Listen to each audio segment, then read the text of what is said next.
The Book of Deuteronomy. Deuteronomy chapter 1. These are the words Moses spoke to all Israel in the wilderness east of the Jordan. That is, in the Arabah, opposite Suph, between Paran and Tophel-Laban, Hazeroth and Dizabad. It takes 11 days to go from Horeb to Kadesh Barnea by the Mount Seir road. In the 40th year, on the first day of the 11th month, Moses proclaimed to the Israelites all that the Lord had commanded him concerning them.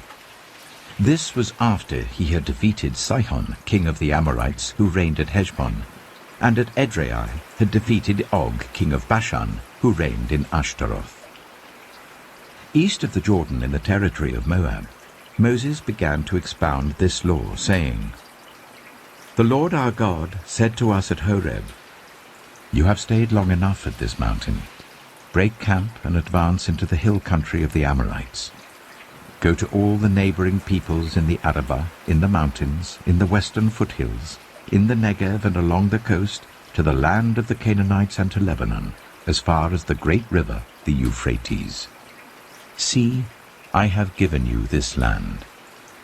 Go in and take possession of the land that the Lord swore he would give to your fathers, to Abraham, Isaac, and Jacob, and to their descendants after them.'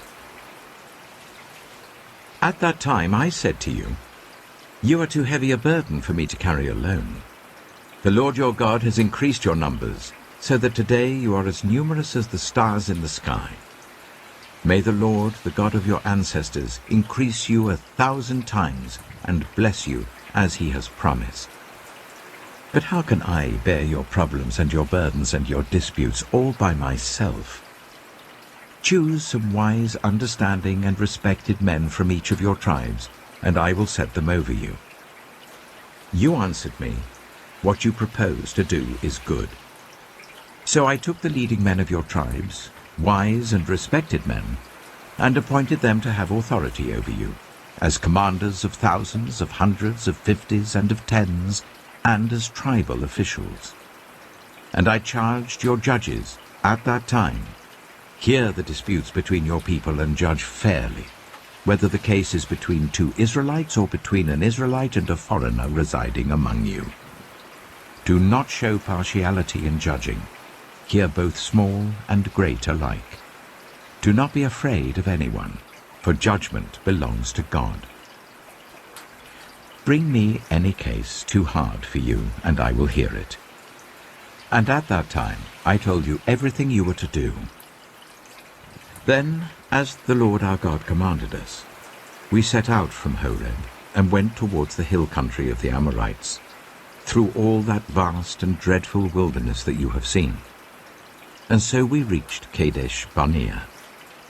And then I said to you, 'You have reached the hill country of the Amorites, which the Lord our God is giving us. See, the Lord your God has given you the land. Go up and take possession of it, as the Lord, the God of your ancestors, told you. Do not be afraid. Do not be discouraged.' Then all of you came to me and said, 'Let us send men ahead to spy out the land for us and bring back a report about the route we are to take and the towns we will come to.' The idea seemed good to me. So I selected 12 of you, one man from each tribe. They left and went up into the hill country and came to the valley of Eshcol and explored it. Taking with them some of the fruit of the land, they brought it down to us and reported, 'It is a good land that the Lord our God is giving us.' But you were unwilling to go up. You rebelled against the command of the Lord your God. You grumbled in your tents and said, 'The Lord hates us.' So he brought us out of Egypt to deliver us into the hands of the Amorites to destroy us. Where can we go? Our brothers have made our hearts melt in fear. They say, 'The people are stronger and taller than we are. The cities are large, with walls up to the sky. We even saw the Anakites there.' Then I said to you, 'Do not be terrified. Do not be afraid of them. The Lord your God, who is going before you, will fight for you as he did for you in Egypt before your very eyes, and in the wilderness. There you saw how the Lord your God carried you as a father carries his son, all the way you went until you reached this place. In spite of this, you did not trust in the Lord your God, who went ahead of you on your journey, in fire by night and in a cloud by day, to search out places for you to camp and to show you the way you should go. When the Lord heard what you said, he was angry and solemnly swore, "No one from this evil generation shall see the good land I swore to give your ancestors, except Caleb, son of Jephunneh. He will see it, and I will give him and his descendants the land he set his feet on, because he followed the Lord wholeheartedly." Because of you the Lord became angry with me also, and said, "You shall not enter it either, but your assistant Joshua, son of Nun, will enter it. Encourage him, because he will lead Israel to inherit it. And the little ones that you said will be taken captive, your children who do not yet know good from bad, they will enter the land. I will give it to them, and they will take possession of it. But as for you, turn round and set out towards the desert along the route to the Red Sea." Then you replied, "We have sinned against the Lord. We will go up and fight as the Lord our God commanded us." So every one of you put on his weapons, thinking it easy to go up into the hill country. But the Lord said to me, "Tell them, do not go up and fight, because I will not be with you. You will be defeated by your enemies."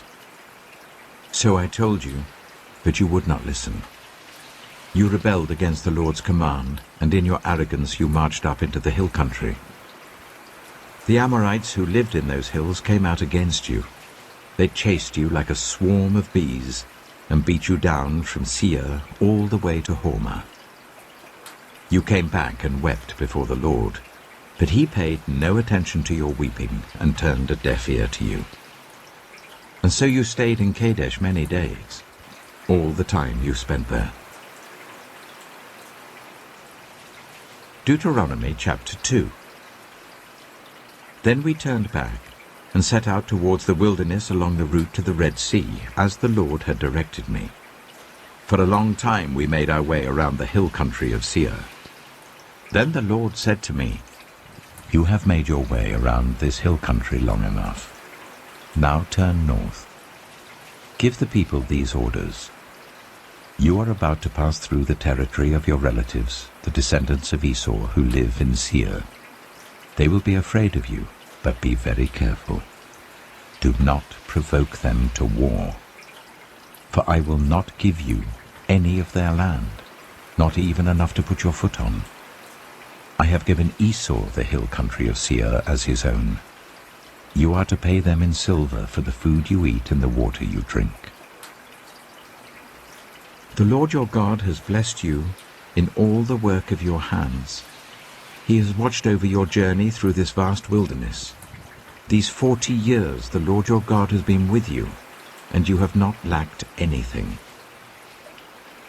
So we went on past our relatives, the descendants of Esau who live in Seir.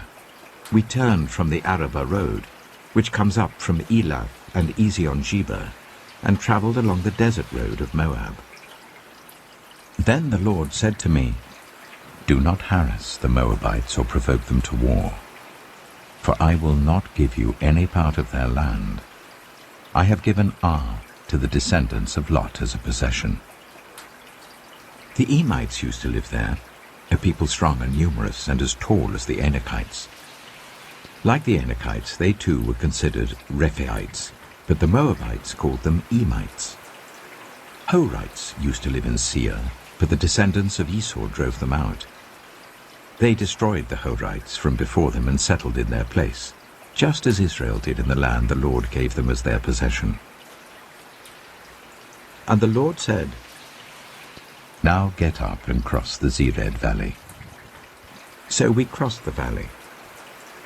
38 years passed from the time we left Kadesh Barnea until we crossed the Zered valley. By then, that entire generation of fighting men had perished from the camp, as the Lord had sworn to them. The Lord's hand was against them until he had completely eliminated them from the camp. Now when the last of these fighting men among the people had died, the Lord said to me, "Today you are to pass by the region of Moab at Ar. When you come to the Ammonites, do not harass them or provoke them to war, for I will not give you possession of any land belonging to the Ammonites. I have given it as a possession to the descendants of Lot." That too was considered a land of the Rephaites, who used to live there. But the Ammonites called them Zamzamites. They were a people strong and numerous, and as tall as the Anakites. The Lord destroyed them from before the Ammonites, who drove them out and settled in their place. The Lord had done the same for the descendants of Esau, who lived in Seir, when he destroyed the Horites from before them. They drove them out and have lived in their place to this day. And as for the Avites, who live in the villages as far as Gaza, the Caphtorites coming out from Caphtor destroyed them and settled in their place. Set out now and cross the Arnon Gorge. See, I have given into your hand Sihon the Amorite, king of Heshbon, and his country. Begin to take possession of it and engage him in battle. This very day I will begin to put the terror and fear of you on all the nations under heaven. They will hear reports of you and will tremble and be in anguish because of you. From the desert of Kedemoth I sent messengers to Sihon king of Heshbon, offering peace and saying, "Let us pass through your country. We will stay on the main road. We will not turn aside to the right or to the left. Sell us food to eat and water to drink, for their price in silver. Only let us pass through on foot, as the descendants of Esau who live in Seir and the Moabites who live in Ar did for us, until we cross the Jordan into the land the Lord our God is giving us." But Sihon king of Heshbon refused to let us pass through, for the Lord your God had made his spirit stubborn and his heart obstinate, in order to give him into your hands, as he has now done. The Lord said to me, "See, I have begun to deliver Sihon and his country over to you. Now begin to conquer and possess his land." When Sihon and all his army came out to meet us in battle at Jahaz, the Lord our God delivered him over to us, and we struck him down together with his sons and his whole army. At that time we took all his towns and completely destroyed them, men, women, and children. We left no survivors. But the livestock and the plunder from the towns we had captured we carried off for ourselves. From Aroer on the rim of the Arnon Gorge, and from the town in the gorge even as far as Gilead, not one town was too strong for us. The Lord our God gave us all of them. But in accordance with the command of the Lord our God, you did not encroach on any of the land of the Amorites, neither the land along the course of the Jabbok, nor that around the towns in the hills. Deuteronomy chapter 3. Next we turned and went up along the road towards Bashan. And Og, king of Bashan, with his whole army marched out to meet us in battle at Edrei. The Lord said to me, "Do not be afraid of him, for I have delivered him into your hands, along with his whole army and his land. Do to him what you did to Sihon, king of the Amorites, who reigned in Heshbon." So the Lord our God also gave into our hands Og, king of Bashan, and all his army. We struck them down, leaving no survivors. At that time we took all his cities. There was not one of the 60 cities that we did not take from them, the whole region of Argob, Og's kingdom in Bashan. All these cities were fortified with high walls and with gates and bars, and there were also a great many unwalled villages. We completely destroyed them, as we had done with Sihon, king of Heshbon, destroying every city, men, women, and children. But all the livestock and the plunder from their cities we carried off for ourselves. So at that time we took from these 2 kings of the Amorites the territory east of the Jordan, from the Arnon Gorge as far as Mount Hermon. Hermon is called Sirion by the Sidonians. The Amorites call it Sinea. We took all the towns on the plateau and all Gilead and all Bashan as far as Salekah and Edrei, towns of Og's kingdom in Bashan. Og, king of Bashan, was the last of the Rephaites. His bed was decorated with iron and was more than 9 cubits long and 4 cubits wide. It is still in Rabbah of the Ammonites. Of the land that we took over at that time, I gave the Reubenites and the Gadites the territory north of Aroer, by the Arnon Gorge, including half the hill country of Gilead, together with its towns. The rest of Gilead, and also all of Bashan, the kingdom of Og, I gave to the half-tribe of Manasseh. The whole region of Argob in Bashan used to be known as a land of the Rephaites. Jair, a descendant of Manasseh, took the whole region of Argob as far as the border of the Geshurites and the Maacathites. It was named after him, so that to this day Bashan is called Havoth Jair. And I gave Gilead to Machir. But to the Reubenites and the Gadites I gave the territory extending from Gilead down to the Arnon Gorge, the middle of the gorge being the border, and out to the river Jabbok, which is the border of the Ammonites. Its western border was the Jordan in the Arabah, from Kinnereth to the sea of the Arabah, that is, the Dead Sea, below the slopes of Pisgah. I commanded you at that time, the Lord your God has given you this land to take possession of it. But all your able-bodied men armed for battle must cross over ahead of the other Israelites. However, your wives, your children, and your livestock, I know you have much livestock, may stay in the towns I have given you, until the Lord gives rest to your fellow Israelites as he has to you. And they too have taken over the land that the Lord your God is giving them, across the Jordan. After that, each of you may go back to the possession I have given you. At that time, I commanded Joshua, you have seen with your own eyes all that the Lord your God has done to these 2 kings. The Lord will do the same to all the kingdoms over there where you are going. Do not be afraid of them. The Lord your God himself will fight for you. At that time, I pleaded with the Lord, Sovereign Lord, you have begun to show to your servant your greatness and your strong hand. For what God is there in heaven or on earth who can do the deeds and mighty works you do? Let me go over and see the good land beyond the Jordan, that fine hill country in Lebanon. But because of you, the Lord was angry with me and would not listen to me. That is enough, the Lord said. Do not speak to me any more about this matter. Go up to the top of Pisgah and look west and north and south and east. Look at the land with your own eyes, since you are not going to cross this Jordan.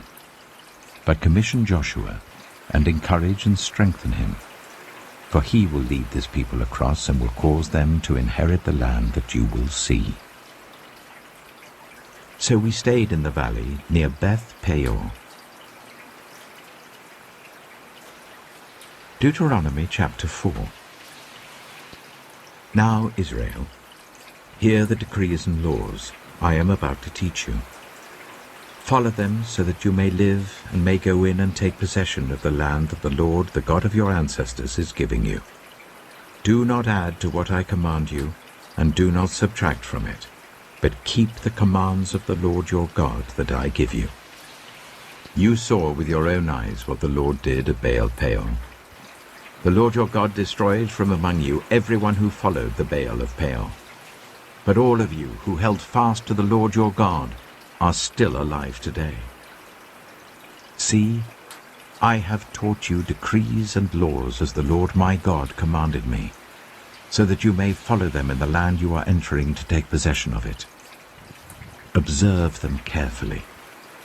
For this will show your wisdom and understanding to the nations, who will hear about all these decrees and say, surely this great nation is a wise and understanding people. What other nation is so great as to have their gods near them, the way the Lord our God is near us, whenever we pray to him? And what other nation is so great as to have such righteous decrees and laws as this body of laws I am setting before you today?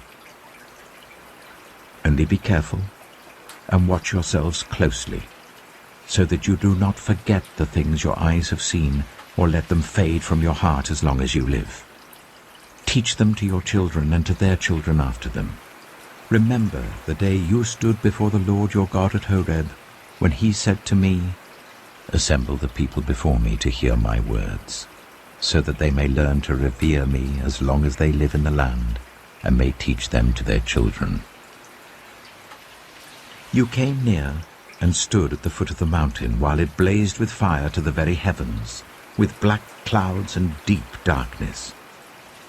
Then the Lord spoke to you out of the fire. You heard the sounds of words, but saw no form. There was only a voice. He declared to you his covenant, the 10 Commandments, which he commanded you to follow, and then wrote them on 2 stone tablets.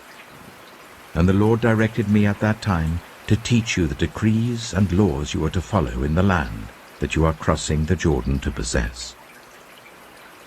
You saw no form of any kind the day the Lord spoke to you at Horeb out of the fire. Therefore watch yourselves very carefully, so that you do not become corrupt and make for yourselves an idol, an image of any shape, whether formed like a man or a woman, or like any animal on earth, or any bird that flies in the air, or like any creature that moves along the ground, or any fish in the waters below. And when you look up to the sky and see the sun, the moon, and the stars, all the heavenly array, do not be enticed into bowing down to them and worshipping things the Lord your God has apportioned to all the nations under heaven. But as for you, the Lord took you and brought you out of the iron-smelting furnace, out of Egypt, to be the people of his inheritance, as you now are. The Lord was angry with me because of you, and he solemnly swore that I would not cross the Jordan and enter the good land the Lord your God is giving you as your inheritance. I will die in this land. I will not cross the Jordan. But you are about to cross over and take possession of that good land. Be careful not to forget the covenant of the Lord your God that he made with you. Do not make for yourselves an idol in the form of anything the Lord your God has forbidden. For the Lord your God is a consuming fire, a jealous God.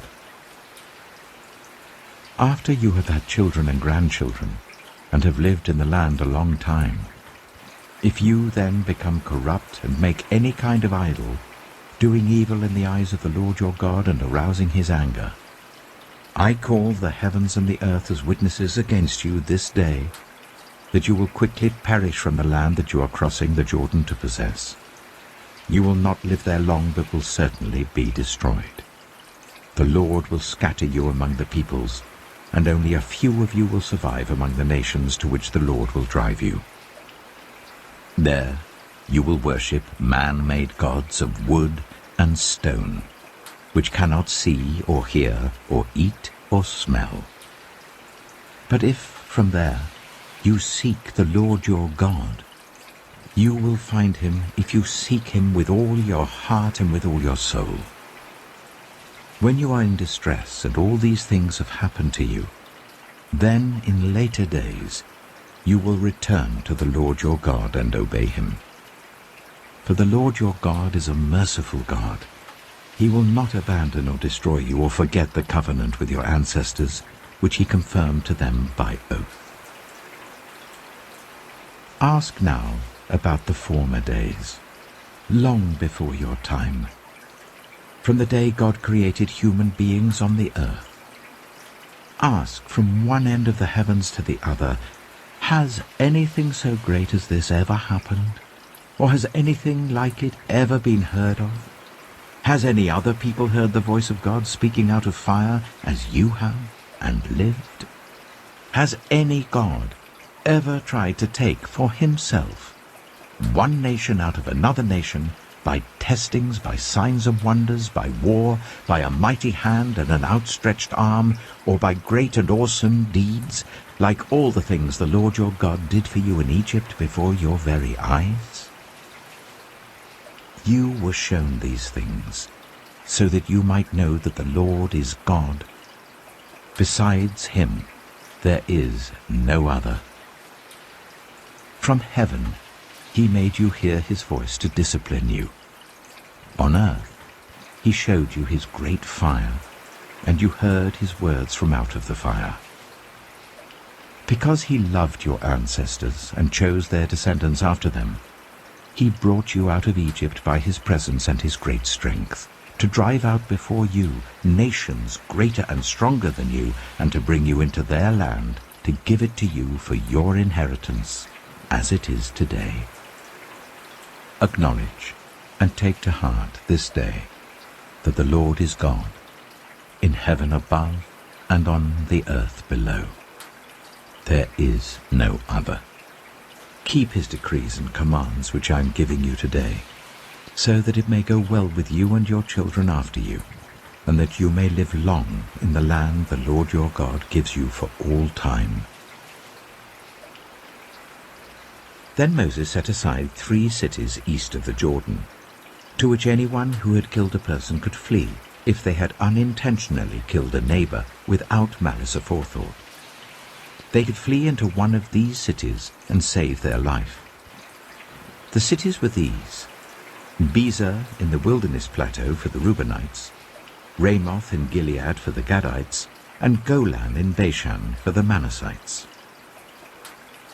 This is the law Moses set before the Israelites.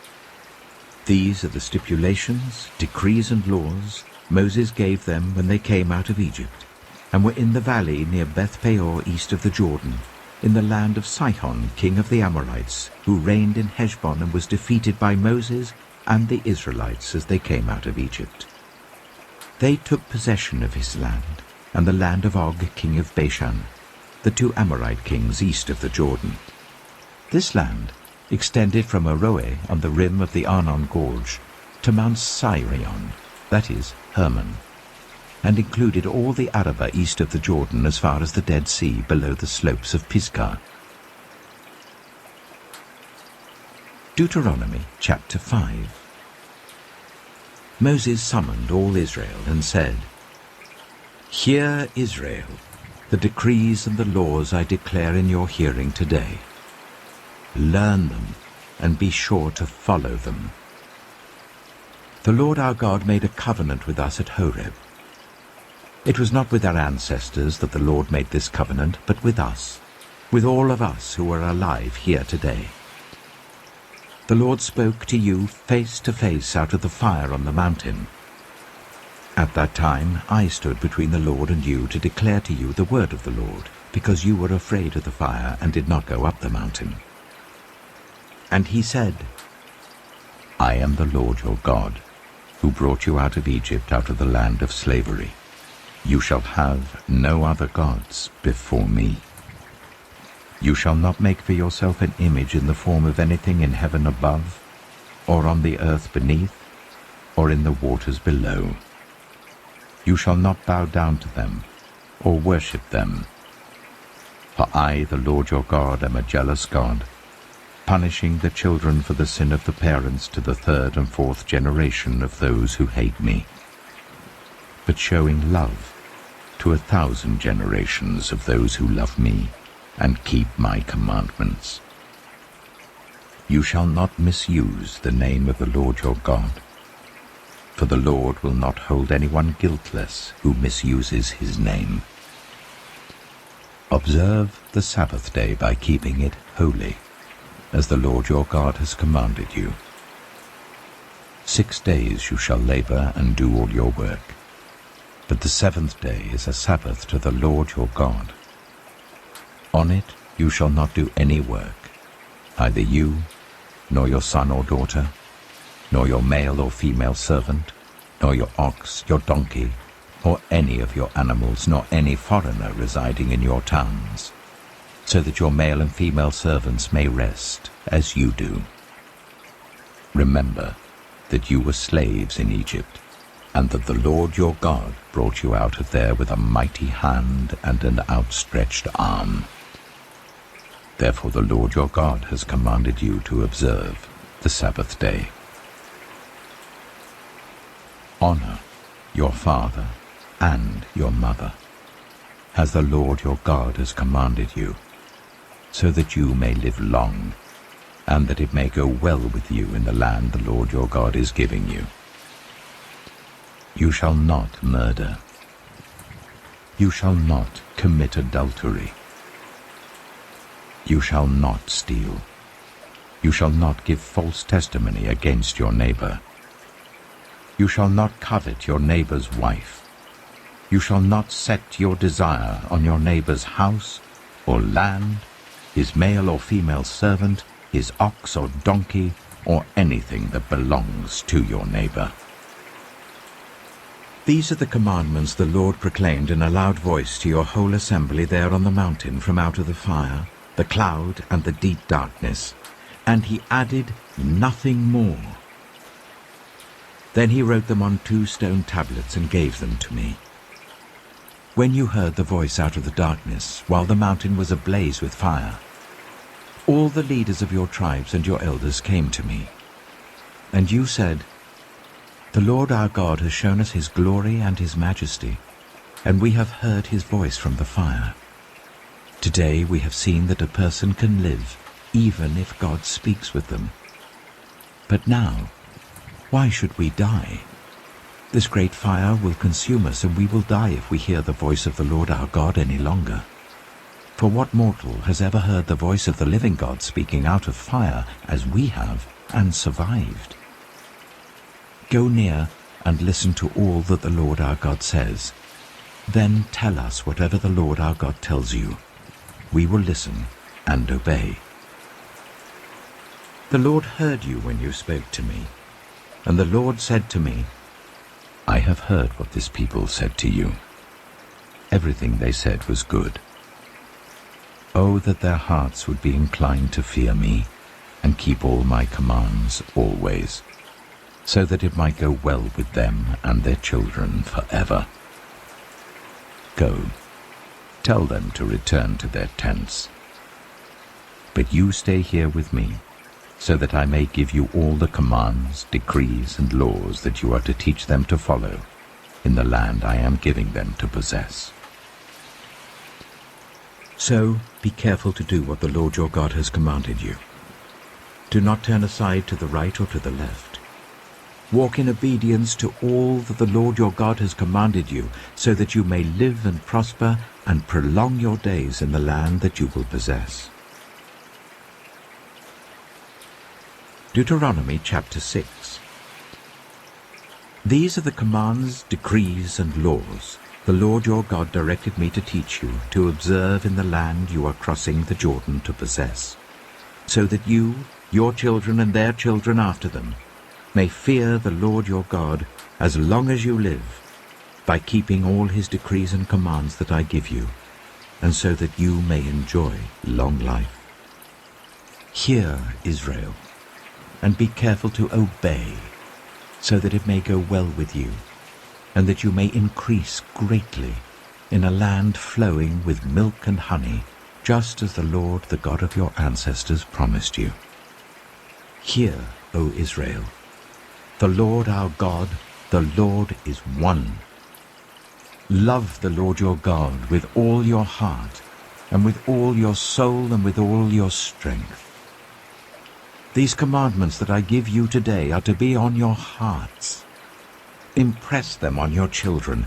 Talk about them when you sit at home and when you walk along the road, when you lie down and when you get up. Tie them as symbols on your hands and bind them on your foreheads. Write them on the door frames of your houses and on your gates. When the Lord your God brings you into the land he swore to your fathers, to Abraham, Isaac, and Jacob, to give you a land with large, flourishing cities you did not build, houses filled with all kinds of good things you did not provide, wells you did not dig, and vineyards and olive groves you did not plant. Then when you eat and are satisfied, be careful that you do not forget the Lord who brought you out of Egypt, out of the land of slavery. Fear the Lord your God. Serve him only, and take your oaths in his name. Do not follow other gods, the gods of the peoples around you.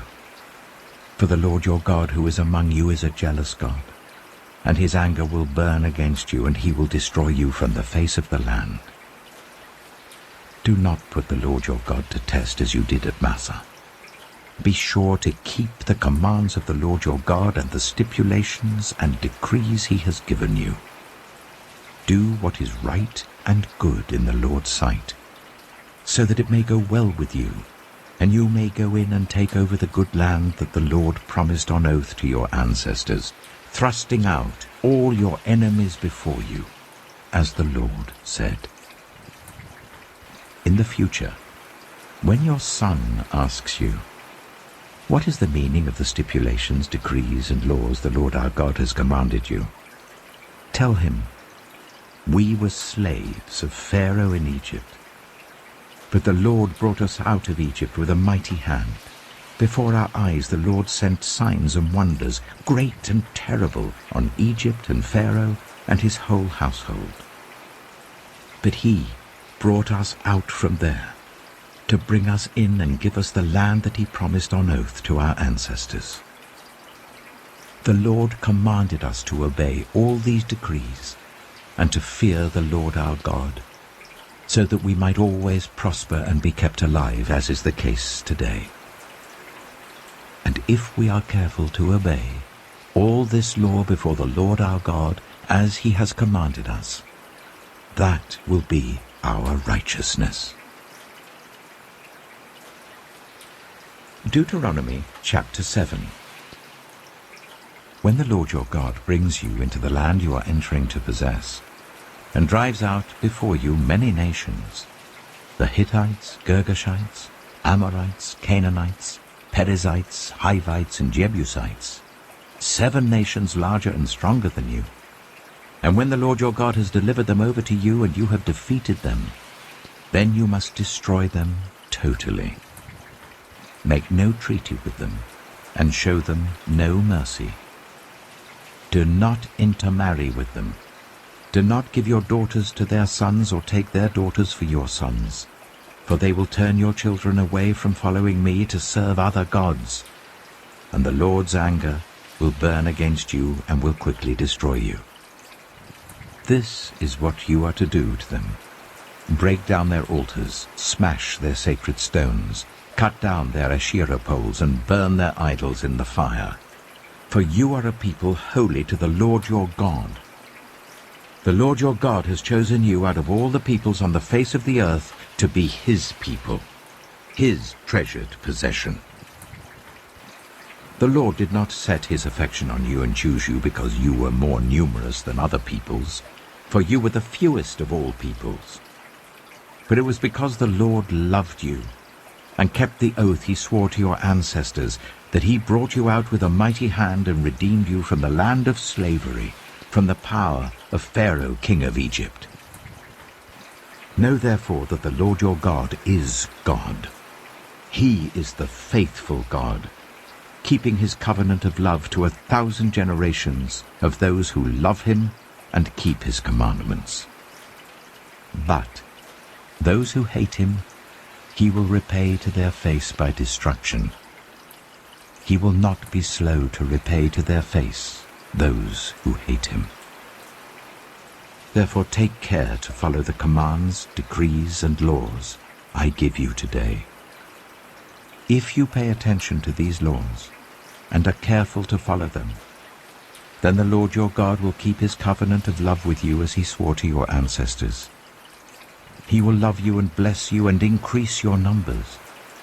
He will bless the fruit of your womb, the crops of your land, your corn, new wine, and oil, the calves of your herds, and the lambs of your flocks in the land that he swore to your ancestors to give you. You will be blessed more than any other people. None of your men or women will be childless, nor any of your livestock without young. The Lord will keep you free from every disease. He will not inflict on you the horrible diseases you knew in Egypt, but he will inflict them on all who hate you. You must destroy all the peoples the Lord your God gives over to you.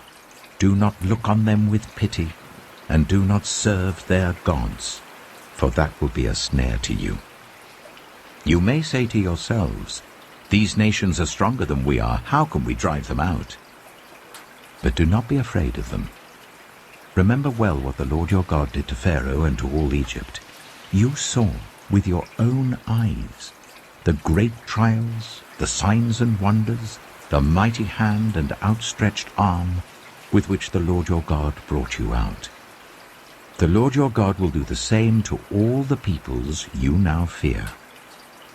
Moreover, the Lord your God will send the hornet among them until even the survivors who hide from you have perished. Do not be terrified by them, for the Lord your God who is among you is a great and awesome God. The Lord your God will drive out those nations before you little by little. You will not be allowed to eliminate them all at once, or the wild animals will multiply around you. But the Lord your God will deliver them over to you, throwing them into great confusion until they are destroyed. He will give their kings into your hand, and you will wipe out their names from under heaven. No one will be able to stand up against you. You will destroy them. The images of their gods you are to burn in the fire. Do not covet the silver and gold on them, and do not take it for yourselves, or you will be ensnared by it, for it is detestable to the Lord your God. Do not bring a detestable thing into your house, or you, like it, will be set apart for destruction. Regard it as vile and utterly detested, for it is set apart for destruction. Deuteronomy chapter 8.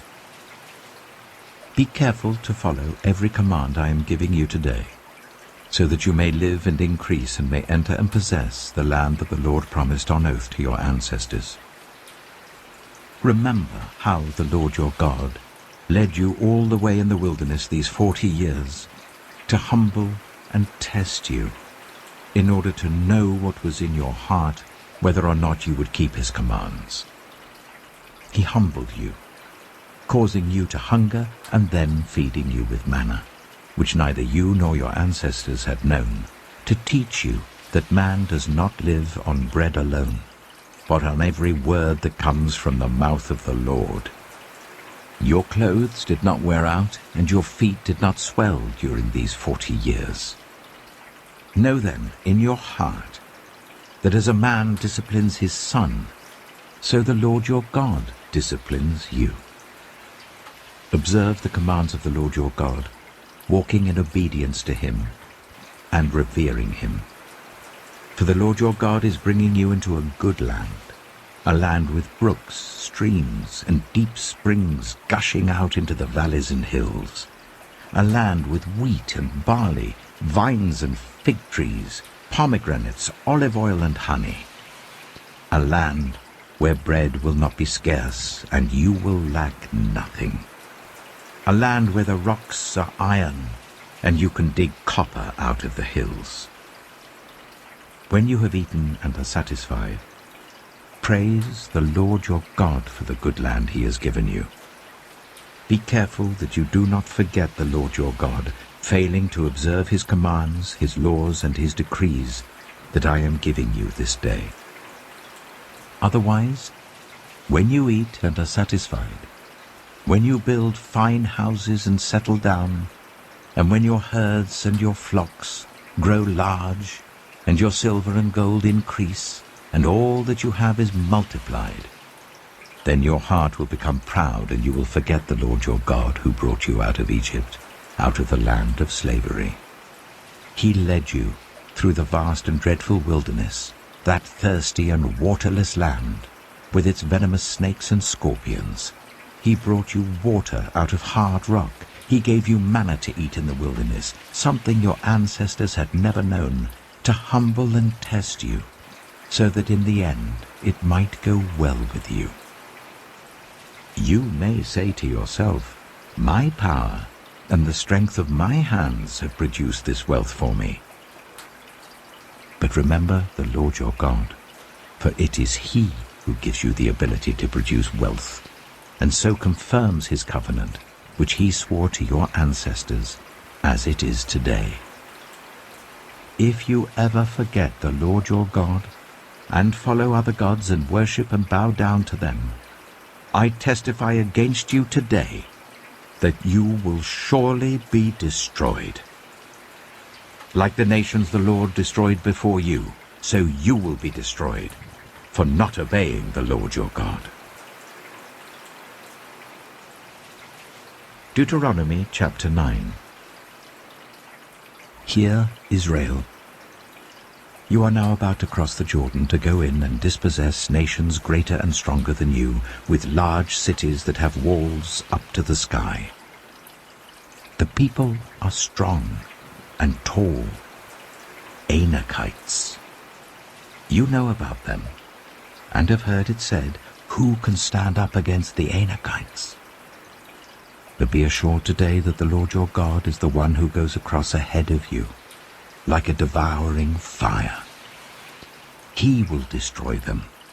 He will subdue them before you, and you will drive them out and annihilate them quickly, as the Lord has promised you. After the Lord your God has driven them out before you, do not say to yourself, "The Lord has brought me here to take possession of this land because of my righteousness." No. It is on account of the wickedness of these nations that the Lord is going to drive them out before you. It is not because of your righteousness or your integrity that you are going in to take possession of their land, but on account of the wickedness of these nations, the Lord your God will drive them out before you, to accomplish what He swore to your fathers, to Abraham, Isaac, and Jacob. Understand, then, that it is not because of your righteousness that the Lord your God is giving you this good land to possess, for you are a stiff-necked people. Remember this, and never forget how you aroused the anger of the Lord your God in the wilderness. From the day you left Egypt until you arrived here, you have been rebellious against the Lord. At Horeb, you aroused the Lord's wrath so that He was angry enough to destroy you. When I went up on the mountain to receive the tablets of stone, the tablets of the covenant that the Lord had made with you, I stayed on the mountain for 40 days and 40 nights. I ate no bread and drank no water. The Lord gave me 2 stone tablets inscribed by the finger of God. On them were all the commandments the Lord proclaimed to you on the mountain out of the fire on the day of the assembly. At the end of the 40 days and 40 nights, the Lord gave me the 2 stone tablets, the tablets of the covenant. Then the Lord told me, "Go down from here at once, because your people whom you brought out of Egypt have become corrupt. They have turned away quickly from what I commanded them, and have made an idol for themselves." And the Lord said to me, "I have seen this people, and they are a stiff-necked people indeed. Let me alone, so that I may destroy them and blot out their name from under heaven. And I will make you into a nation stronger and more numerous than they." So I turned and went down from the mountain while it was ablaze with fire. And the 2 stone tablets of the covenant were in my hands. When I looked, I saw that you had sinned against the Lord your God. You had made for yourselves an idol, cast in the shape of a calf. You had turned aside quickly from the way that the Lord had commanded you. So I took the 2 tablets and threw them out of my hands, breaking them to pieces before your eyes.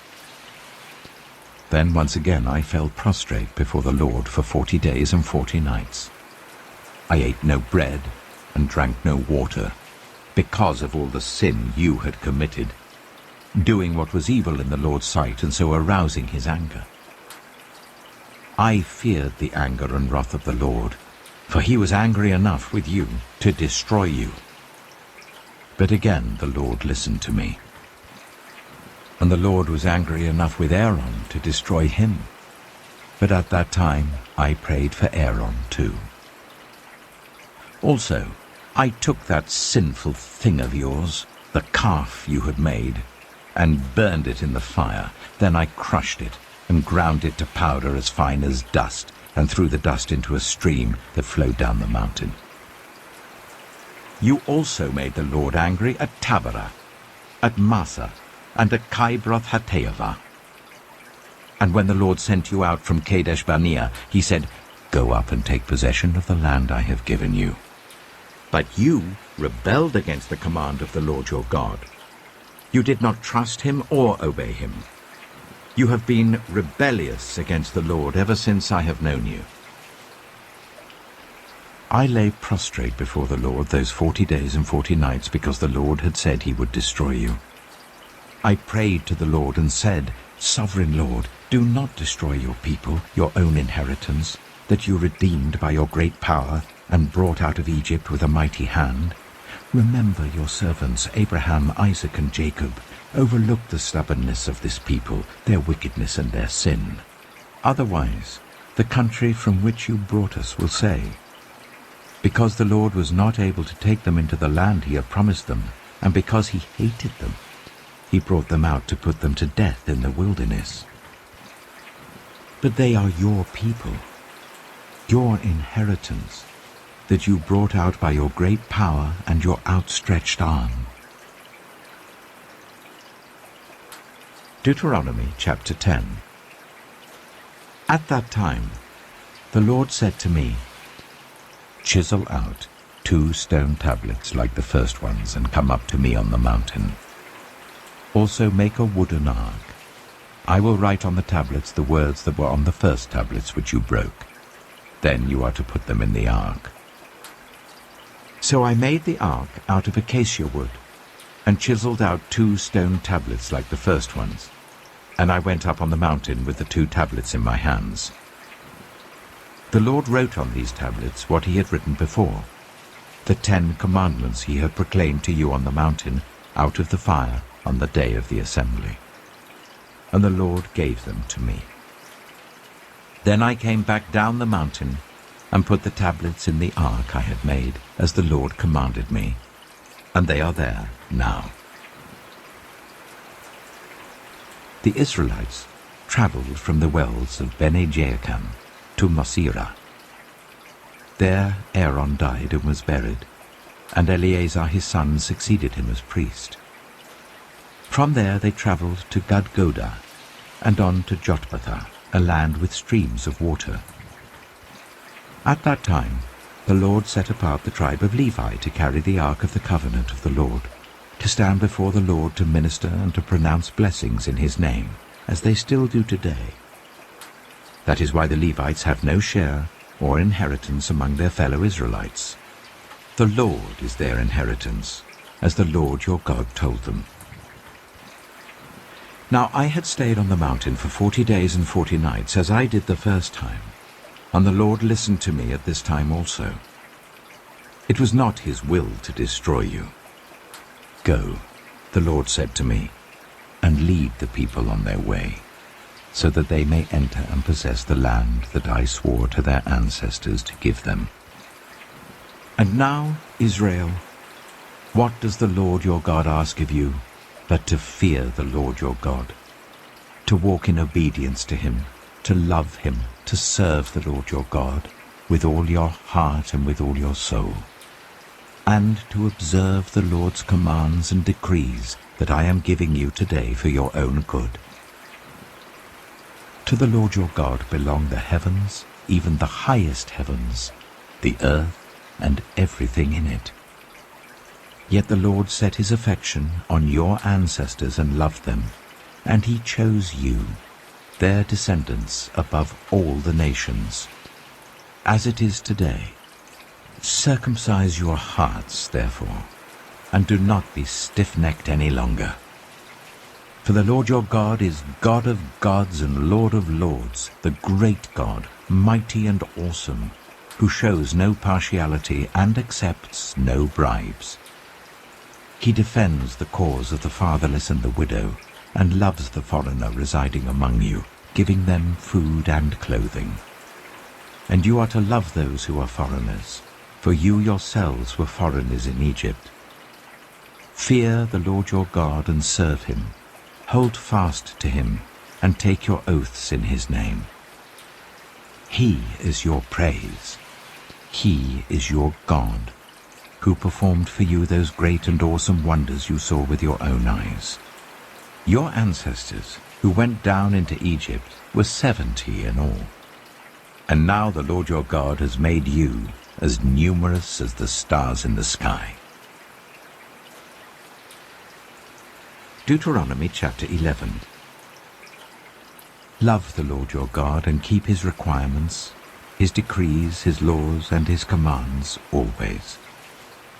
Remember today that your children were not the ones who saw and experienced the discipline of the Lord your God, his majesty, his mighty hand, his outstretched arm, the signs he performed and the things he did in the heart of Egypt, both to Pharaoh king of Egypt and to his whole country.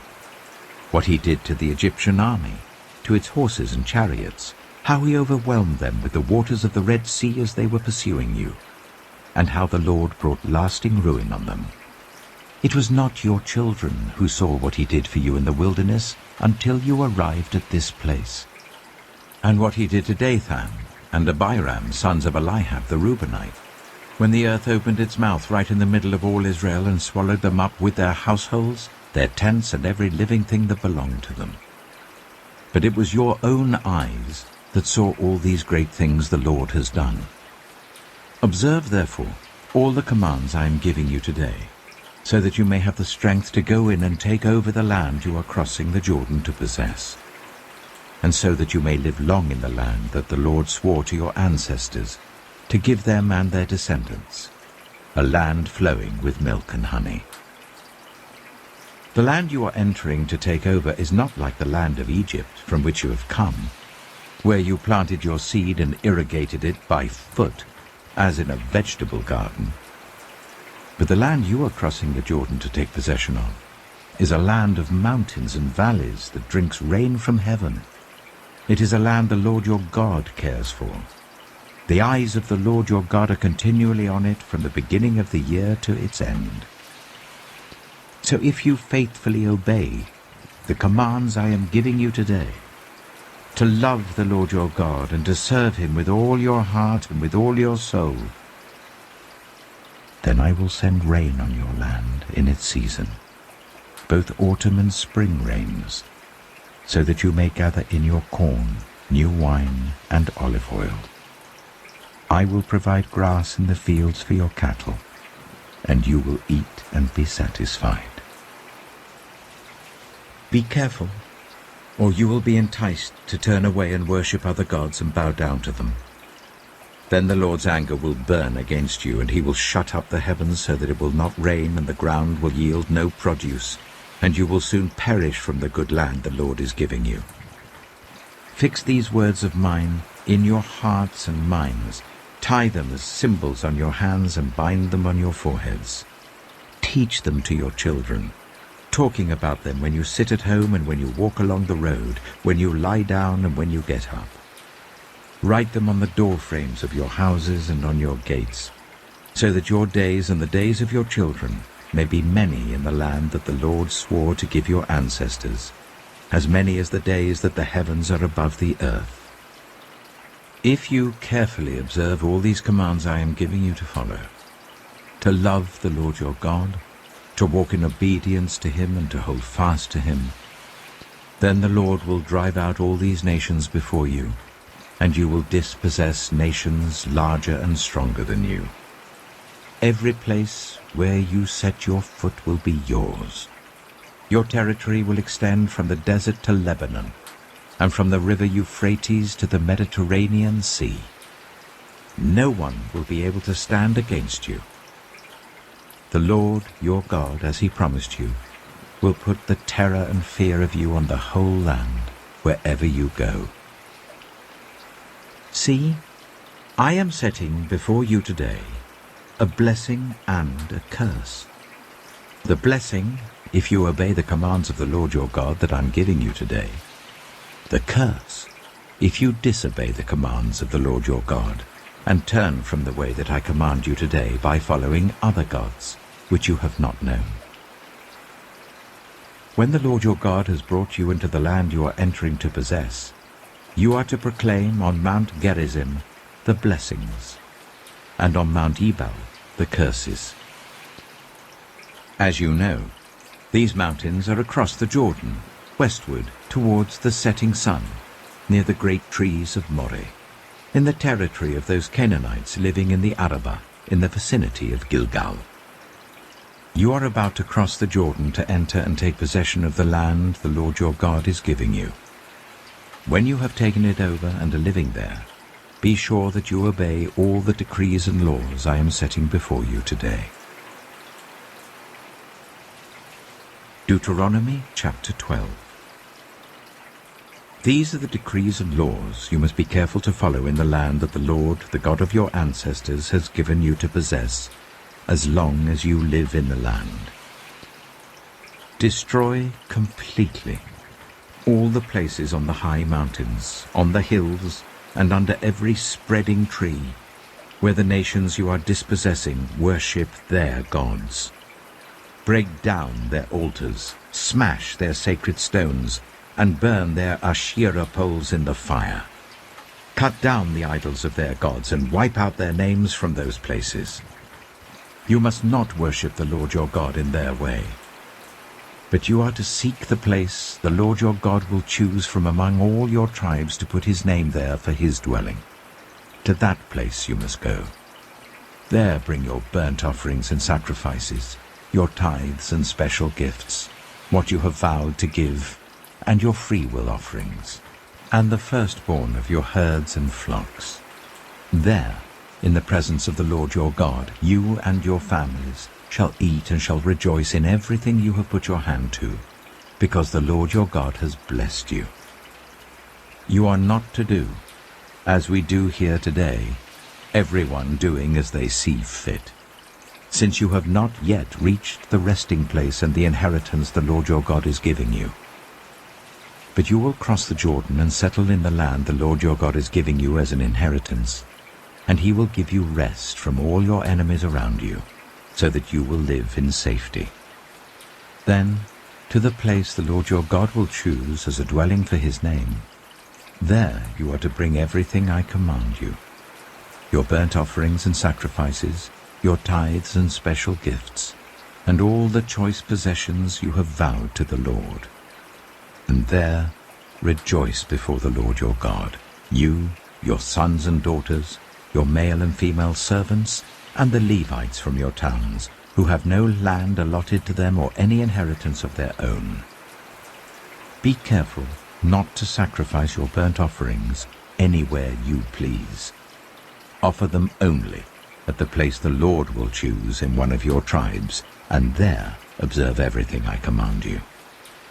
Nevertheless, you may slaughter your animals in any of your towns, and eat as much of the meat as you want, as if it were gazelle or deer, according to the blessing the Lord your God gives you. Both the ceremonially unclean and the clean may eat it. But you must not eat the blood.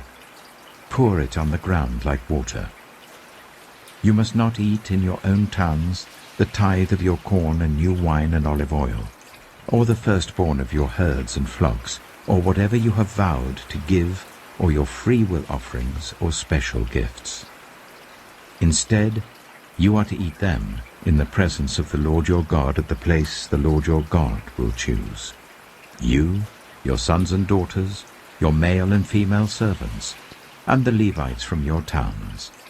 And you are to rejoice before the Lord your God in everything you put your hand to.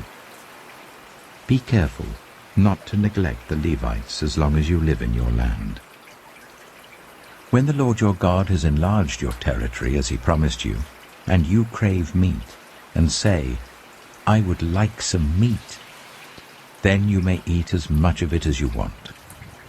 If the place where the Lord your God chooses to put his name is too far away from you, you may slaughter animals from the herds and flocks the Lord has given you as I have commanded you, and in your own towns you may eat as much of them as you want. Eat them as you would gazelle or deer. Both the ceremonially unclean and the clean may eat. But be sure you do not eat the blood, because the blood is the life, and you must not eat the life with the meat. You must not eat the blood. Pour it on the ground like water. Do not eat it, so that it may go well with you and your children after you, because you will be doing what is right in the eyes of the Lord. But take your consecrated things, and whatever you have vowed to give, and go to the place the Lord will choose. Present your burnt offerings on the altar of the Lord your God, both the meat and the blood. The blood of your sacrifices must be poured beside the altar of the Lord your God, but you may eat the meat. Be careful to obey all these regulations I am giving you, so that it may always go well with you and your children after you, because you will be doing what is good and right in the eyes of the Lord your God. The Lord your God will cut off before you the nations you are about to invade and dispossess. But when you have driven them out and settled in their land, and after they have been destroyed before you, be careful not to be ensnared by inquiring about their gods, saying, How did these nations serve their gods? We will do the same. You must not worship the Lord your God in their way, because in worshipping their gods, they do all kinds of detestable things the Lord hates. They even burn their sons and daughters in the fire as sacrifices to their gods. See that you do all I command you. Do not add to it or take away from it. Deuteronomy chapter 13. If a prophet, or one who foretells by dreams, appears among you and announces to you a sign or wonder, and if the sign or wonder spoken of takes place, and the prophet says, Let us follow other gods, gods you have not known, and let us worship them, you must not listen to the words of that prophet or dreamer. The Lord your God is testing you to find out whether you love him with all your heart and with all your soul. It is the Lord your God you must follow, and him you must revere. Keep his commands and obey him, serve him and hold fast to him. That prophet or dreamer must be put to death for inciting rebellion against the Lord your God, who brought you out of Egypt and redeemed you from the land of slavery. That prophet or dreamer tried to turn you from the way the Lord your God commanded you to follow. You must purge the evil from among you. If your very own brother, or your son or daughter, or the wife you love, or your closest friend secretly entices you, saying, Let us go and worship other gods, gods that neither you nor your ancestors have known, gods of the peoples around you, whether near or far, from one end of the land to the other. Do not yield to them or listen to them. Show them no pity. Do not spare them or shield them. You must certainly put them to death. Your hand must be the first in putting them to death, and then the hands of all the people. Stone them to death, because they tried to turn you away from the Lord your God, who brought you out of Egypt, out of the land of slavery. Then all Israel will hear and be afraid, and no one among you will do such an evil thing again.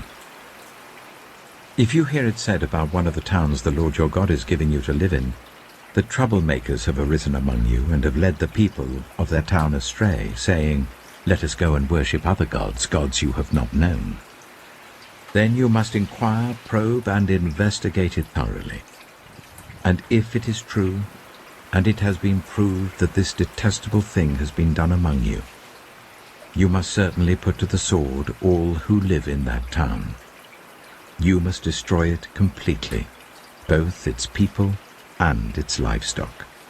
You are to gather all the plunder of the town into the middle of the public square, and completely burn the town and all its plunder as a whole burnt offering to the Lord your God.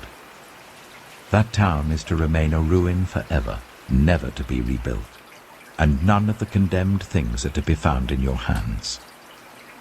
Then the Lord will turn from his fierce anger, will show you mercy, and will have compassion on you.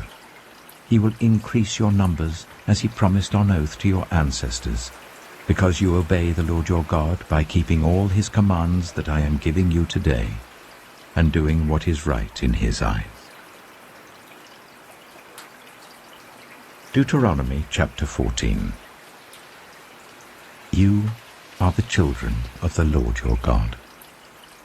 Do not cut yourselves, or shave the front of your heads for the dead, for you are a people holy to the Lord your God. Out of all the peoples on the face of the earth, the Lord has chosen you to be his treasured possession. Do not eat any detestable thing. These are the animals you may eat: the ox, the sheep, the goat, the deer, the gazelle, the roe deer, the wild goat, the ibex, the antelope, and the mountain sheep. You may eat any animal that has a divided hoof and that chews the cud. However, of those that chew the cud or that have a divided hoof, you may not eat the camel, the hare, or the hyrax. Although they chew the cud, they do not have a divided hoof. They are ceremonially unclean for you.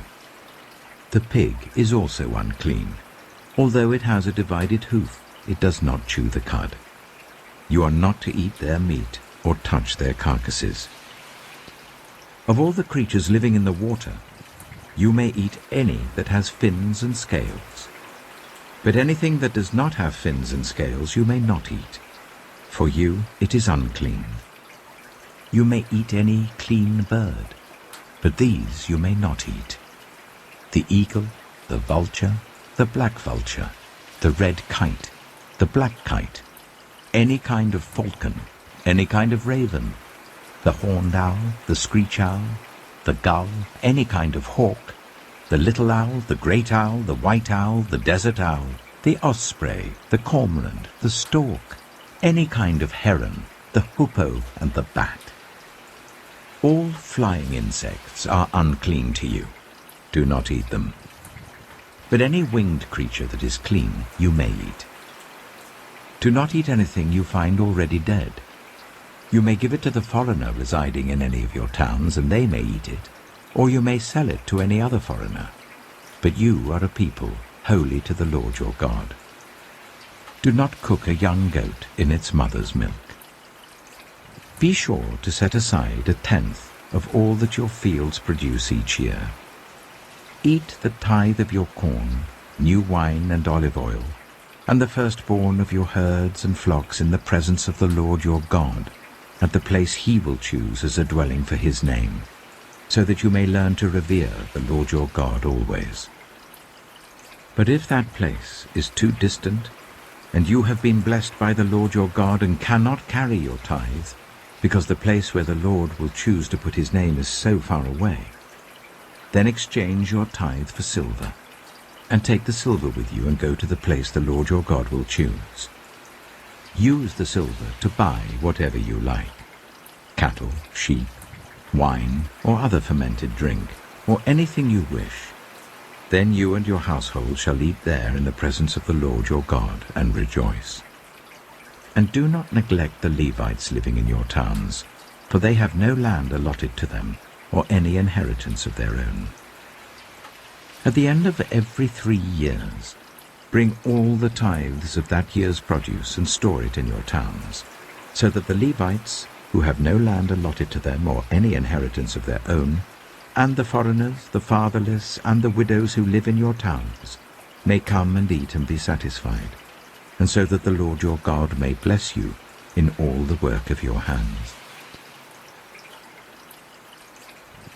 Deuteronomy chapter 15. At the end of every 7 years, you must cancel debts. This is how it is to be done. Every creditor shall cancel any loan they have made to a fellow Israelite. They shall not require payment from anyone among their own people, because the Lord's time for cancelling debts has been proclaimed. You may require payment from a foreigner, but you must cancel any debt your fellow Israelite owes you. However, there need be no poor people among you, for in the land the Lord your God is giving you to possess as your inheritance, he will richly bless you, if only you fully obey the Lord your God and are careful to follow all these commands I am giving you today. For the Lord your God will bless you as he promised, and you will lend to many nations, but will borrow from none. You will rule over many nations, but none will rule over you. If anyone is poor among your fellow Israelites, in any of the towns of the land that the Lord your God is giving you, do not be hard-hearted or tight-fisted towards them. Rather, be open-handed, and freely lend them whatever they need. Be careful not to harbor this wicked thought. The 7th year, the year for cancelling debts, is near, so that you do not show ill will towards the needy among your fellow Israelites and give them nothing. They may then appeal to the Lord against you, and you will be found guilty of sin. Give generously to them, and do so without a grudging heart. Then because of this, the Lord your God will bless you in all your work and in everything you put your hand to. There will always be poor people in the land. Therefore I command you to be open-handed towards your fellow Israelites, who are poor and needy in your land. If any of your people, Hebrew men or women, sell themselves to you and serve you for 6 years, in the 7th year you must let them go free. And when you release them, do not send them away empty-handed. Supply them liberally from your flock, your threshing floor, and your winepress. Give to them as the Lord your God has blessed you. Remember that you were slaves in Egypt, and the Lord your God redeemed you. That is why I give you this command today. But if your servant says to you, I do not want to leave you, because he loves you and your family, and is well off with you, then take an awl and push it through his earlobe into the door, and he will become your servant for life. Do the same for your female servant. Do not consider it a hardship to set your servant free, because their service to you these 6 years has been worth twice as much as that of a hired hand, and the Lord your God will bless you in everything you do. Set apart for the Lord your God every firstborn male of your herds and flocks. Do not put the firstborn of your oxen to work, and do not shear the firstborn of your sheep. Each year you and your family are to eat them in the presence of the Lord your God at the place he will choose. If an animal has a defect, is lame or blind, or has any serious flaw, you must not sacrifice it to the Lord your God. You are to eat it in your own towns. Both the ceremonially unclean and the clean may eat it, as if it were gazelle or deer. But you must not eat the blood. Pour it on the ground like water. Deuteronomy chapter 16. Observe the month of Aviv, and celebrate the Passover of the Lord your God, because in the month of Aviv he brought you out of Egypt by night. Sacrifice as the Passover to the Lord your God an animal from your flock or herd at the place the Lord will choose as a dwelling for his name. Do not eat it with bread made with yeast, but for 7 days eat unleavened bread, the bread of affliction, because you left Egypt in haste, so that all the days of your life you may remember the time of your departure from Egypt. Let no yeast be found in your possession in all your land for 7 days. Do not let any of the meat you sacrifice on the evening of the first day remain until morning. You must not sacrifice the Passover in any town the Lord your God gives you, except in the place he will choose as a dwelling for his name. There you must sacrifice the Passover in the evening when the sun goes down. on the anniversary of your departure from Egypt. Roast it and eat it at the place the Lord your God will choose. Then in the morning return to your tents. For 6 days eat unleavened bread, and on the 7th day hold an assembly to the Lord your God, and do no work. Count 7 weeks from the time you begin to put the sickle to the standing corn. Then celebrate the festival of weeks to the Lord your God, by giving a free will offering in proportion to the blessings the Lord your God has given you. And rejoice before the Lord your God at the place he will choose as a dwelling for his name. You, your sons and daughters, your male and female servants, the Levites in your towns, and the foreigners, the fatherless and the widows living among you. Remember that you were slaves in Egypt, and follow carefully these decrees. Celebrate the festival of tabernacles for 7 days after you have gathered the produce of your threshing floor and your winepress. Be joyful at your festival, you, your sons and daughters, your male and female servants, and the Levites, the foreigners, the fatherless and the widows who live in your towns. For 7 days celebrate the festival to the Lord your God at the place the Lord will choose. For the Lord your God will bless you in all your harvest and in all the work of your hands, and your joy will be complete.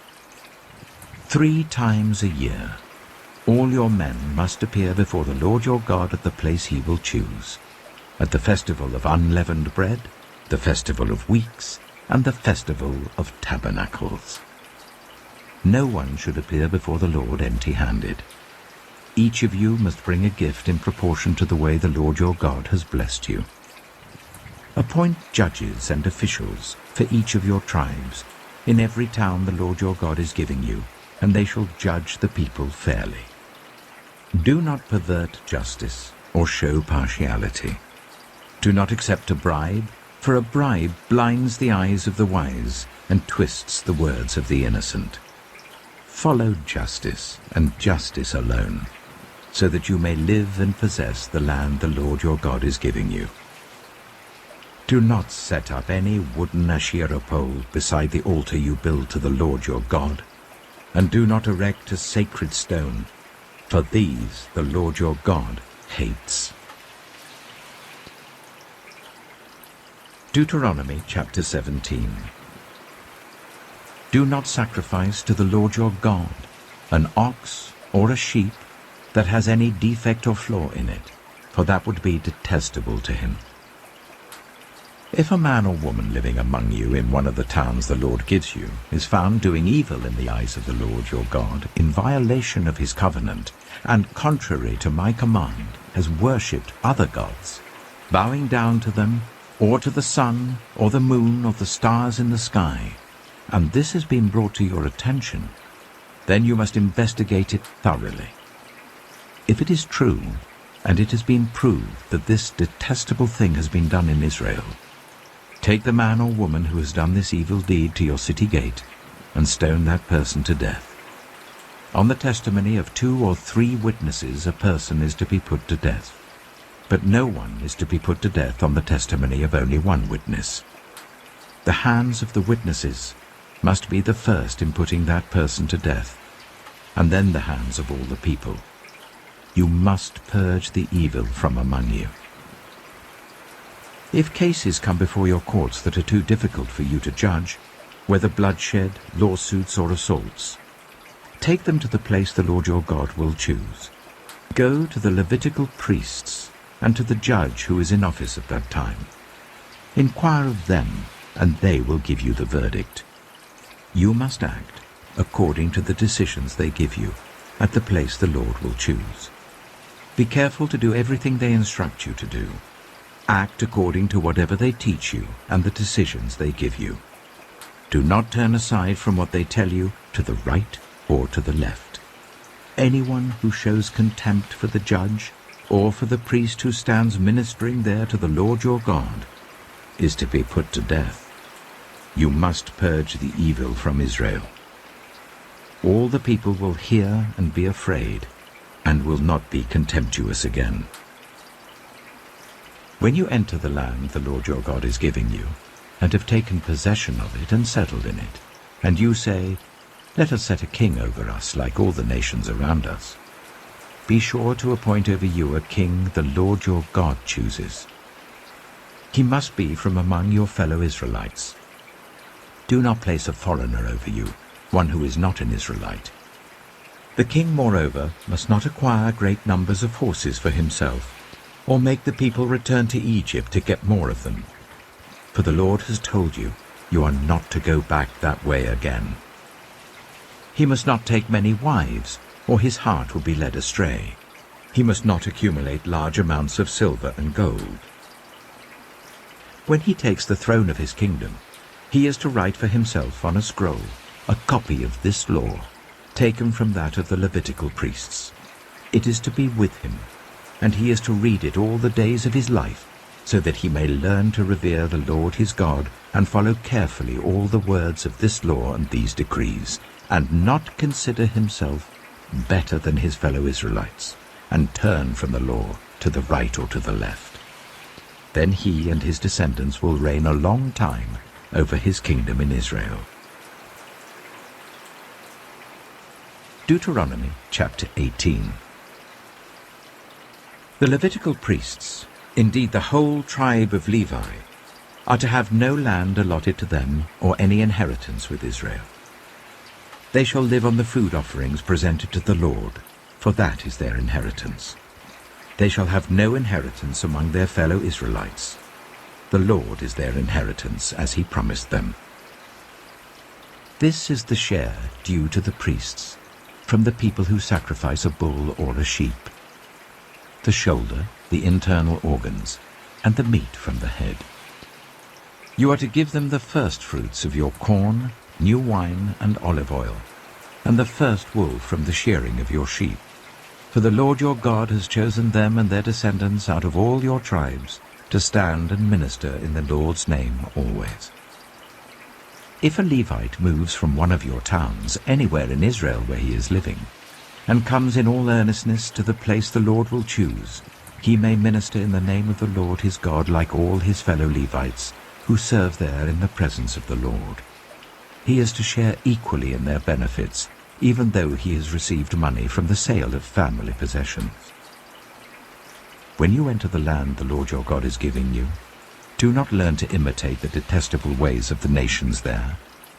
Let no one be found among you who sacrifices their son or daughter in the fire, who practices divination or sorcery, interprets omens, engages in witchcraft, or casts spells, or who is a medium or spiritist, or who consults the dead. Anyone who does these things is detestable to the Lord. Because of these same detestable practices, the Lord your God will drive out those nations before you. You must be blameless before the Lord your God. The nations you will dispossess listen to those who practice sorcery or divination. But as for you, the Lord your God has not permitted you to do so. The Lord your God will raise up for you a prophet like me from among you, from your fellow Israelites. You must listen to him. For this is what you asked of the Lord your God at Horeb, on the day of the assembly, when you said, "Let us not hear the voice of the Lord our God, nor see this great fire any more, or we will die." The Lord God said to me, "What they say is good. I will raise up for them a prophet like you from among their fellow Israelites, and I will put my words in his mouth. He will tell them everything I command him. I myself will call to account anyone who does not listen to my words that the prophet speaks in my name. But a prophet who presumes to speak in my name anything I have not commanded, or a prophet who speaks in the name of other gods, is to be put to death." You may say to yourselves, "How can we know when a message has not been spoken by the Lord? If what a prophet proclaims in the name of the Lord does not take place or come true, that is a message the Lord has not spoken. That prophet has spoken presumptuously, so do not be alarmed." Deuteronomy chapter 19. When the Lord your God has destroyed the nations whose land he is giving you, and when you have driven them out and settled in their towns and houses, then set aside for yourselves 3 cities in the land the Lord your God is giving you to possess. Determine the distances involved, and divide into 3 parts the land the Lord your God is giving you as an inheritance, so that a person who kills someone may flee for refuge to one of these cities. This is the rule concerning anyone who kills a person and flees there for safety. Anyone who kills a neighbor unintentionally, without malice aforethought. For instance, a man may go into the forest with his neighbor to cut wood, and as he swings his axe to fell a tree, the head may fly off and hit his neighbor and kill him. That man may flee to one of these cities and save his life. Otherwise, the avenger of blood might pursue him in a rage, overtake him if the distance is too great, and kill him even though he is not deserving of death, since he did it to his neighbor without malice aforethought. This is why I command you to set aside for yourselves 3 cities. If the Lord your God enlarges your territory, as he promised on oath to your ancestors, and gives you the whole land he promised them, because you carefully follow all these laws I command you today, to love the Lord your God and to walk always in obedience to him, then you are to set aside 3 more cities. Do this, so that innocent blood will not be shed in your land, which the Lord your God is giving you as your inheritance, and so that you will not be guilty of bloodshed. But if, out of hate, someone lies in wait, assaults and kills a neighbor, and then flees to one of these cities, the killer shall be sent for by one of the town elders, be brought back from the city, and be handed over to the avenger of blood to die. Show no pity. You must purge from Israel the guilt of shedding innocent blood, so that it may go well with you. Do not move your neighbor's boundary stones set up by your predecessors in the inheritance you receive in the land the Lord your God is giving you to possess. One witness is not enough to convict anyone accused of any crime or offense they may have committed. A matter must be established by the testimony of 2 or 3 witnesses. If a malicious witness takes the stand to accuse someone of a crime, the 2 people involved in the dispute must stand in the presence of the Lord before the priests and the judges who are in office at the time. The judges must make a thorough investigation, and if the witness proves to be a liar, giving false testimony against a fellow Israelite, then do to the false witness as that witness intended to do to the other party. You must purge the evil from among you.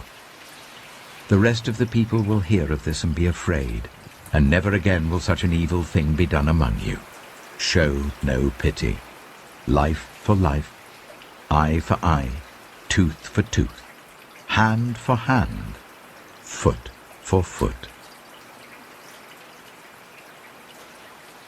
Deuteronomy chapter 20.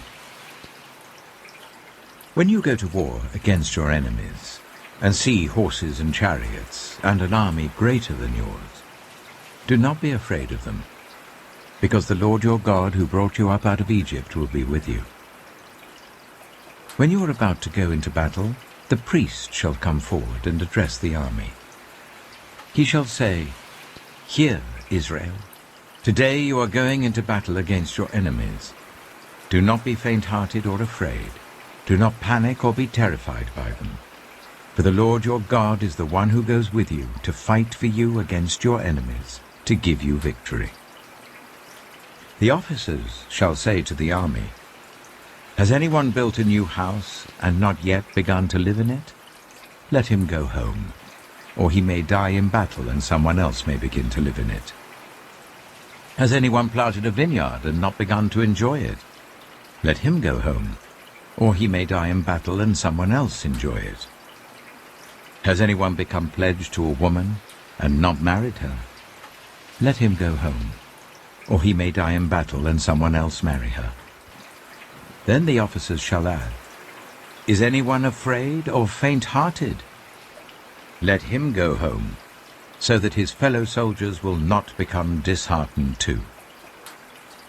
When the officers have finished speaking to the army, they shall appoint commanders over it. When you march up to attack a city, make its people an offer of peace. If they accept and open their gates, all the people in it shall be subject to forced labor and shall work for you. If they refuse to make peace and they engage you in battle, lay siege to that city. When the Lord your God delivers it into your hand, put to the sword all the men in it. As for the women, the children, the livestock, and everything else in the city, you may take these as plunder for yourselves. And you may use the plunder the Lord your God gives you from your enemies. This is how you are to treat all the cities that are at a distance from you and do not belong to the nations nearby. However, in the cities of the nations the Lord your God is giving you as an inheritance, do not leave alive anything that breathes. Completely destroy them. The Hittites, Amorites, Canaanites, Perizzites, Hivites, and Jebusites, as the Lord your God has commanded you. Otherwise they will teach you to follow all the detestable things they do in worshipping their gods, and you will sin against the Lord your God. When you lay siege to a city for a long time, fighting against it to capture it, do not destroy its trees by putting an axe to them, because you can eat their fruit.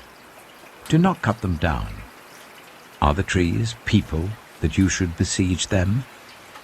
However, you may cut down trees that you know are not fruit trees, and use them to build siege works until the city at war with you falls. Deuteronomy chapter 21. If someone is found slain, lying in a field in the land the Lord your God is giving you to possess, and it is not known who the killer was, your elders and judges shall go out and measure the distance from the body to the neighboring towns. Then the elders of the town nearest the body shall take a heifer that has never been worked and has never worn a yoke, and lead it down to a valley that has not been ploughed or planted and where there is a flowing stream. There, in the valley, they are to break the heifer's neck. The Levitical priests shall step forward, for the Lord your God has chosen them to minister and to pronounce blessings in the name of the Lord, and to decide all cases of dispute and assault.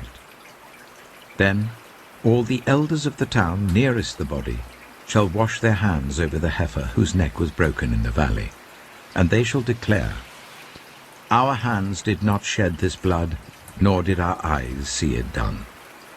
Accept this atonement for your people, Israel, whom you have redeemed, Lord, and do not hold your people guilty of the blood of an innocent person. Then the bloodshed will be atoned for, and you will have purged from yourselves the guilt of shedding innocent blood, since you have done what is right in the eyes of the Lord. When you go to war against your enemies, and the Lord your God delivers them into your hands, and you take captives, if you notice among the captives a beautiful woman and are attracted to her, you may take her as your wife. Bring her into your home, and make her shave her head, trim her nails, and put aside the clothes she was wearing when captured. After she has lived in your house and mourned her father and mother for a full month, then you may go to her and be her husband, and she shall be your wife. If you are not pleased with her, let her go wherever she wishes. You must not sell her or treat her as a slave, since you have dishonored her. If a man has 2 wives, and he loves one but not the other, and both bear him sons, but the firstborn is the son of the wife he does not love, when he wills his property to his sons, he must not give the rights of the firstborn to the son of the wife he loves, in preference to his actual firstborn, the son of the wife he does not love. He must acknowledge the son of his unloved wife as the firstborn by giving him a double share of all he has. That son is the first sign of his father's strength. The right of the firstborn belongs to him. If someone has a stubborn and rebellious son, who does not obey his father and mother, and will not listen to them when they discipline him, his father and mother shall take hold of him, and bring him to the elders at the gate of his town. They shall say to the elders, This son of ours is stubborn and rebellious. He will not obey us. He is a glutton and a drunkard." Then all the men of his town are to stone him to death. You must purge the evil from among you. All Israel will hear of it and be afraid. If someone guilty of a capital offense is put to death and their body is exposed on a pole, you must not leave the body hanging on the pole overnight. Be sure to bury it that same day, because anyone who is hung on a pole is under God's curse. You must not desecrate the land the Lord your God is giving you as an inheritance. Deuteronomy chapter 22. If you see your fellow Israelites' ox or sheep straying, do not ignore it, but be sure to take it back to its owner. If they do not live near you, or if you do not know who owns it, take it home with you and keep it until they come looking for it. Then give it back. Do the same if you find their donkey or cloak or anything else they have lost. Do not ignore it. If you see your fellow Israelites' donkey or ox fallen on the road, do not ignore it. Help the owner to get it to its feet. A woman must not wear men's clothing, nor a man wear women's clothing, for the Lord your God detests anyone who does this. If you come across a bird's nest beside the road, either in a tree or on the ground, and the mother is sitting on the young or on the eggs, do not take the mother with the young. You may take the young, but be sure to let the mother go, so that it may go well with you and you may have a long life. When you build a new house, make a parapet around your roof, so that you may not bring the guilt of bloodshed on your house if someone falls from the roof. Do not plant two kinds of seed in your vineyard. If you do, not only the crops you plant, but also the fruit of the vineyard will be defiled. Do not plough with an ox and a donkey yoked together. Do not wear clothes of wool and linen woven together. Make tassels on the four corners of the cloak you wear. If a man takes a wife, and after sleeping with her dislikes her, and slanders her and gives her a bad name, saying, "I married this woman, but when I approached her, I did not find proof of her virginity," then the young woman's father and mother shall bring to the town elders at the gate proof that she was a virgin. Her father will say to the elders, "I gave my daughter in marriage to this man, but he dislikes her. Now he has slandered her and said, 'I did not find your daughter to be a virgin.' But here is the proof of my daughter's virginity." Then her parents shall display the cloth before the elders of the town, and the elders shall take the man and punish him. They shall fine him 100 shekels of silver, and give them to the young woman's father, because this man has given an Israelite virgin a bad name. She shall continue to be his wife. He must not divorce her as long as he lives. If, however, the charge is true, and no proof of the young woman's virginity can be found, she shall be brought to the door of her father's house, and there the men of her town shall stone her to death. She has done an outrageous thing in Israel by being promiscuous while still in her father's house. You must purge the evil from among you. If a man is found sleeping with another man's wife, both the man who slept with her and the woman must die. You must purge the evil from Israel. If a man happens to meet in a town a virgin pledged to be married and he sleeps with her, you shall take both of them to the gate of that town and stone them to death. The young woman because she was in a town and did not scream for help, and the man because he violated another man's wife. You must purge the evil from among you. But if out in the country a man happens to meet a young woman pledged to be married and rapes her, only the man who has done this shall die. Do nothing to the woman. She has committed no sin deserving death. This case is like that of someone who attacks and murders a neighbor. For the man found the young woman out in the country, and though the betrothed woman screamed, there was no one to rescue her. If a man happens to meet a virgin who is not pledged to be married and rapes her and they are discovered, he shall pay her father 50 shekels of silver. He must marry the young woman, for he has violated her. He can never divorce her as long as he lives. A man is not to marry his father's wife. He must not dishonor his father's bed. Deuteronomy chapter 23. No one who has been emasculated by crushing or cutting may enter the assembly of the Lord. No one born of a forbidden marriage, nor any of their descendants may enter the assembly of the Lord, not even in the 10th generation. No Ammonite or Moabite, or any of their descendants may enter the assembly of the Lord, not even in the 10th generation. For they did not come to meet you with bread and water on your way when you came out of Egypt.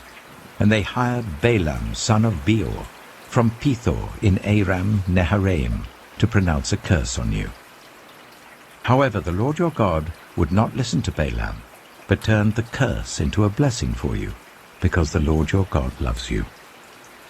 Do not seek a treaty of friendship with them as long as you live. Do not despise an Edomite, for the Edomites are related to you. Do not despise an Egyptian, because you resided as foreigners in their country.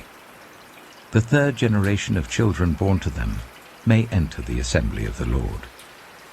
When you set up camp against your enemies, keep away from everything impure. If one of your men is unclean because of a nocturnal emission, he is to go outside the camp and stay there. But as evening approaches, he is to wash himself, and at sunset he may return to the camp. Designate a place outside the camp where you can go to relieve yourself. As part of your equipment, have something to dig with, and when you relieve yourself, dig a hole and cover up your excrement. For the Lord your God moves about in your camp to protect you and to deliver your enemies to you. Your camp must be holy, so that he will not see among you anything indecent and turn away from you. If a slave has taken refuge with you, do not hand them over to their master. Let them live among you wherever they like, and in whatever town they choose. Do not oppress them. No Israelite man or woman is to become a shrine prostitute. You must not bring the earnings of a female prostitute or of a male prostitute into the house of the Lord your God to pay any vow, because the Lord your God detests them both. Do not charge a fellow Israelite interest, whether on money or food or anything else that may earn interest. You may charge a foreigner interest, but not a fellow Israelite, so that the Lord your God may bless you in everything you put your hand to, in the land you are entering to possess. If you make a vow to the Lord your God, do not be slow to pay it, for the Lord your God will certainly demand it of you, and you will be guilty of sin. But if you refrain from making a vow, you will not be guilty.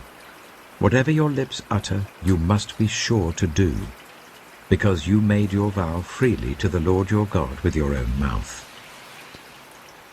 If you enter your neighbor's vineyard, you may eat all the grapes you want, but do not put any in your basket.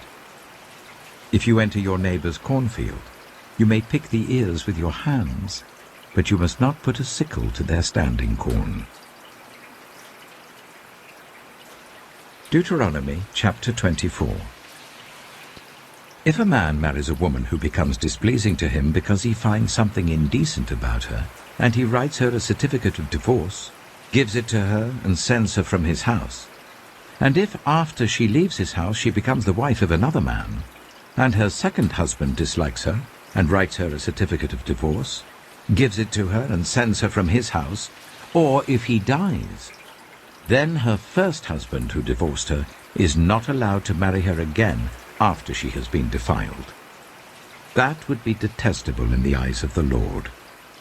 Do not bring sin upon the land the Lord your God is giving you as an inheritance. If a man has recently married, he must not be sent to war or have any other duty laid on him. For 1 year he is to be free to stay at home and bring happiness to the wife he has married. Do not take a pair of millstones, not even the upper one, as security for a debt, because that would be taking a person's livelihood as security. If someone is caught kidnapping a fellow Israelite and treating or selling them as a slave, The kidnapper must die. You must purge the evil from among you. In cases of defiling skin diseases, be very careful to do exactly as the Levitical priests instruct you. You must follow carefully what I have commanded them. Remember what the Lord your God did to Miriam along the way after you came out of Egypt. When you make a loan of any kind to your neighbor, do not go into their house to get what is offered to you as a pledge. Stay outside, and let the neighbor to whom you are making the loan bring the pledge out to you. If the neighbor is poor, do not go to sleep with their pledge in your possession. Return their cloak by sunset, so that your neighbor may sleep in it. Then they will thank you, and it will be regarded as a righteous act in the sight of the Lord your God. Do not take advantage of a hired worker who is poor and needy, whether that worker is a fellow Israelite or a foreigner residing in one of your towns. Pay them their wages each day before sunset, because they are poor and are counting on it. Otherwise they may cry to the Lord against you, and you will be guilty of sin. Parents are not to be put to death for their children, nor children put to death for their parents. Each will die for their own sin. Do not deprive the foreigner or the fatherless of justice, or take the cloak of the widow as a pledge. Remember that you were slaves in Egypt, and the Lord your God redeemed you from there. That is why I command you to do this. When you are harvesting in your field and you overlook a sheaf, do not go back to get it. Leave it for the foreigner, the fatherless, and the widow, so that the Lord your God may bless you in all the work of your hands. When you beat the olives from your trees, do not go over the branches a second time. Leave what remains for the foreigner, the fatherless, and the widow. When you harvest the grapes in your vineyard, do not go over the vines again. Leave what remains for the foreigner, the fatherless, and the widow. Remember that you were slaves in Egypt. That is why I command you to do this. Deuteronomy chapter 25. When people have a dispute, they are to take it to court, and the judges will decide the case, acquitting the innocent and condemning the guilty. If the guilty person deserves to be beaten, the judge shall make them lie down and have them flogged in his presence with the number of lashes the crime deserves. But the judge must not impose more than 40 lashes. If the guilty party is flogged more than that, your fellow Israelite will be degraded in your eyes. Do not muzzle an ox while it is treading out the grain.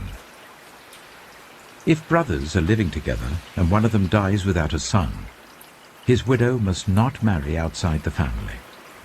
Her husband's brother shall take her and marry her and fulfill the duty of a brother-in-law to her. The first son she bears shall carry on the name of the dead brother, so that his name will not be blotted out from Israel. However, if a man does not want to marry his brother's wife, she shall go to the elders at the town gate and say, "My husband's brother refuses to carry on his brother's name in Israel. He will not fulfill the duty of a brother-in-law to me." Then the elders of his town shall summon him and talk to him. If he persists in saying, "I do not want to marry her," his brother's widow shall go up to him in the presence of the elders, take off one of his sandals, spit in his face, and say, "This is what is done to the man who will not build up his brother's family line." That man's line shall be known in Israel as the family of the unsandaled. If two men are fighting, and the wife of one of them comes to rescue her husband from his assailant, and she reaches out and seizes him by his private parts, you shall cut off her hand. Show her no pity. Do not have two differing weights in your bag, one heavy, one light.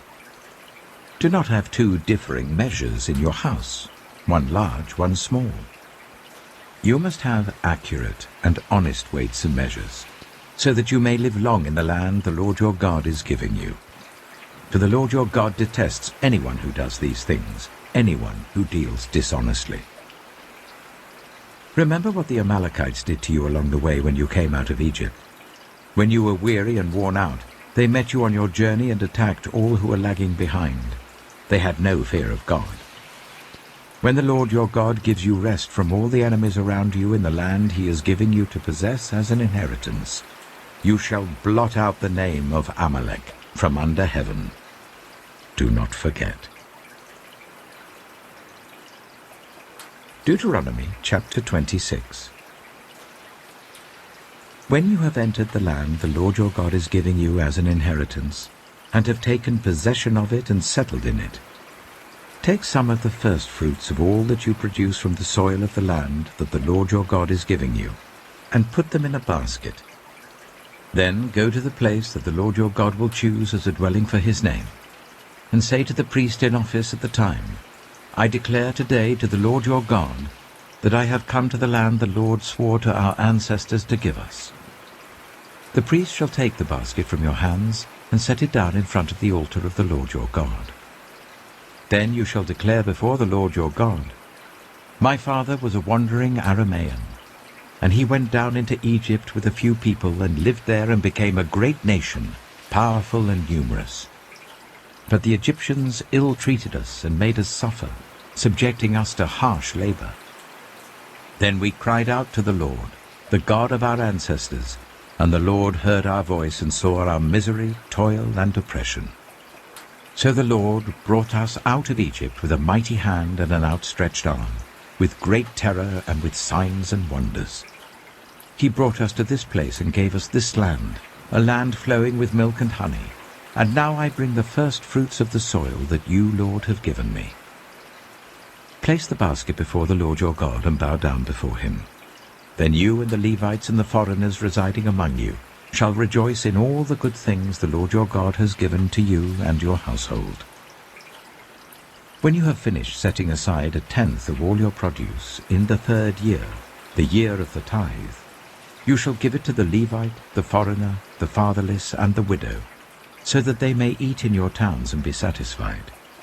Then say to the Lord your God, I have removed from my house the sacred portion, and have given it to the Levite, the foreigner, the fatherless, and the widow, according to all you commanded. I have not turned aside from your commands, nor have I forgotten any of them. I have not eaten any of the sacred portion while I was in mourning, nor have I removed any of it while I was unclean, nor have I offered any of it to the dead. I have obeyed the Lord my God. I have done everything you commanded me. Look down from heaven, your holy dwelling place, and bless your people Israel, and the land you have given us, as you promised on oath to our ancestors, a land flowing with milk and honey. The Lord your God commands you this day to follow these decrees and laws. Carefully observe them with all your heart and with all your soul. You have declared this day that the Lord is your God, and that you will walk in obedience to him, that you will keep his decrees, commands, and laws, that you will listen to him.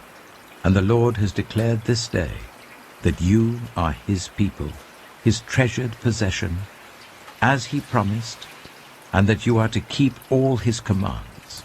He has declared that he will set you in praise, fame, and honor, high above all the nations he has made, and that you will be a people holy to the Lord your God, as he promised. Deuteronomy chapter 27. Moses and the elders of Israel commanded the people, Keep all these commands that I give you today. When you have crossed the Jordan into the land of the Lord your God is giving you, set up some large stones and coat them with plaster. Write on them all the words of this law. When you have crossed over to enter the land the Lord your God is giving you, a land flowing with milk and honey, just as the Lord, the God of your ancestors, promised you. And when you have crossed the Jordan, set up these stones on Mount Ebal, as I command you today, and coat them with plaster. Build there an altar to the Lord your God, an altar of stones. Do not use any iron tool on them. Build the altar of the Lord your God with stones from the field, and offer burnt offerings on it to the Lord your God. Sacrifice fellowship offerings there, eating them and rejoicing in the presence of the Lord your God. And you shall write very clearly all the words of this law on these stones you have set up. Then Moses and the Levitical priests said to all Israel, "Be silent, Israel, and listen. You have now become the people of the Lord your God.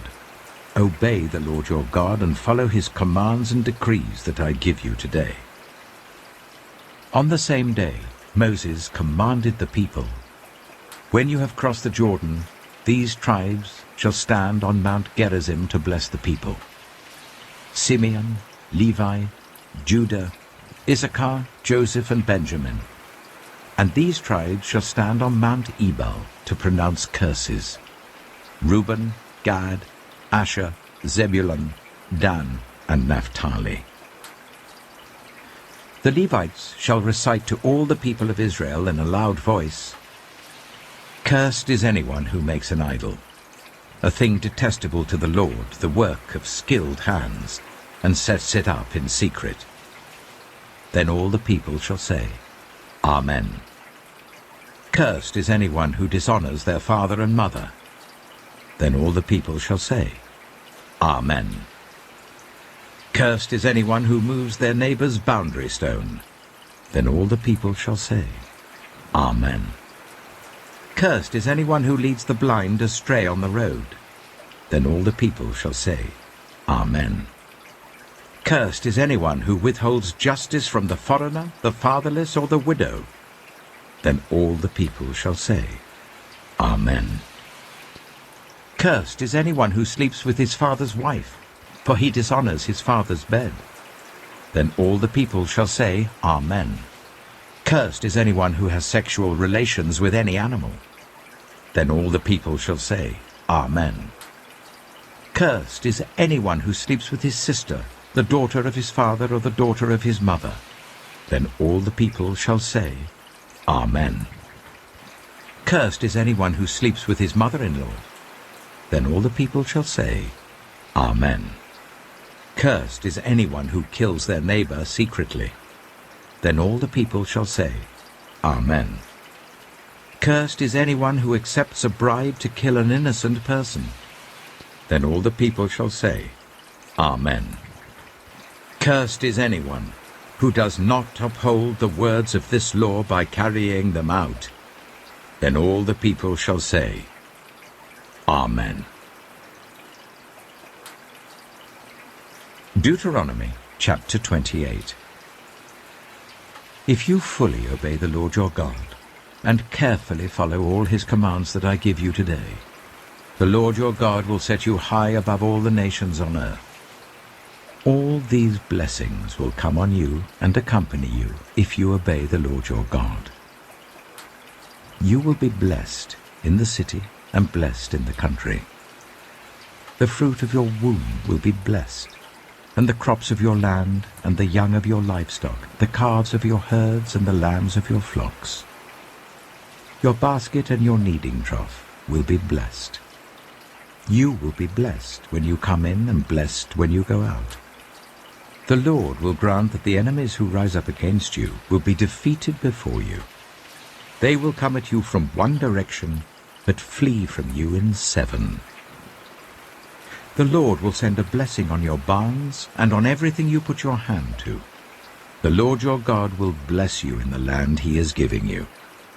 The Lord will establish you as his holy people, as he promised you on oath, if you keep the commands of the Lord your God and walk in obedience to him. Then all the peoples on earth will see that you are called by the name of the Lord, and they will fear you. The Lord will grant you abundant prosperity in the fruit of your womb, the young of your livestock, and the crops of your ground, in the land he swore to your ancestors to give you. The Lord will open the heavens, the storehouse of his bounty, to send rain on your land in season, and to bless all the work of your hands. You will lend to many nations, but will borrow from none. The Lord will make you the head, not the tail. If you pay attention to the commands of the Lord your God that I give you this day, and carefully follow them, you will always be at the top, never at the bottom. Do not turn aside from any of the commands I give you today, to the right or to the left, following other gods and serving them. However, if you do not obey the Lord your God, and do not carefully follow all his commands and decrees I am giving you today, all these curses will come on you and overtake you. You will be cursed in the city and cursed in the country. Your basket and your kneading trough will be cursed. The fruit of your womb will be cursed, and the crops of your land, and the calves of your herds, and the lambs of your flocks. You will be cursed when you come in, and cursed when you go out. The Lord will send on you curses, confusion, and rebuke in everything you put your hand to, until you are destroyed and come to sudden ruin because of the evil you have done in forsaking him. The Lord will plague you with diseases until he has destroyed you from the land you are entering to possess. The Lord will strike you with wasting disease, with fever and inflammation, with scorching heat and drought, with blight and mildew, which will plague you until you perish. The sky over your head will be bronze, the ground beneath you iron. The Lord will turn the rain of your country into dust and powder. It will come down from the skies until you are destroyed. The Lord will cause you to be defeated before your enemies. You will come at them from one direction, but flee from them in 7, and you will become a thing of horror to all the kingdoms on earth. Your carcasses will be food for all the birds and the wild animals, and there will be no one to frighten them away. The Lord will afflict you with the boils of Egypt, and with tumors, festering sores, and the itch from which you cannot be cured. The Lord will afflict you with madness, blindness, and confusion of mind. At midday you will grope about like a blind person in the dark. You will be unsuccessful in everything you do. Day after day you will be oppressed and robbed, with no one to rescue you. You will be pledged to be married to a woman, but another will take her and rape her. You will build a house, but you will not live in it. You will plant a vineyard, but you will not even begin to enjoy its fruit. Your ox will be slaughtered before your eyes, but you will eat none of it. Your donkey will be forcibly taken from you, and will not be returned. Your sheep will be given to your enemies, and no one will rescue them. Your sons and daughters will be given to another nation, and you will wear out your eyes watching for them day after day, powerless to lift a hand. A people that you do not know will eat what your land and labor produce, and you will have nothing but cruel oppression all your days. The sights you see will drive you mad. The Lord will afflict your knees and legs with painful boils that cannot be cured, spreading from the soles of your feet to the top of your head. The Lord will drive you and the king you set over you to a nation unknown to you or your ancestors. There you will worship other gods, gods of wood and stone. You will become a thing of horror, a byword, and an object of ridicule among the peoples where the Lord will drive you. You will sow much seed in the field, but you will harvest little, because locusts will devour it. You will plant vineyards and cultivate them, but you will not drink the wine or gather the grapes, because worms will eat them. You will have olive trees throughout your country, but you will not use the oil, because the olives will drop off. You will have sons and daughters, but you will not keep them, because they will go into captivity. Swarms of locusts will take over all your trees and the crops of your land. The foreigners who reside among you will rise above you higher and higher, but you will sink lower and lower. They will lend to you, but you will not lend to them. They will be the head, but you will be the tail. All these curses will come on you. They will pursue you and overtake you until you are destroyed, because you did not obey the Lord your God and observe the commands and decrees he gave you. They will be a sign and a wonder to you and your descendants forever.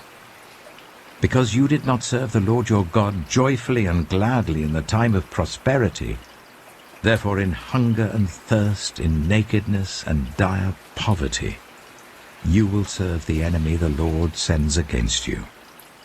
He will put an iron yoke on your neck until he has destroyed you. The Lord will bring a nation against you from far away, from the ends of the earth, like an eagle swooping down, a nation whose language you will not understand, a fierce-looking nation without respect for the old or pity for the young. They will devour the young of your livestock and the crops of your land until you are destroyed. They will leave you no corn, new wine, or olive oil, nor any calves of your herds or lambs of your flocks, until you are ruined. They will lay siege to all the cities throughout your land, until the high fortified walls in which you trust fall down. They will besiege all the cities throughout the land the Lord your God is giving you. Because of the suffering your enemy will inflict on you during the siege, you will eat the fruit of the womb, the flesh of the sons and daughters the Lord your God has given you. Even the most gentle and sensitive man among you will have no compassion on his own brother, or the wife he loves, or his surviving children, and he will not give to one of them any of the flesh of his children that he is eating. It will be all he has left, because of the suffering that your enemy will inflict on you during the siege of all your cities. The most gentle and sensitive woman among you, so sensitive and gentle that she would not venture to touch the ground with the sole of her foot, will begrudge the husband she loves and her own son or daughter the afterbirth from her womb and the children she bears. For in her dire need she intends to eat them secretly, because of the suffering your enemy will inflict on you during the siege of your cities.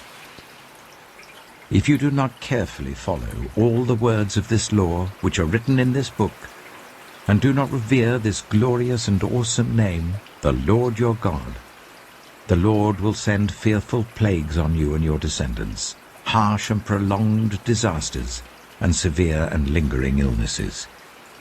He will bring on you all the diseases of Egypt that you dreaded, and they will cling to you. The Lord will also bring on you every kind of sickness and disaster not recorded in this book of the law until you are destroyed. You, who were as numerous as the stars in the sky, will be left but few in number, because you did not obey the Lord your God. Just as it pleased the Lord to make you prosper and increase in number, so it will please him to ruin and destroy you. You will be uprooted from the land you are entering to possess. Then the Lord will scatter you among all the nations, from one end of the earth to the other. There you will worship other gods, gods of wood and stone, which neither you nor your ancestors have known. Among those nations you will find no repose, no resting place for the sole of your foot. There the Lord will give you an anxious mind, eyes weary with longing, and a despairing heart. You will live in constant suspense, filled with dread both night and day, never sure of your life. In the morning you will say, if only it were evening, and in the evening, if only it were morning, because of the terror that will fill your hearts and the sights that your eyes will see. The Lord will send you back in ships to Egypt, on a journey I said you should never make again. There you will offer yourselves for sale to your enemies as male and female slaves, but no one will buy you. Deuteronomy chapter 29. These are the terms of the covenant the Lord commanded Moses to make with the Israelites in Moab, in addition to the covenant he had made with them at Horeb. Moses summoned all the Israelites and said to them, Your eyes have seen all that the Lord did in Egypt to Pharaoh, to all his officials, and to all his land. With your own eyes you saw those great trials, those signs and great wonders. But to this day the Lord has not given you a mind that understands, or eyes that see, or ears that hear. Yet the Lord says, During the 40 years that I led you through the wilderness, your clothes did not wear out, nor did the sandals on your feet. You ate no bread and drank no wine nor other fermented drink. I did this so that you might know that I am the Lord your God. When you reached this place, Sihon, king of Heshbon, and Og, king of Bashan, came out to fight against us, but we defeated them. We took their land and gave it as an inheritance to the Reubenites, the Gadites, and the half-tribe of Manasseh. Carefully follow the terms of this covenant, so that you may prosper in everything you do. All of you are standing today in the presence of the Lord your God, your leaders and chief men, your elders and officials, and all the other men of Israel, together with your children and your wives, and the foreigners living in your camps who chop your wood and carry your water. You are standing here in order to enter into a covenant with the Lord your God, a covenant the Lord is making with you this day, and sealing with an oath, to confirm you this day as his people, that he may be your God, as he promised you, and as he swore to your fathers, Abraham, Isaac, and Jacob. I am making this covenant with its oath, not only with you who are standing here with us today in the presence of the Lord our God, but also with those who are not here today. You yourselves know how we lived in Egypt, and how we passed through the countries on the way here. You saw among them their detestable images and idols of wood and stone, of silver and gold. Make sure there is no man or woman, clan or tribe among you today whose heart turns away from the Lord our God to go and worship the gods of those nations. Make sure there is no root among you that produces such bitter poison. When such a person hears the words of this oath, and they invoke a blessing on themselves, thinking, I will be safe, even though I persist in going my own way, they will bring disaster on the watered land as well as the dry. The Lord will never be willing to forgive them. His wrath and zeal will burn against them. All the curses written in this book will fall on them, and the Lord will blot out their names from under heaven.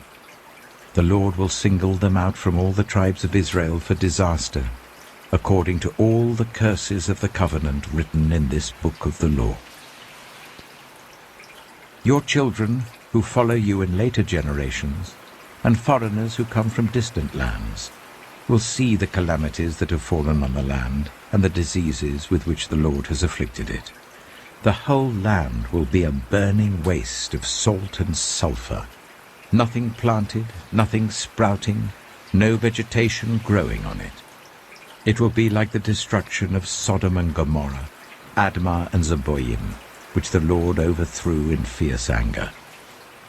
All the nations will ask, why has the Lord done this to this land? Why this fierce burning anger? And the answer will be, it is because this people abandoned the covenant of the Lord, the God of their ancestors, the covenant he made with them when he brought them out of Egypt. They went off and worshipped other gods and bowed down to them, gods they did not know, gods he had not given them. Therefore the Lord's anger burned against this land, so that he brought on it all the curses written in this book. In furious anger and in great wrath, the Lord uprooted them from their land and thrust them into another land, as it is now. The secret things belong to the Lord our God, but the things revealed belong to us and to our children forever, that we may follow all the words of this law. Deuteronomy chapter 30. When all these blessings and curses I have set before you come on you, and you take them to heart, wherever the Lord your God disperses you among the nations, and when you and your children return to the Lord your God, and obey him with all your heart and with all your soul, according to everything I command you today, then the Lord your God will restore your fortunes, and have compassion on you, and gather you again from all the nations where he scattered you. Even if you have been banished to the most distant land under the heavens, from there the Lord your God will gather you and bring you back. He will bring you to the land that belonged to your ancestors, and you will take possession of it. He will make you more prosperous and numerous than your ancestors. The Lord your God will circumcise your hearts and the hearts of your descendants, so that you may love him with all your heart and with all your soul, and live. The Lord your God will put all these curses on your enemies who hate and persecute you. You will again obey the Lord, and follow all his commands I am giving you today. Then the Lord your God will make you most prosperous in all the work of your hands and in the fruit of your womb, the young of your livestock and the crops of your land. The Lord will again delight in you and make you prosperous, just as he delighted in your ancestors. If you obey the Lord your God and keep his commands and decrees that are written in this book of the law, and turn it to the Lord your God with all your heart and with all your soul. Now what I am commanding you today is not too difficult for you or beyond your reach. It is not up in heaven so that you have to ask, who will ascend into heaven to get it and proclaim it to us so that we may obey it? Nor is it beyond the sea so that you have to ask, who will cross the sea to get it and proclaim it to us so that we may obey it? No, the word is very near you. It is in your mouth and in your heart, so that you may obey it. See, I set before you today life and prosperity, death and destruction. For I command you today to love the Lord your God, to walk in obedience to him and to keep his commands, decrees and laws. Then you will live and increase, and the Lord your God will bless you in the land you are entering to possess. But if your heart turns away, and you are not obedient, and if you are drawn away to bow down to other gods and worship them, I declare to you this day that you will certainly be destroyed. You will not live long in the land you are crossing the Jordan to enter and possess. This day I call the heavens and the earth as witnesses against you that I have set before you life and death, blessings and curses. Now choose life, so that you and your children may live, and that you may love the Lord your God, listen to his voice, and hold fast to him. For the Lord is your life, and he will give you many years in the land he swore to give to your fathers, Abraham, Isaac, and Jacob. Deuteronomy chapter 31. Then Moses went out and spoke these words to all Israel. I am now 120 years old, and I am no longer able to lead you. The Lord has said to me, you shall not cross the Jordan. The Lord your God himself will cross over ahead of you. He will destroy these nations before you, and you will take possession of their land. Joshua also will cross over ahead of you, as the Lord said. And the Lord will do to them what he did to Sihon and Og, the kings of the Amorites, whom he destroyed along with their land. The Lord will deliver them to you, and you must do to them all that I have commanded you. Be strong and courageous. Do not be afraid or terrified because of them. For the Lord your God goes with you. He will never leave you nor forsake you. Then Moses summoned Joshua and said to him in the presence of all Israel, Be strong and courageous, for you must go with this people into the land that the Lord swore to their ancestors to give them, and you must divide it among them as their inheritance. The Lord himself goes before you and will be with you. He will never leave you nor forsake you. Do not be afraid. Do not be discouraged. So Moses wrote down this law and gave it to the Levitical priests, who carried the ark of the covenant of the Lord, and to all the elders of Israel. Then Moses commanded them, At the end of every 7 years, in the year for cancelling debts, during the festival of tabernacles, when all Israel comes to appear before the Lord your God at the place he will choose, you shall read this law before them in their hearing. Assemble the people, men, women, and children, and the foreigners residing in your towns, so that they can listen and learn to fear the Lord your God, and follow carefully all the words of this law. Their children, who do not know this law, must hear it and learn to fear the Lord your God as long as you live in the land you are crossing the Jordan to possess. The Lord said to Moses, Now the day of your death is near. Call Joshua and present yourselves at the tent of meeting, where I will commission him." So Moses and Joshua came and presented themselves at the tent of meeting. Then the Lord appeared at the tent in a pillar of cloud, and the cloud stood over the entrance to the tent. And the Lord said to Moses, "You are going to rest with your ancestors, and these people will soon prostitute themselves to the foreign gods of the land they are entering. They will forsake me and break the covenant I made with them. And in that day I will become angry with them and forsake them.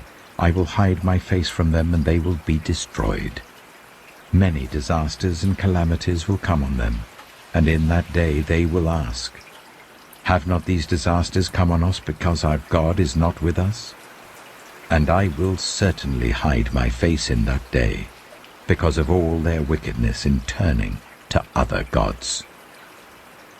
Now write down this song, and teach it to the Israelites, and make them sing it, so that it may be a witness for me against them. When I have brought them into the land flowing with milk and honey, the land I promised on oath to their ancestors, and when they eat their fill and thrive, they will turn to other gods and worship them, rejecting me and breaking my covenant. And when many disasters and calamities come on them, this song will testify against them, because it will not be forgotten by their descendants. I know what they are disposed to do even before I bring them into the land I promised them on oath." So Moses wrote down this song that day and taught it to the Israelites.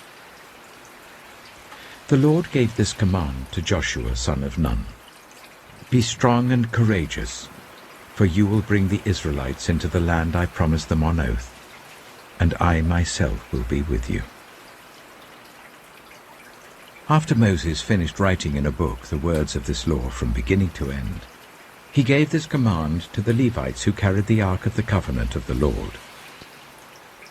"Take this book of the law and place it beside the Ark of the Covenant of the Lord your God. There it will remain as a witness against you. For I know how rebellious and stiff-necked you are.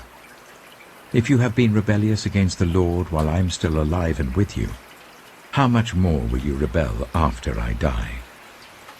Assemble before me all the elders of your tribes and all your officials, so that I can speak these words in their hearing, and call the heavens and the earth to testify against them.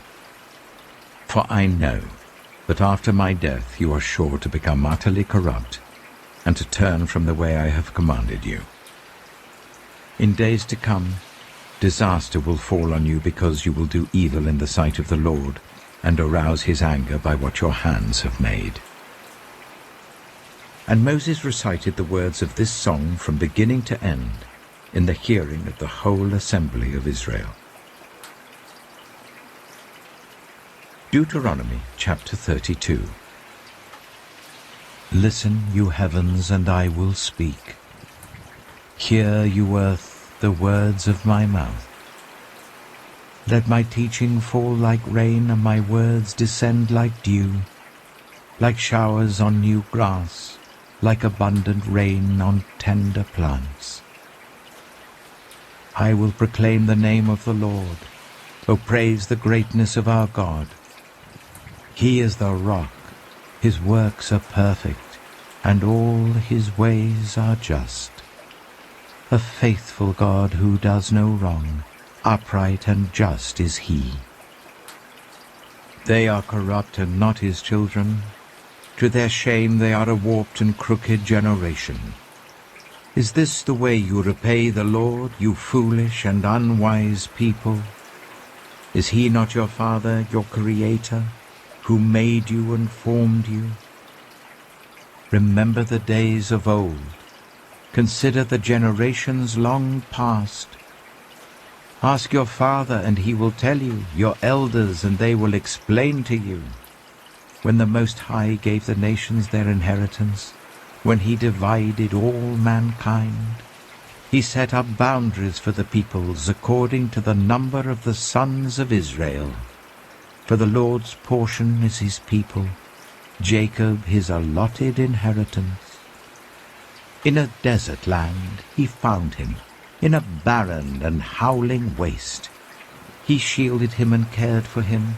He guarded him as the apple of his eye. Like an eagle that stirs up its nest and hovers over its young, that spread its wings to catch them and carries them on its pinions. The Lord alone led him, no foreign god was with him. He made him ride on the heights of the land, and fed him with the fruit of the fields. He nourished him with honey from the rock, and with oil from the flinty crag, with curds and milk from herds and flock, and with fattened lambs and goats, with choice rams of Bashan, and the finest grains of wheat. You drank the foaming blood of the grape. Jeshurun grew fat and kicked. Filled with food, they became heavy and sleek. They abandoned the God who made them, and rejected the rock, their Saviour. They made him jealous with their foreign gods, and angered him with their detestable idols. They sacrificed to false gods, which are not God, gods they had not known, gods that had recently appeared, gods your ancestors did not fear. You deserted the rock who fathered you. You forgot the God who gave you birth. The Lord saw this and rejected them because he was angered by his sons and daughters. I will hide my face from them, he said, and see what their end will be. For they are a perverse generation, children who are unfaithful. They made me jealous by what is no God, and angered me with their worthless idols.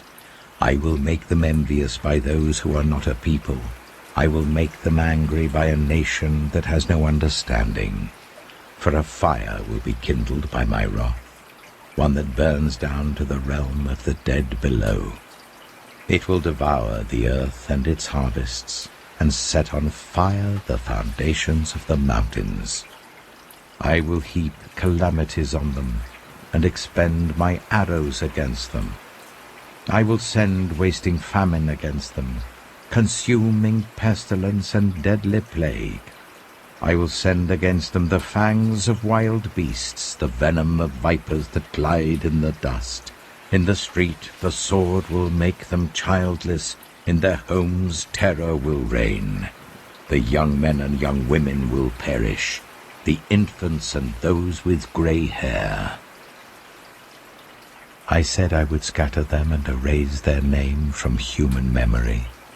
But I dreaded the taunt of the enemy, lest the adversary misunderstand, and say, our hand has triumphed. The Lord has not done all this. They are a nation without sense. There is no discernment in them. If only they were wise and would understand this and discern what their end will be. How could one man chase 1,000 or two put 10,000 to flight? Unless their rock had sold them, unless the Lord had given them up. For their rock is not like our rock, as even our enemies concede. Their vine comes from the vine of Sodom and from the fields of Gomorrah. Their grapes are filled with poison, and their clusters with bitterness. Their wine is the venom of serpents, the deadly poison of cobras. Have I not kept this in reserve, and sealed it in my vaults? It is mine to avenge. I will repay. In due time their foot will slip. Their day of disaster is near, and their doom rushes upon them. The Lord will vindicate his people and relent concerning his servants, when he sees their strength is gone and no one is left slave or free. He will say, now where are their gods, the rock they took refuge in, the gods who ate the fat of their sacrifices and drank the wine of their drink offerings? Let them rise up to help you. Let them give you shelter. See now that I myself am he. There is no God beside me. I put to death, and I bring to life. I have wounded, and I will heal, and no one can deliver out of my hand.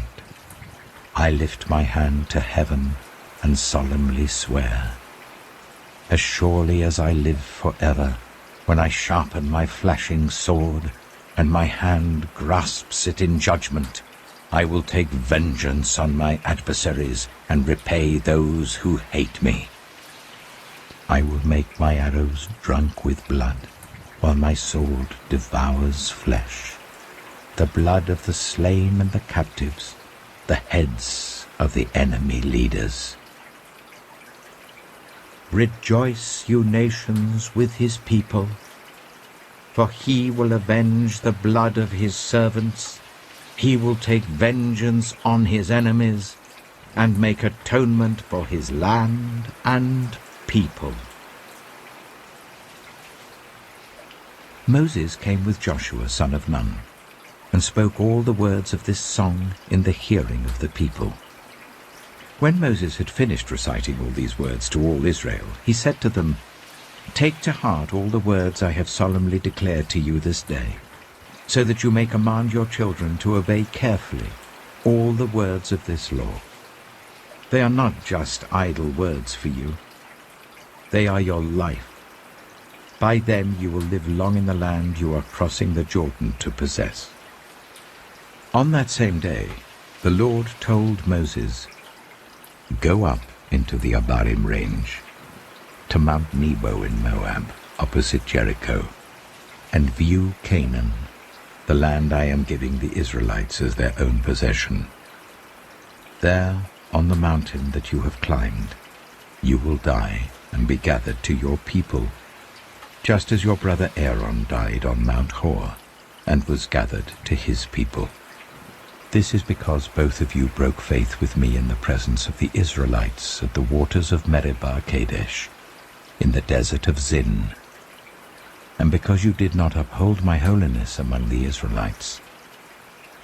Therefore, you will see the land only from a distance. You will not enter the land I am giving to the people of Israel."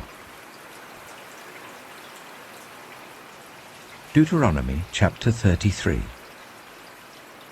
This is the blessing that Moses, the man of God, pronounced on the Israelites before his death.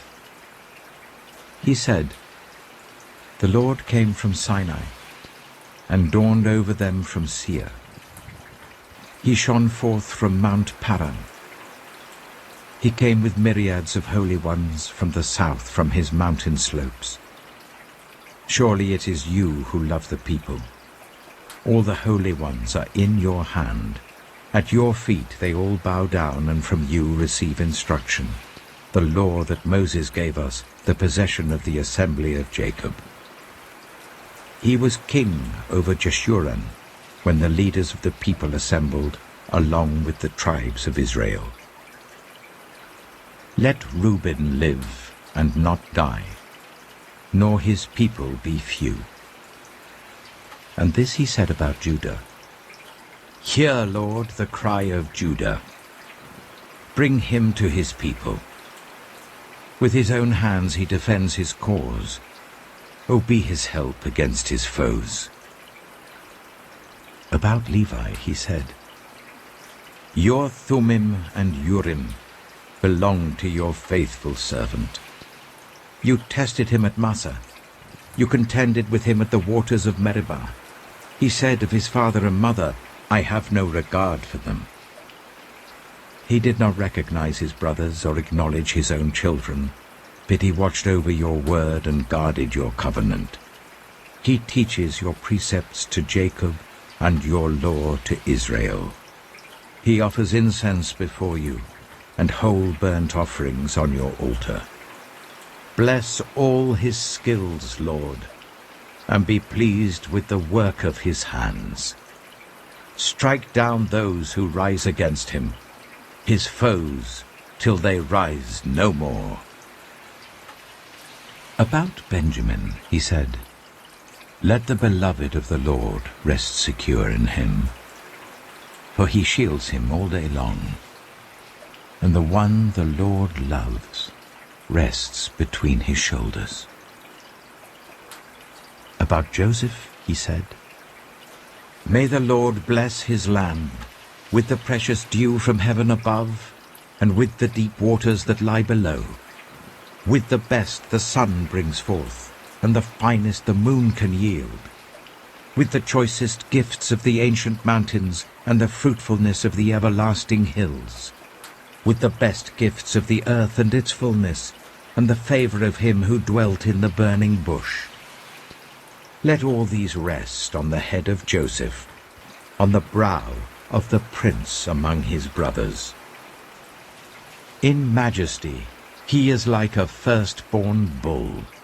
His horns are the horns of a wild ox. With them he will gore the nations, even those at the ends of the earth. Such are the 10,000s of Ephraim, such are the thousands of Manasseh."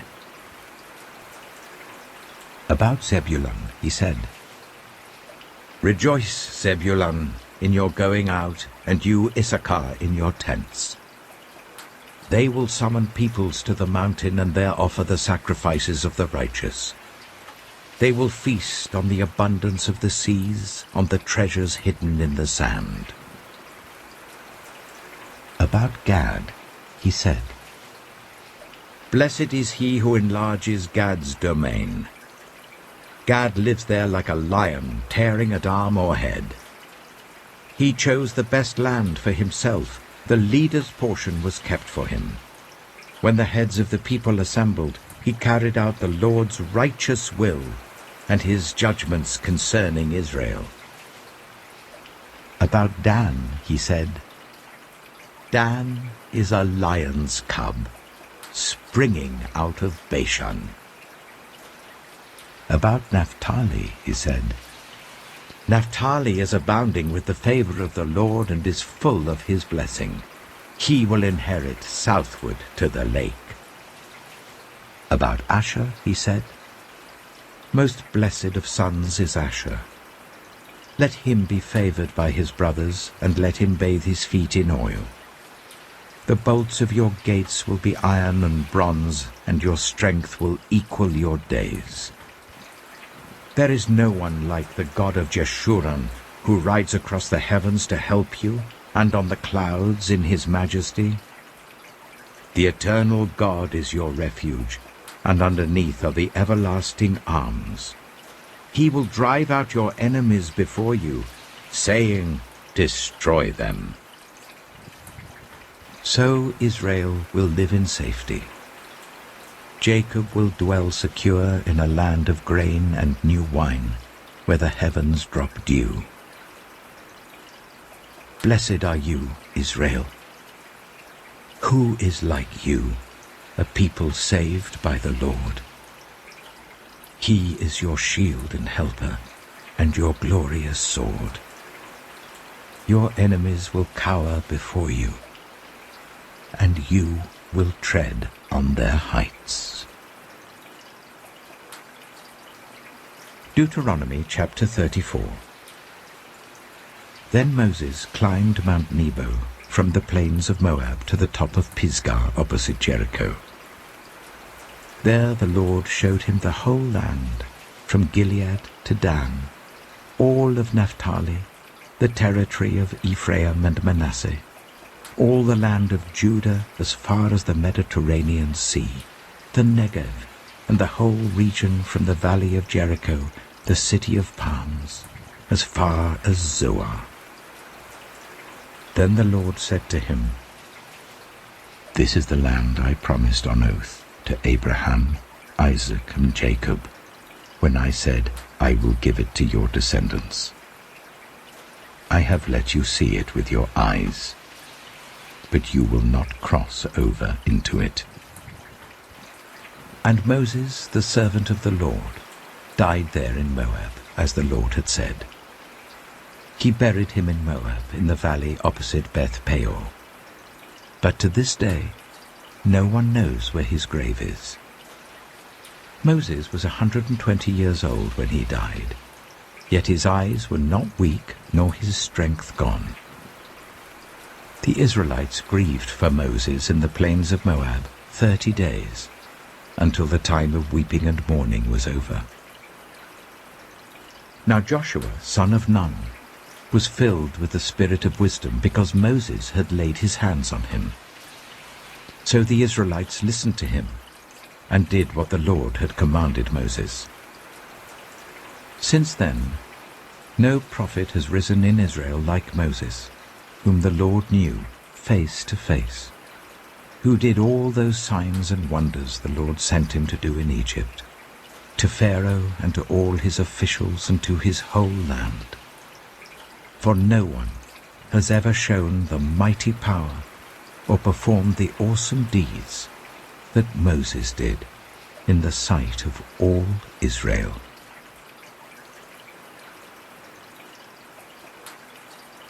The Book of Joshua. Joshua chapter 1.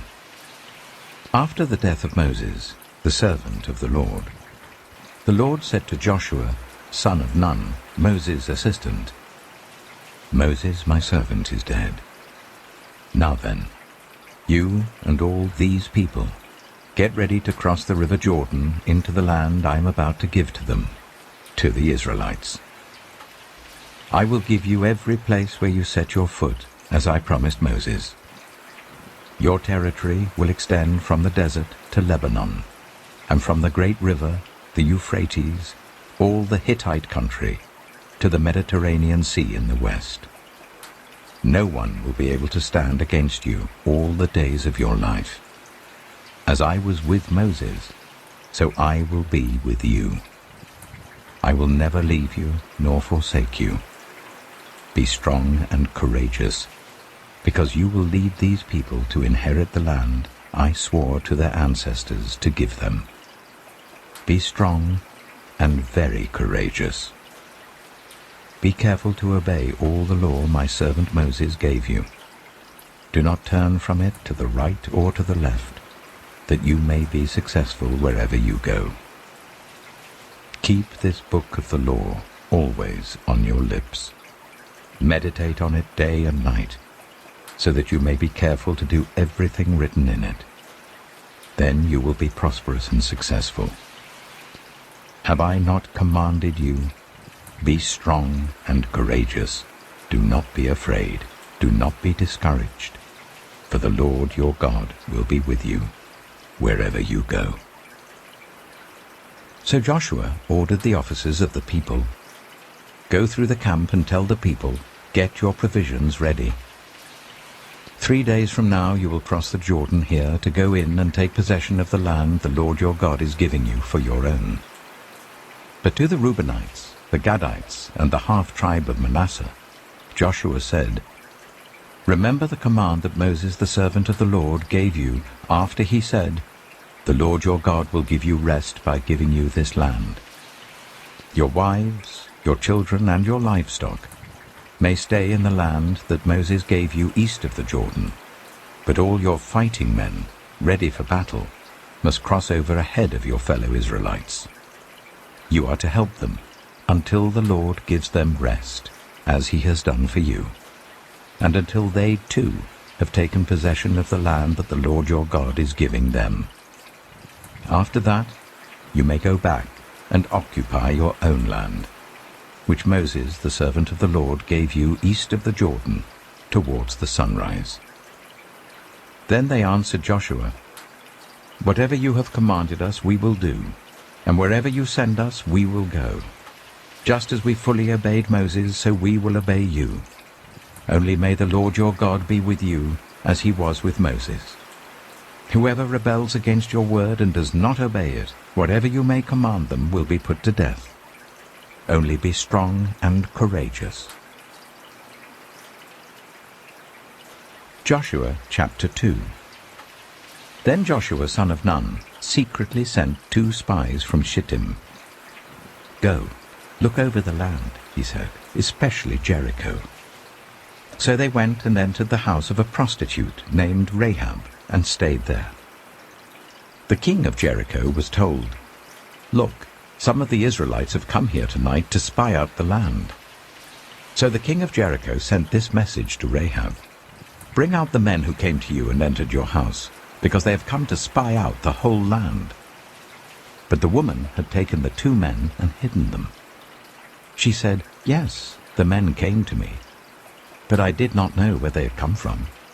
At dusk, when it was time to close the city gate, they left. I don't know which way they went. Go after them quickly. You may catch up with them." But she had taken them up to the roof and hidden them under the stalks of flax she had laid out on the roof. So the men set out in pursuit of the spies on the road that leads to the fords of the Jordan, and as soon as the pursuers had gone out, the gate was shut. Before the spies lay down for the night, she went up on the roof and said to them, "I know that the Lord has given this land to you, and that a great fear of you has fallen on us, so that all who live in this country are melting in fear because of you. We have heard how the Lord dried up the water of the Red Sea for you when you came out of Egypt, and what you did to Sihon and Og, the 2 kings of the Amorites east of the Jordan, whom you completely destroyed. When we heard of it, our hearts sank, and everyone's courage failed because of you, for the Lord your God is God in heaven above and on the earth below. Now then, please swear to me by the Lord that you will show kindness to my family, because I have shown kindness to you. Give me a sure sign that you will spare the lives of my father and mother, my brothers and sisters, and all who belong to them, and that you will save us from death."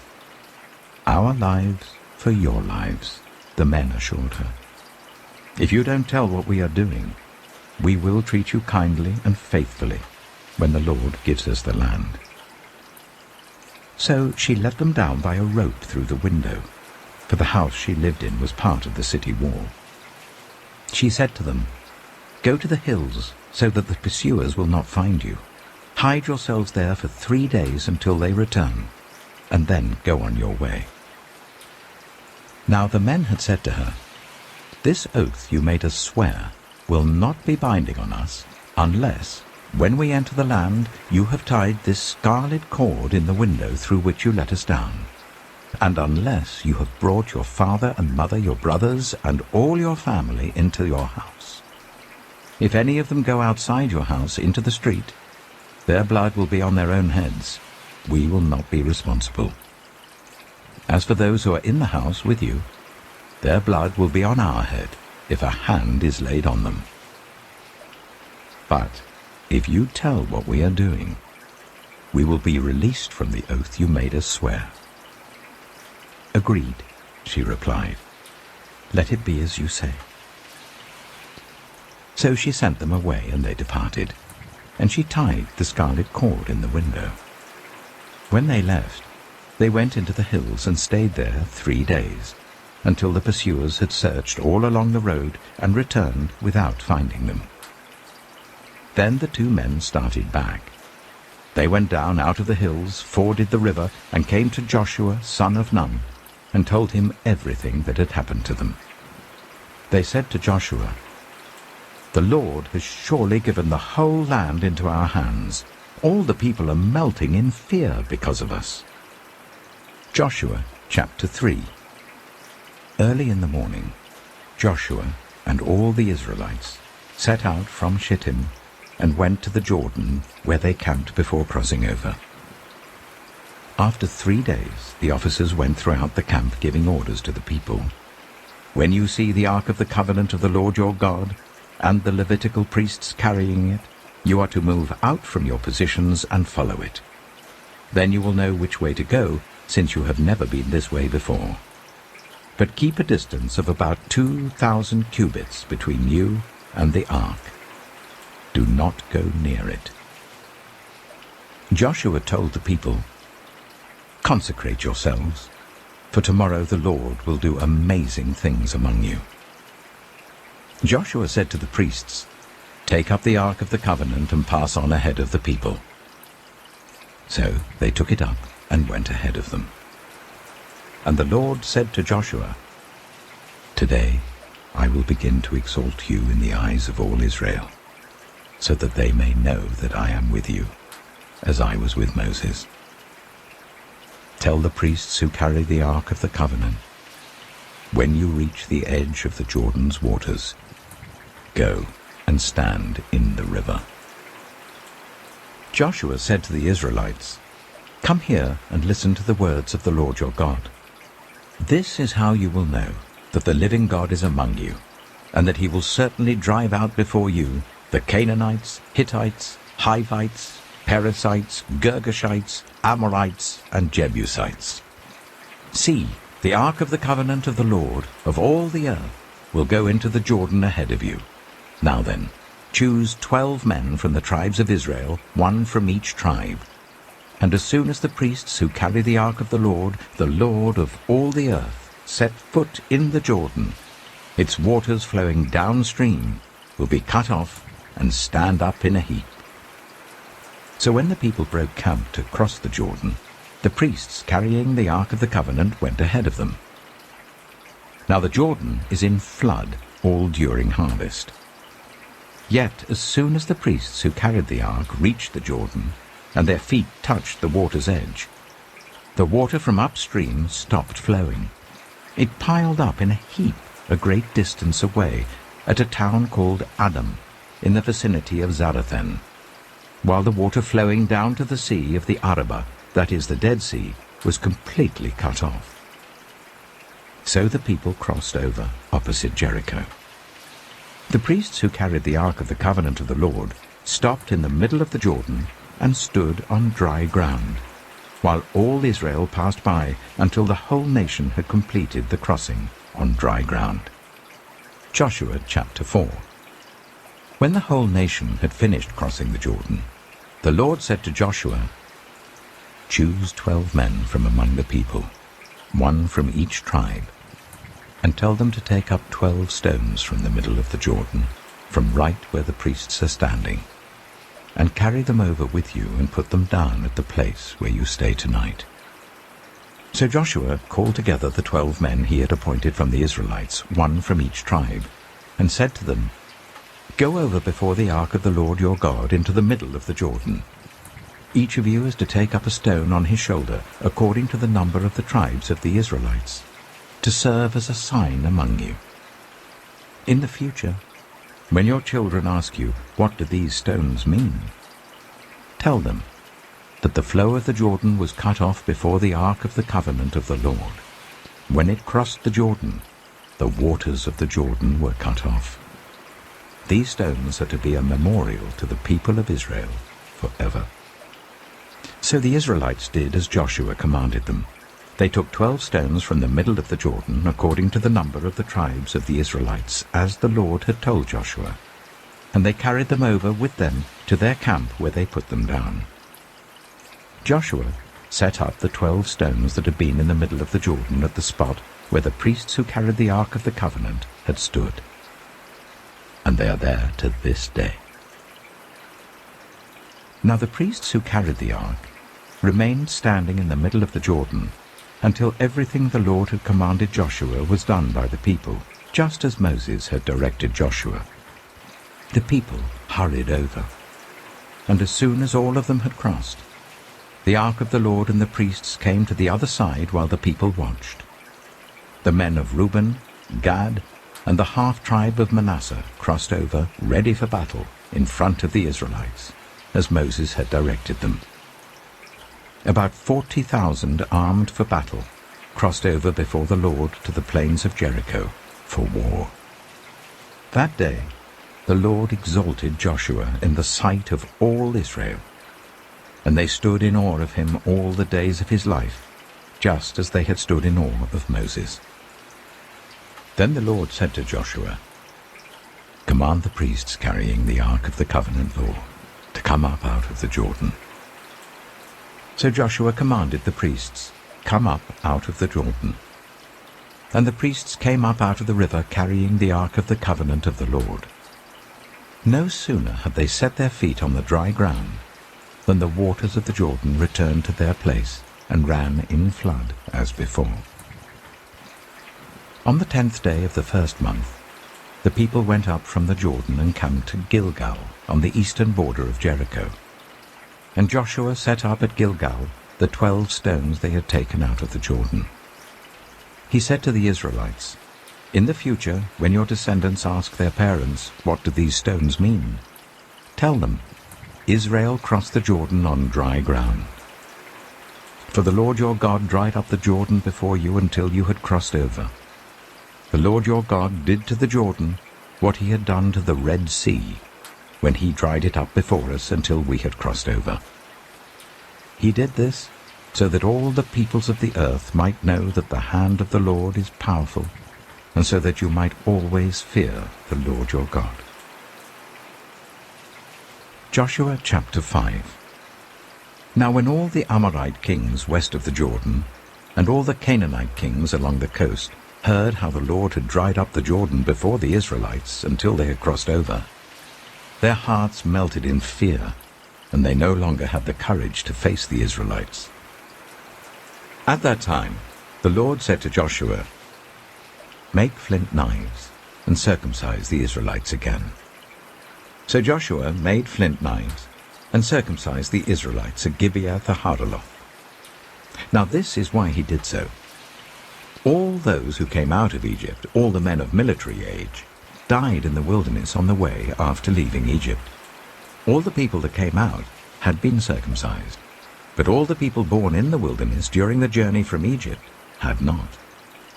The Israelites had moved about in the wilderness for 40 years, until all the men who were of military age when they left Egypt had died, since they had not obeyed the Lord. For the Lord had sworn to them that they would not see the land that he had solemnly promised their ancestors to give us, a land flowing with milk and honey. So he raised up their sons in their place, and these were the ones Joshua circumcised. They were still uncircumcised because they had not been circumcised on the way. And after the whole nation had been circumcised, they remained where they were in camp until they were healed. Then the Lord said to Joshua, "Today I have rolled away the reproach of Egypt from you." So the place has been called Gilgal to this day. On the evening of the 14th day of the month, while camped at Gilgal on the plains of Jericho, the Israelites celebrated the Passover. The day after the Passover, that very day, they ate some of the produce of the land, unleavened bread and roasted grain. The manna stopped the day after they ate this food from the land. There was no longer any manna for the Israelites, but that year they ate the produce of Canaan. Now when Joshua was near Jericho, he looked up and saw a man standing in front of him with a drawn sword in his hand. Joshua went up to him and asked, "Are you for us or for our enemies?" "Neither," he replied, "but as commander of the army of the Lord I have now come." Then Joshua fell face down to the ground in reverence and asked him, "What message does my Lord have for his servant?" The commander of the Lord's army replied, "Take off your sandals, for the place where you are standing is holy." And Joshua did so. Joshua chapter 6. Now the gates of Jericho were securely barred because of the Israelites. No one went out, and no one came in. Then the Lord said to Joshua, "See, I have delivered Jericho into your hands along with its king and its fighting men. March round the city once with all the armed men. Do this for 6 days. Make 7 priests carry trumpets of ram's horns in front of the ark. On the 7th day, march round the city 7 times, with the priests blowing the trumpets. When you hear them sound a long blast on the trumpets, make the whole army give a loud shout. Then the wall of the city will collapse, and the army will go up, everyone straight in." So Joshua, son of Nun, called the priests and said to them, "Take up the ark of the covenant of the Lord and make 7 priests carry trumpets in front of it." And he ordered the army, "Advance, march round the city with an armed guard going ahead of the ark of the Lord." When Joshua had spoken to the people, The 7 priests carrying the 7 trumpets before the Lord went forwards, blowing their trumpets, and the ark of the Lord's covenant followed them. The armed guard marched ahead of the priests who blew the trumpets, and the rear guard followed the ark. All this time the trumpets were sounding. But Joshua had commanded the army, "Do not give a war cry, do not raise your voices, do not say a word, until the day I tell you to shout. Then shout." So he had the ark of the Lord carried round the city, circling it once. Then the army returned to camp and spent the night there. Joshua got up early the next morning, and the priests took up the ark of the Lord. The 7 priests carrying the 7 trumpets went forwards, marching before the ark of the Lord and blowing the trumpets. The armed men went ahead of them, and the rear guard followed the ark of the Lord while the trumpets kept sounding. So on the 2nd day they marched round the city once and returned to the camp. They did this for 6 days. On the 7th day they got up at daybreak and marched round the city 7 times in the same manner, except that on that day they circled the city 7 times. The 7th time round, when the priests sounded the trumpet blast, Joshua commanded the army, "Shout, for the Lord has given you the city." The city and all that is in it are to be devoted to the Lord. Only Rahab the prostitute and all who are with her in her house shall be spared, because she hid the spies we sent. But keep away from the devoted things, so that you will not bring about your own destruction by taking any of them. Otherwise you will make the camp of Israel liable to destruction and bring trouble on it. All the silver and gold and the articles of bronze and iron are sacred to the Lord and must go into his treasury. When the trumpet sounded, the army shouted, and at the sound of the trumpet, when the men gave a loud shout, the wall collapsed. So everyone charged straight in, and they took the city. They devoted the city to the Lord, and destroyed with the sword every living thing in it, men and women, young and old, cattle, sheep, and donkeys. Joshua said to the 2 men who had spied out the land, "Go into the prostitute's house and bring her out, and all who belong to her, in accordance with your oath to her." So the young men who had done the spying went in and brought out Rahab, her father and mother, her brothers and sisters, and all who belonged to her. They brought out her entire family and put them in a place outside the camp of Israel.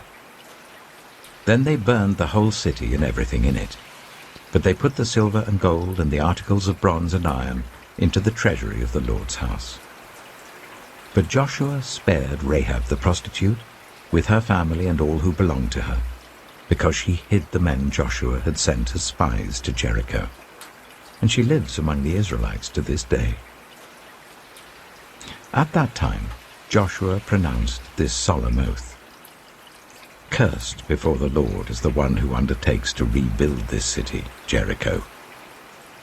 At the cost of his firstborn son he will lay its foundations. At the cost of his youngest he will set up its gates." So the Lord was with Joshua, and his fame spread throughout the land. Joshua chapter 7. But the Israelites were unfaithful in regard to the devoted things. Achan, son of Carmi, the son of Zimri, the son of Zerah, of the tribe of Judah, took some of them. So the Lord's anger burned against Israel. Now Joshua sent men from Jericho to Ai, which is near Beth-aven, to the east of Bethel, and told them, "Go up and spy out the region." So the men went up and spied out Ai. When they returned to Joshua, they said, "Not all the army will have to go up against Ai. Send 2,000 or 3,000 men to take it, and do not weary the whole army, for only a few people live there." So about 3,000 went up. But they were routed by the men of Ai, who killed about 36 of them. They chased the Israelites from the city gate as far as the stone quarries, and struck them down on the slopes. At this, the hearts of the people melted in fear and became like water. Then Joshua tore his clothes and fell face down to the ground before the ark of the Lord, remaining there till evening. The elders of Israel did the same and sprinkled dust on their heads. And Joshua said, "Alas, sovereign Lord, why did you ever bring this people across the Jordan to deliver us into the hands of the Amorites to destroy us? If only we had been content to stay on the other side of the Jordan. Pardon your servant, Lord. What can I say now that Israel has been routed by its enemies? The Canaanites and the other people of the country will hear about this, and they will surround us and wipe out our name from the earth. What then will you do for your own great name?" The Lord said to Joshua, "Stand up. What are you doing down on your face? Israel has sinned. They have violated my covenant which I commanded them to keep. They have taken some of the devoted things. They have stolen, they have lied, they have put them with their own possessions. That is why the Israelites cannot stand against their enemies. They turn their backs and run, because they have been made liable to destruction.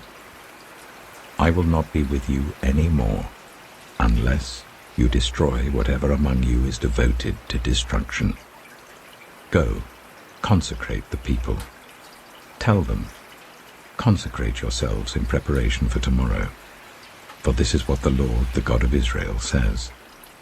There are devoted things among you, Israel. You cannot stand against your enemies until you remove them.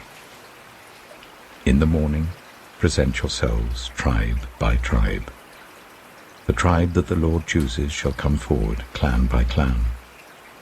The clan that the Lord chooses shall come forward, family by family. And the family that the Lord chooses shall come forward, man by man. Whoever is caught with the devoted things shall be destroyed by fire, along with all that belongs to him.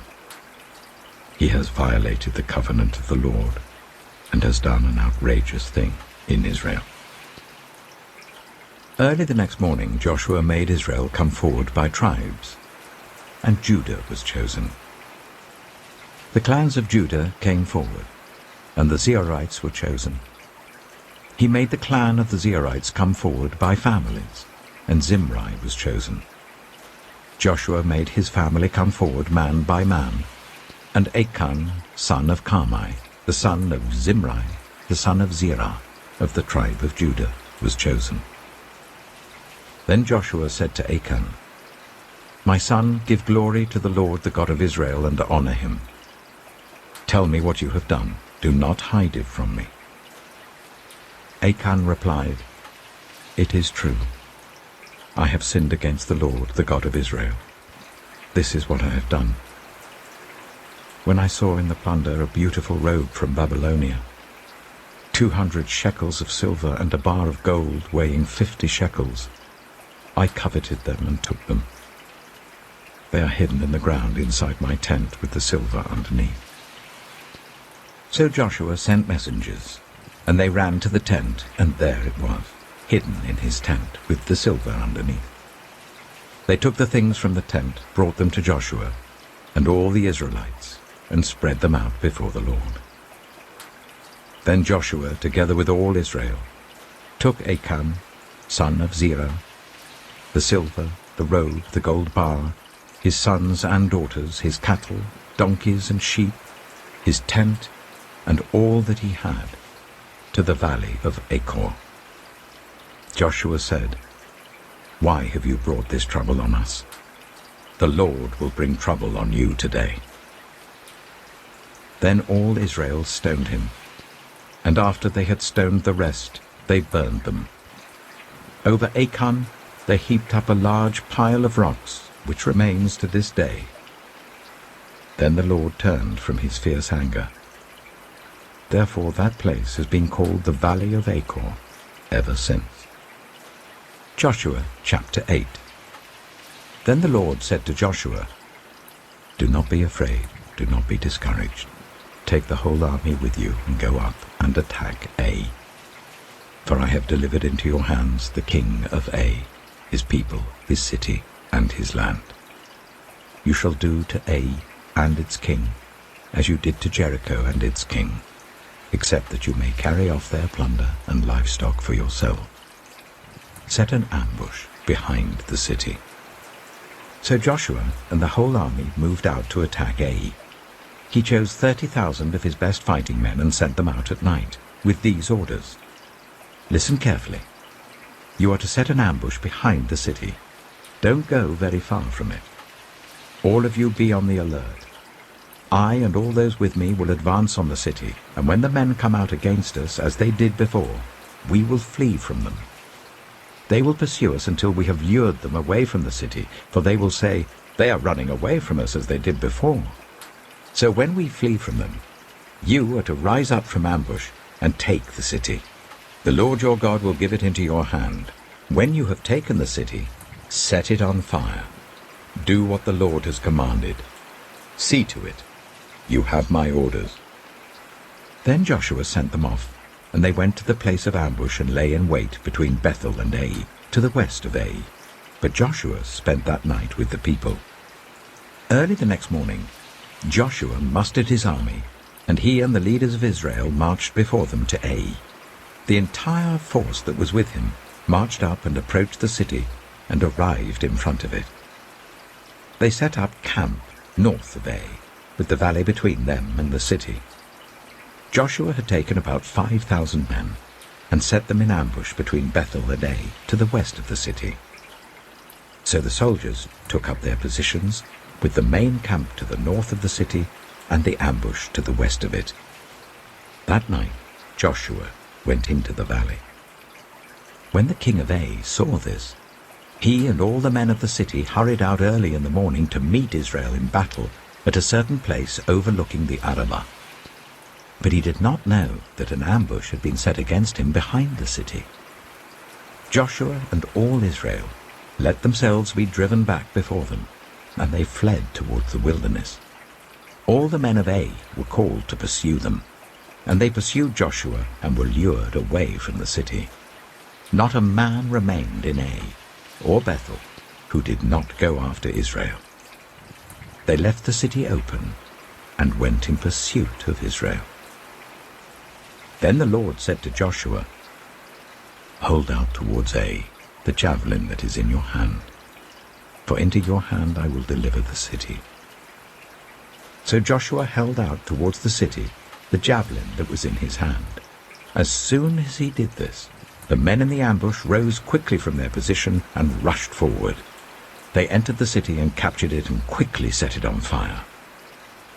The men of Ai looked back and saw the smoke of the city rising up into the sky, but they had no chance to escape in any direction. The Israelites who had been fleeing towards the wilderness had turned back against their pursuers. For when Joshua and all Israel saw that the ambush had taken the city and that smoke was going up from the city, they turned round and attacked the men of Ai. Those in the ambush also came out of the city against them, so that they were caught in the middle with Israelites on both sides. Israel cut them down, leaving them neither survivors nor fugitives. But they took the king of Ai alive and brought him to Joshua. When Israel had finished killing all the men of Ai in the fields and in the wilderness where they had chased them, and when every one of them had been put to the sword, all the Israelites returned to Ai and killed those who were in it. 12,000 men and women fell that day, all the people of Ai. For Joshua did not draw back the hand that held out his javelin until he had destroyed all who lived in Ai. But Israel did carry off for themselves the livestock and plunder of this city, as the Lord had instructed Joshua. So Joshua burned Ai and made it a permanent heap of ruins, a desolate place to this day. He impaled the body of the king of Ai on a pole and left it there until evening. At sunset, Joshua ordered them to take the body from the pole and throw it down at the entrance of the city gate. And they raised a large pile of rocks over it, which remain to this day. Then Joshua built on Mount Ebal an altar to the Lord, the God of Israel, as Moses the servant of the Lord had commanded the Israelites. He built it according to what is written in the book of the law of Moses, an altar of uncut stones. on which no iron tool had been used. On it they offered to the Lord burnt offerings and sacrificed fellowship offerings. There, in the presence of the Israelites, Joshua wrote on stones a copy of the law of Moses. All the Israelites, with their elders, officials, and judges, were standing on both sides of the Ark of the Covenant of the Lord, facing the Levitical priests who carried it. Both the foreigners living among them and the native-born were there. Half of the people stood in front of Mount Gerizim, and half of them in front of Mount Ebal, as Moses the servant of the Lord had formerly commanded, when he gave instructions to bless the people of Israel. Afterwards Joshua read all the words of the law, the blessings and the curses, just as it is written in the book of the law. There was not a word of all that Moses had commanded that Joshua did not read to the whole assembly of Israel, including the women and children and the foreigners who lived among them. Joshua chapter 9. Now when all the kings west of the Jordan heard about these things, the kings in the hill country, in the western foothills, and along the entire coast of the Mediterranean Sea as far as Lebanon, the kings of the Hittites, Amorites, Canaanites, Perizzites, Hivites, and Jebusites, they came together to wage war against Joshua and Israel. However, when the people of Gibeon heard what Joshua had done to Jericho and Ai, they resorted to a ruse. They went as a delegation whose donkeys were loaded with worn-out sacks and old wineskins, cracked and bended. They put worn and patched sandals on their feet and wore old clothes. All the bread of their food supply was dry and mouldy. Then they went to Joshua in the camp at Gilgal and said to him and the Israelites, "We have come from a distant country. Make a treaty with us."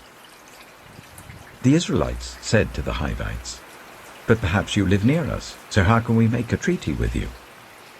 "Well, we are your servants," they said to Joshua. But Joshua asked, "Who are you, and where do you come from?" They answered, "Your servants have come from a very distant country because of the fame of the Lord your God. For we have heard reports of him, all that he did in Egypt, and all that he did to the 2 kings of the Amorites east of the Jordan, Sihon, king of Heshbon, and Og, king of Bashan, who reigned in Ashtaroth. And our elders and all those living in our country said to us, 'Take provisions for your journey. Go and meet them and say to them, "We are your servants. Make a treaty with us." This bread of ours was warm when we packed it at home on the day we left to come to you. But now see how dry and mouldy it is. And these wineskins that we filled were new, but see how cracked they are. And our clothes and sandals are worn out by the very long journey." The Israelites sampled their provisions, but did not inquire of the Lord. Then Joshua made a treaty of peace with them to let them live, and the leaders of the assembly ratified it by oath. 3 days after they made the treaty with the Gibeonites, the Israelites heard that they were neighbors, living near them. So the Israelites set out, and on the 3rd day came to their cities, Gibeon, Kephirah, Beeroth, and Kiriath-Jearim. But the Israelites did not attack them, because the leaders of the assembly had sworn an oath to them by the Lord, the God of Israel. The whole assembly grumbled against the leaders, but all the leaders answered, "We have given them our oath by the Lord, the God of Israel, and we cannot touch them now. This is what we will do to them. We will let them live, so that God's wrath will not fall on us for breaking the oath we swore to them."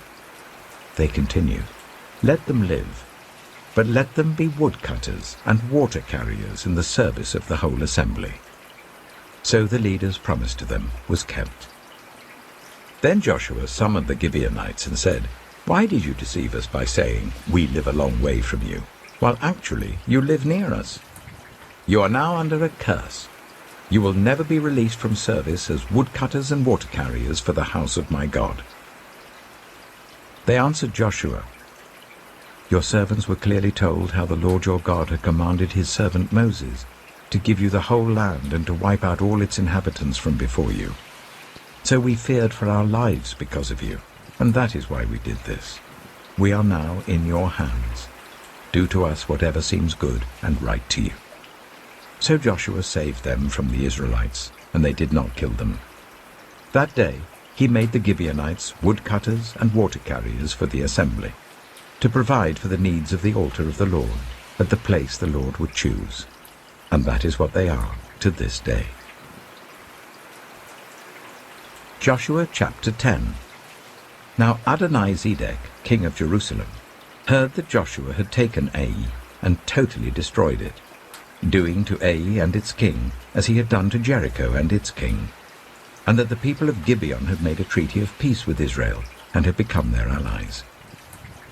He and his people were very much alarmed at this, because Gibeon was an important city, like one of the royal cities. It was larger than Ai, and all its men were good fighters.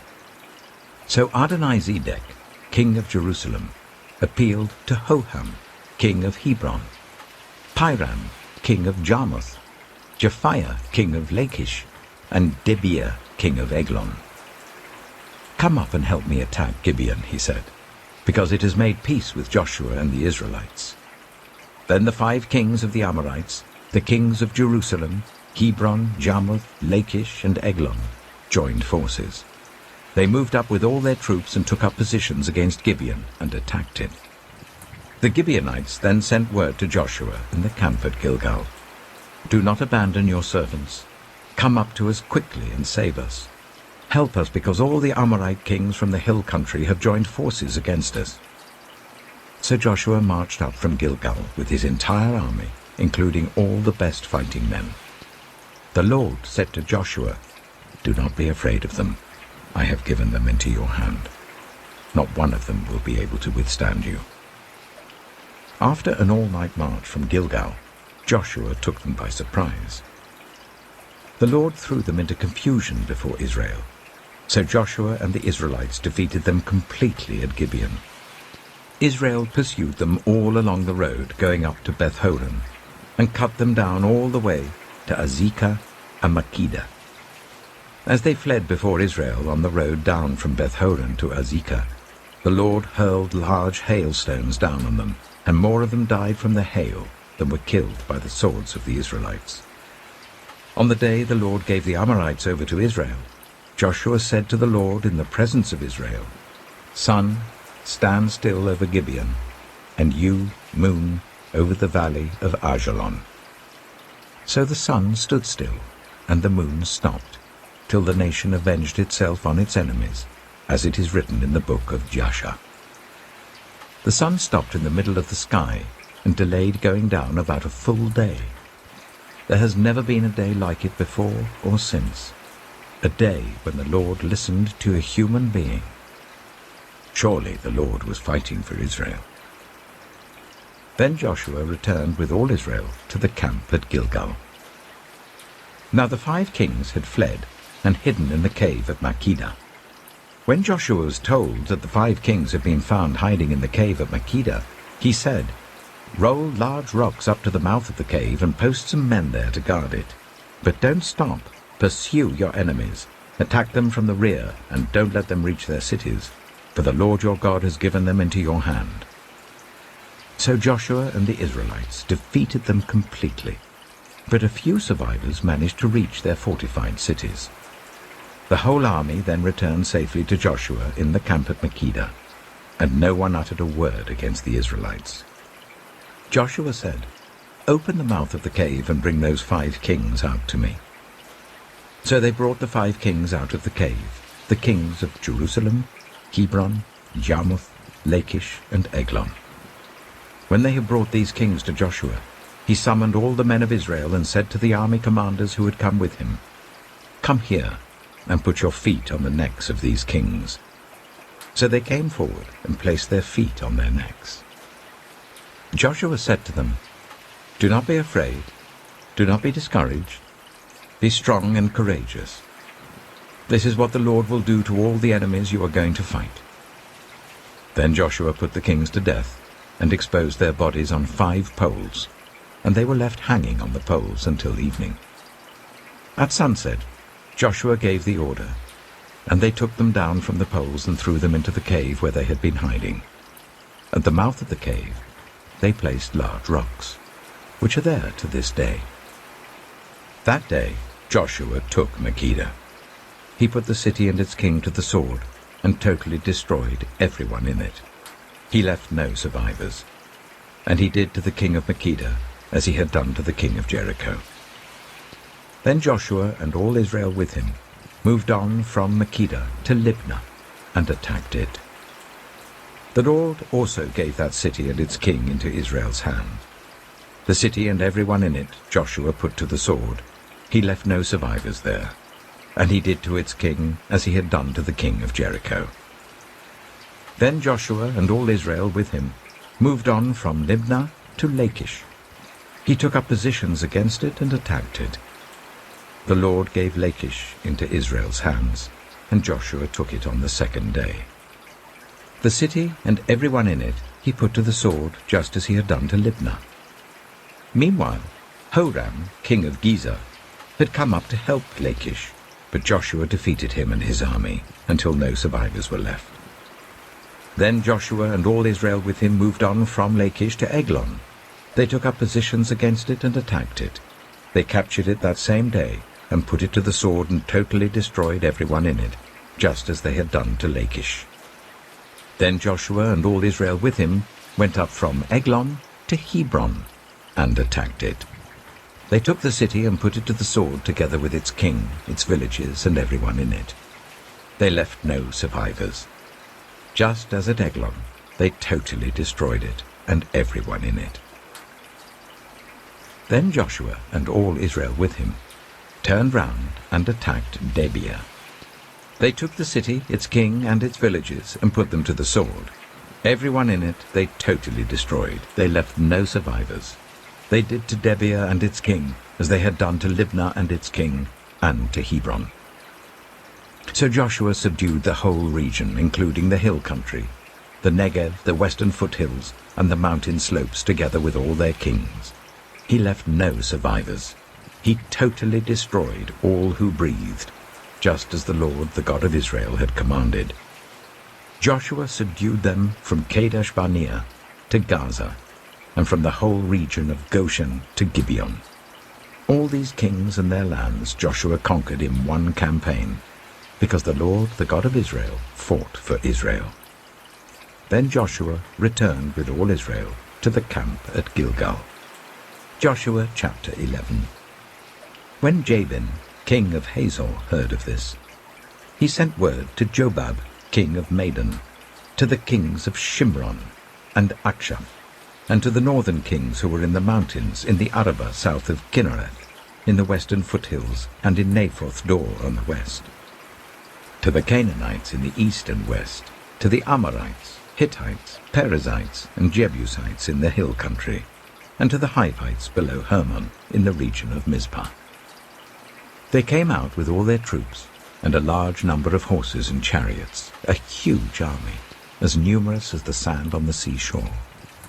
All these kings joined forces and made camp together at the waters of Merom to fight against Israel.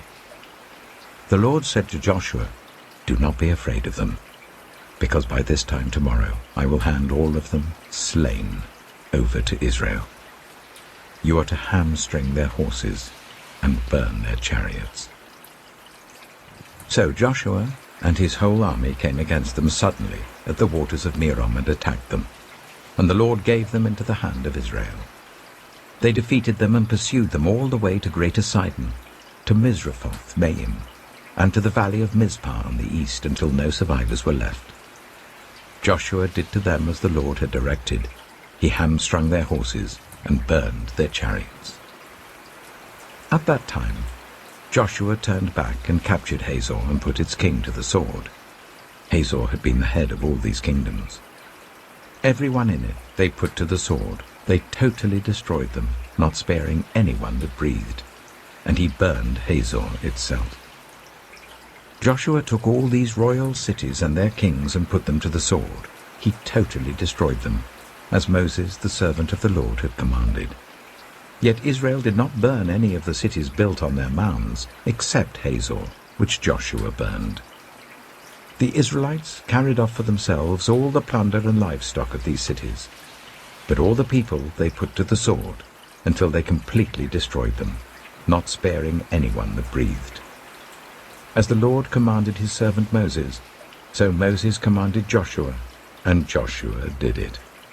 He left nothing undone of all that the Lord commanded Moses. So Joshua took this entire land, the hill country, all the Negev, the whole region of Goshen, the western foothills, the Arabah, and the mountains of Israel with their foothills, from Mount Halak, which rises towards Seir, to Baal Gad in the valley of Lebanon below Mount Hermon. He captured all their kings and put them to death. Joshua waged war against all these kings for a long time. Except for the Hivites living in Gibeon, not one city made a treaty of peace with the Israelites, who took them all in battle. For it was the Lord himself who hardened their hearts to wage war against Israel, so that he might destroy them totally, exterminating them without mercy, as the Lord had commanded Moses. At that time Joshua went and destroyed the Anakites from the hill country, from Hebron, Debir, and Anab, from all the hill country of Judah, and from all the hill country of Israel. Joshua totally destroyed them and their towns. No Anakites were left in Israelite territory. Only in Gaza, Gath, and Ashdod did any survive. So Joshua took the entire land, just as the Lord had directed Moses, and he gave it as an inheritance to Israel, according to their tribal divisions. Then the land had rest from war.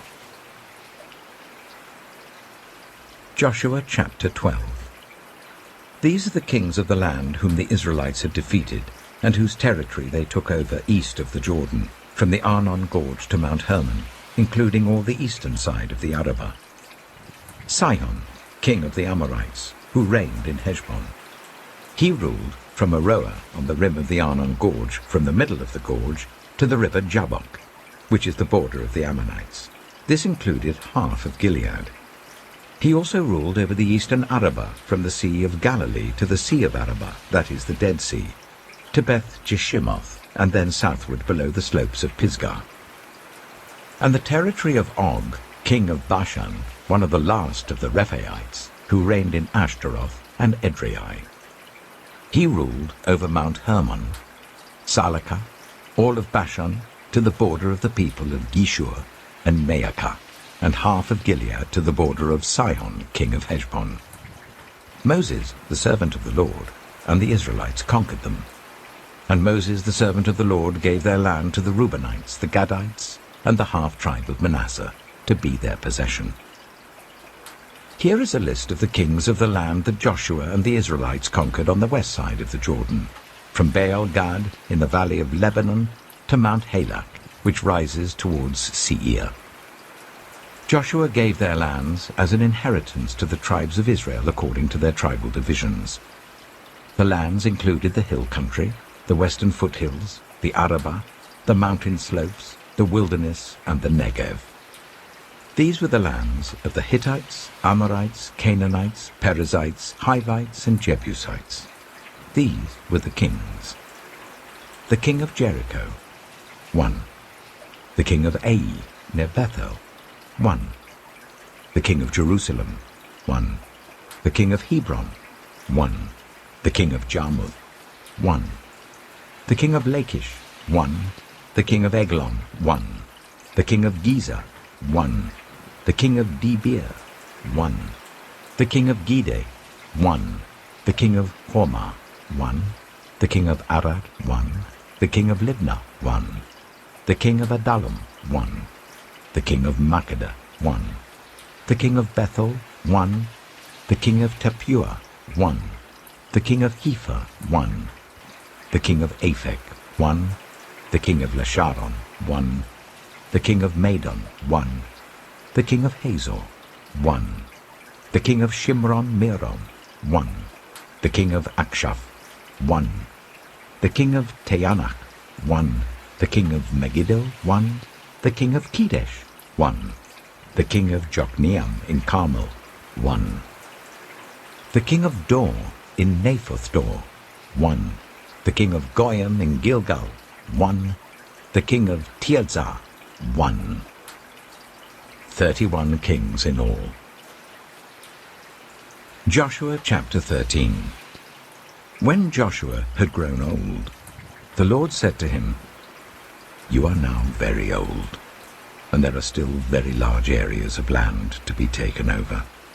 This is the land that remains, all the regions of the Philistines and Geshurites, from the river Shihor on the east of Egypt to the territory of Ekron in the north, all of it counted as Canaanite, though held by 5 Philistine rulers in Gaza, Ashdod, Ashkelon, Gath, and Ekron, the territory of the Avites on the south, all the land of the Canaanites, from Arah of the Sidonians, as far as Aphek and the border of the Amorites, the area of Byblos, and all Lebanon to the east, from Baal-Gad below Mount Hermon to Lebo Hamath. As for all the inhabitants of the mountain regions from Lebanon to Misrephoth-Maim, that is all the Sidonians, I myself will drive them out before the Israelites. Be sure to allocate this land to Israel for an inheritance as I have instructed you, and divide it as an inheritance among the 9 tribes and half of the tribe of Manasseh." The other half of Manasseh, the Reubenites and the Gadites, had received the inheritance that Moses had given them east of the Jordan, as he, the servant of the Lord, had assigned it to them.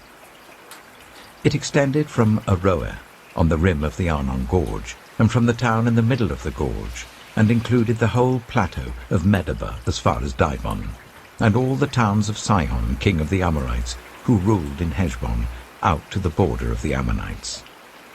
It also included Gilead, the territory of the people of Geshur, and Maacah, all of Mount Hermon, and all Bashan, as far as Salakah, that is, the whole kingdom of Og in Bashan, who had reigned in Ashtaroth and Edrei. He was the last of the Rephaites. Moses had defeated them and taken over their land, but the Israelites did not drive out the people of Geshur and Maacah, so they continue to live among the Israelites to this day. But to the tribe of Levi he gave no inheritance, since the food offerings presented to the Lord, the God of Israel, are their inheritance as he promised them. This is what Moses had given to the tribe of Reuben according to its clans: the territory from Aroer on the rim of the Arnon Gorge, and from the town in the middle of the gorge, and the whole plateau past Medeba to Heshbon, and all its towns on the plateau, including Dibon, Bamoth Baal, Beth Baal Meon, Jahaz, Kedemoth, Mephaiah, Kiriathaim, Sibmah, Zereth Shehar on the hill in the valley, Beth Peor, the slopes of Pisgah, and Beth Jeshimoth, all the towns on the plateau, and the entire realm of Sihon, king of the Amorites, who ruled at Heshbon. Moses had defeated him and the Midianite chiefs, Evi, Rechem, Zur, Hur, and Reba, princes allied with Sihon, who lived in that country. In addition to those slain in battle, the Israelites had put to the sword Balaam son of Beor, who practiced divination. The boundary of the Reubenites was the bank of the Jordan. These towns and their villages were the inheritance of the Reubenites according to their clans.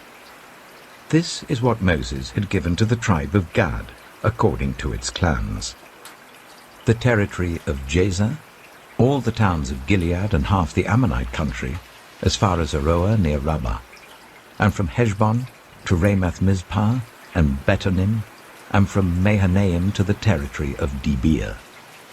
And in the valley, Beth-Haram, Beth-Nimrah, Succoth, and Zaphon, with the rest of the realm of Sihon, king of Heshbon, the east side of the Jordan, the territory up to the end of the Sea of Galilee. These towns and their villages were the inheritance of the Gadites according to their clans.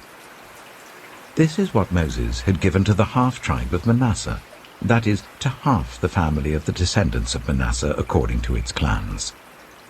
The territory extending from Mahanaim and including all of Bashan, the entire realm of Og, king of Bashan, all the settlements of Jair in Bashan, 60 towns, half of Gilead and Ashtaroth and Edrei, the royal cities of Og in Bashan. This was for the descendants of Machir, son of Manasseh, the half of the sons of Machir according to their clans. This is the inheritance Moses had given when he was in the plains of Moab, across the Jordan east of Jericho. But to the tribe of Levi, Moses had given no inheritance. The Lord, the God of Israel, is their inheritance, as he promised them. Joshua chapter 14. Now these are the areas the Israelites received as an inheritance in the land of Canaan, which Eleazar the priest, Joshua son of Nun, and the heads of the tribal clans of Israel allotted to them. Their inheritances were assigned by lot to the 9.5 tribes, as the Lord had commanded through Moses. Moses had granted the 2.5 tribes their inheritance east of the Jordan, but had not granted the Levites an inheritance among the rest, for Joseph's descendants had become 2 tribes, Manasseh and Ephraim. The Levites received no share of the land, but only towns to live in, with pasture lands for their flocks and herds. So the Israelites divided the land, just as the Lord had commanded Moses. Now the people of Judah approached Joshua at Gilgal, and Caleb, son of Jephunneh the Kenizzite, said to him, "You know what the Lord said to Moses, the man of God, at Kadesh Barnea about you and me. I was 40 years old when Moses, the servant of the Lord, sent me from Kadesh Barnea to explore the land. And I brought him back a report according to my convictions. But my fellow Israelites who went up with me made the hearts of the people sink. I, however, followed the Lord my God wholeheartedly. So on that day Moses swore to me, 'The land on which your feet have walked will be your inheritance, and that of your children forever, because you have followed the Lord my God wholeheartedly.' Now then, just as the Lord promised, he has kept me alive for 45 years since the time he said this to Moses, while Israel moved about in the wilderness. So here I am today, 85 years old. I am still as strong today as the day Moses sent me out. I'm just as vigorous to go out to battle now as I was then. Now give me this hill country that the Lord promised me that day. You yourself heard then that the Anakites were there, and their cities were large and fortified. But the Lord helping me, I will drive them out, just as he said." Then Joshua blessed Caleb, son of Jephunneh, and gave him Hebron as his inheritance. So Hebron has belonged to Caleb, son of Jephunneh the Kenizzite, ever since, because he followed the Lord, the God of Israel, wholeheartedly. Hebron used to be called Kiriath Arba, after Arba, who was the greatest man among the Anakites. Then the land had rest from war. Joshua chapter 15. The land allotted to the tribe of Judah, according to its clans, extended down to the territory of Edom, to the desert of Zin in the extreme south. Their southern boundary started from the bay at the southern end of the Dead Sea, crossed south of Scorpion Pass, continued on to Zin, and went over to the south of Kadesh Barnea. Then it ran past Hezron, up to Adar, and curved round to Karka. It then passed along to Azmon and joined the Wadi of Egypt, ending at the Mediterranean Sea. This is their southern boundary. The eastern boundary is the Dead Sea, as far as the mouth of the Jordan. The northern boundary started from the Bay of the Sea at the mouth of the Jordan, went up to Beth Hoglah, and continued north of Beth Arabah to the stone of Bohan, son of Reuben. The boundary then went up to Debir from the valley of Achor, and turned north to Gilgal, which faces the pass of Adamim, south of the gorge. It continued along to the waters of En-Shemesh, and came out at En-Rogel.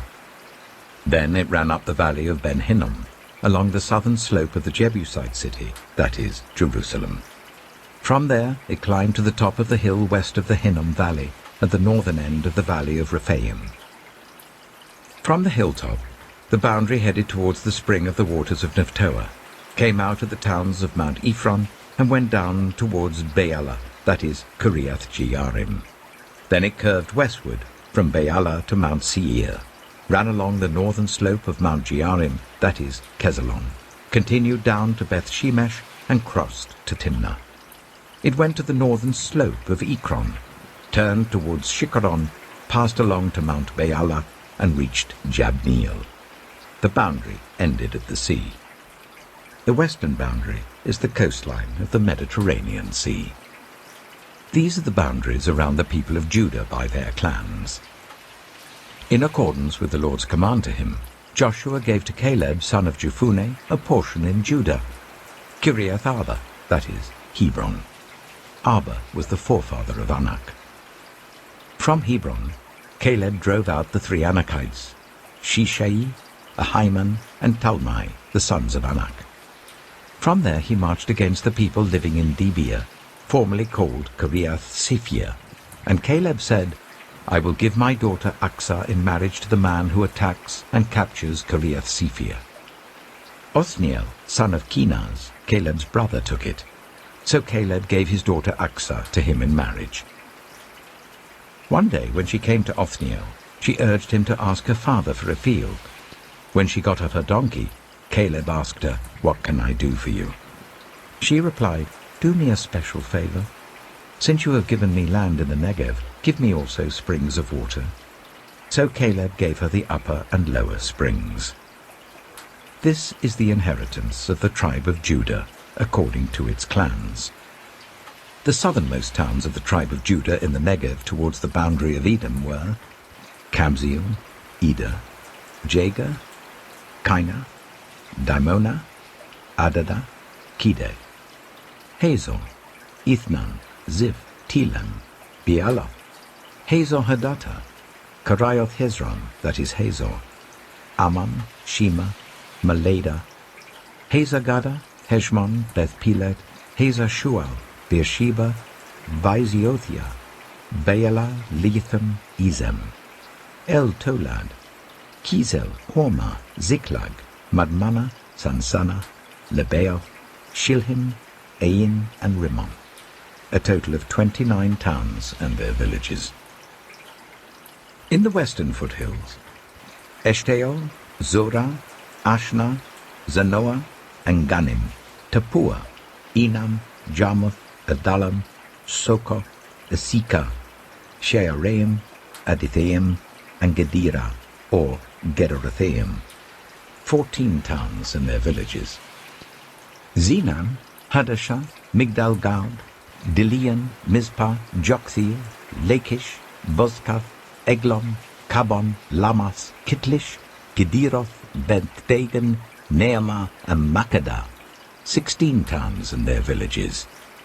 Libnah, Ether, Ashan, Iptha, Ashna, Nizib, Keilah, Aksib, and Marisha, 9 towns and their villages. Ekron, with its surrounding settlements and villages. West of Ekron, all that were in the vicinity of Ashdod, together with their villages. Ashdod, its surrounding settlements and villages, and Gaza, its settlements and villages as far as the Wadi of Egypt and the coastline of the Mediterranean Sea. In the hill country, Shemi, Jatta, Soka, Dana, Kiriath Sana, that is Debir, Anab, Eshtemoh, Ainim, Goshan, Holon, and Gilo, 11 towns and their villages. Arab, Duma, Ishan, Janin, Beth Tappuah, Aphekah, Hamtar, Kiriath Arba, that is Hebron, and Zior, 9 towns and their villages. Maon, Carmel, Ziph, Jatta, Jezreel, Yokdeam, Zanoah, Kain, Gibeah, and Timnah, 10 towns and their villages. Halchul, Beth-zur, Jidor, Meerath, Beth-Anoth, and Eltekon, 6 towns and their villages. Kiriath Baal, that is Kiriath Jearim, and Rabbah, 2 towns and their villages. In the wilderness, Beth Arabah, Middin, Sikika, Nibshan, the city of salt, and En-Gedi, 6 towns and their villages. Judah could not dislodge the Jebusites who were living in Jerusalem. To this day, the Jebusites live there with the people of Judah. Joshua chapter 16.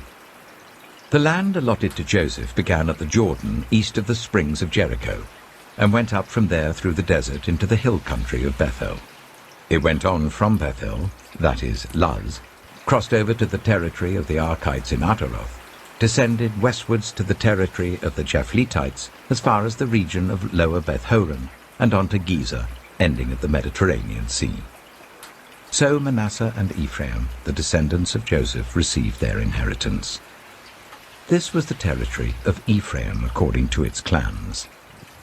The boundary of their inheritance went from Ataroth-addar in the east to Upper Beth-horon and continued to the Mediterranean Sea. From Michmethath on the north, it curved eastward to Taanath-shiloh, passing by it to Genoa on the east. Then it went down from Genoa to Ataroth and Nearah, touched Jericho, and came out of the Jordan. From Tappuah, the border went west to the Keah ravine and ended at the Mediterranean Sea. This was the inheritance of the tribe of the Ephraimites, according to its clans. It also included all the towns and their villages that were set aside for the Ephraimites within the inheritance of the Manassites. They did not dislodge the Canaanites living in Gezer. To this day, the Canaanites live among the people of Ephraim, but are required to do forced labor. Joshua chapter 17. This was the land allotted to the tribe of Manasseh as Joseph's firstborn, that is, for Machir, Manasseh's firstborn. Machir was the ancestor of the Gileadites, who had received Gilead and Bashan, because the Machirites were great soldiers. So this land was allotted to the rest of the people of Manasseh. The clans of Abiezer, Helek, Azriel, Shechem, Hepher, and Shemaiah. These are the other male descendants of Manasseh, son of Joseph by their clans. Now Zelophehad, son of Hepher, the son of Gilead, the son of Machir, the son of Manasseh, had no sons but only daughters, whose names were Mahlah, Noah, Hoglah, Milcah, and Tirzah. They went to Eleazar the priest, Joshua son of Nun, and the leaders, and said, "The Lord commanded Moses to give us an inheritance amongst our relatives." So Joshua gave them an inheritance along with the brothers of their father, according to the Lord's command. Manasseh's share consisted of 10 tracts of land, besides Gilead and Bashan east of the Jordan, because the daughters of the tribe of Manasseh received an inheritance among the sons. The land of Gilead belonged to the rest of the descendants of Manasseh. The territory of Manasseh extended from Asher to Michmethath east of Shechem. The boundary ran southward from there to include the people living at En-Tappuah. Manasseh had the land of Tappuah, but Tappuah itself on the boundary of Manasseh belonged to the Ephraimites. Then the boundary continued south to the Keah ravine. There were towns belonging to Ephraim lying among the towns of Manasseh, but the boundary of Manasseh was the northern side of the ravine and ended at the Mediterranean Sea. On the south, the land belonged to Ephraim, on the north to Manasseh. The territory of Manasseh reached the Mediterranean Sea and bordered Asher on the north and Issachar on the east. Within Issachar and Asher, Manasseh also had Bethshan, Ibleam, and the people of Dor, Endor, Taanach, and Megiddo, together with their surrounding settlements. The third in the list is Naphoth. Yet the Manassites were not able to occupy these towns, for the Canaanites were determined to live in that region. However, when the Israelites grew stronger, they subjected the Canaanites to forced labor, but did not drive them out completely. The people of Joseph said to Joshua, "Why have you allotted us only one portion of land and one share for an inheritance? We are a numerous people, and the Lord has blessed us abundantly." "If you are so numerous," Joshua answered, "and if the hill country of Ephraim is too small for you, go up into the forest and clear land for yourselves, there in the land of the Perizzites and Rephaites." The people of Joseph replied, "The hill country is not enough for us, and all the Canaanites who live in the plain have chariots fitted with iron, both those in Bethshan and its settlements and those in the valley of Jezreel." But Joshua said to the tribes of Joseph, to Ephraim and Manasseh, "You are numerous and very powerful. You will have not only one portion of land allotted to you, but the forested hill country as well. Clear it, and its farthest limits will be yours. Though the Canaanites have chariots fitted with iron, and though they are strong, you can drive them out." Joshua chapter 18. The whole assembly of the Israelites gathered at Shiloh and set up the tent of meeting there. The country was brought under their control, but there were still 7 Israelite tribes who had not yet received their inheritance. So Joshua said to the Israelites, "How long will you wait before you begin to take possession of the land that the Lord, the God of your ancestors, has given you? Appoint 3 men from each tribe. I will send them out to make a survey of the land and to write a description of it according to the inheritance of each. Then they will return to me. You are to divide the land into 7 parts. Judah is to remain in its territory on the south, and the tribes of Joseph in their territory on the north. After you have written descriptions of the 7 parts of the land, bring them here to me, and I will cast lots for you in the presence of the Lord our God. The Levites, however, do not get a portion among you, because the priestly service of the Lord is their inheritance. And Gad, Reuben, and the half-tribe of Manasseh have already received their inheritance on the east side of the Jordan. Moses, the servant of the Lord, gave it to them." As the men started on their way to map out the land, Joshua instructed them, "Go and make a survey of the land and write a description of it. Then return to me, and I will cast lots for you here at Shiloh in the presence of the Lord." So the men left and went through the land. They wrote its description on a scroll, town by town, in 7 parts, and returned to Joshua in the camp at Shiloh. Joshua then cast lots for them in Shiloh in the presence of the Lord, and there he distributed the land to the Israelites according to their tribal divisions. The first lot came up for the tribe of Benjamin according to its clans. Their allotted territory lay between the tribes of Judah and Joseph. On the north side, their boundary began at the Jordan, passed the northern slope of Jericho, and headed west into the hill country, coming out at the wilderness of Beth-aven. From there it crossed to the south slope of Luz, that is Bethel, and went down to Ataroth-adah, on the hill south of Lower Beth-horon. From the hill facing Beth-horon on the south, the boundary turned south along the western side and came out at Kiriath-baal, that is Kiriath-jearim, a town of the people of Judah. This was the western side. The southern side began at the outskirts of Kiriath-jearim on the west, and the boundary came out at the spring of the waters of Nephtoah. The boundary went down to the foot of the hill facing the valley of Ben-Hinnom, north of the valley of Rephaim. It continued down the Hinnom Valley along the southern slope of the Jebusite city, and so to En-rogel. It then curved north, went to En-shemesh, continued to Geliloth, which faces the pass of Adumim, and ran down to the stone of Bohan son of Reuben. It continued to the northern slope of Beth-arabah, and on down into the Arabah.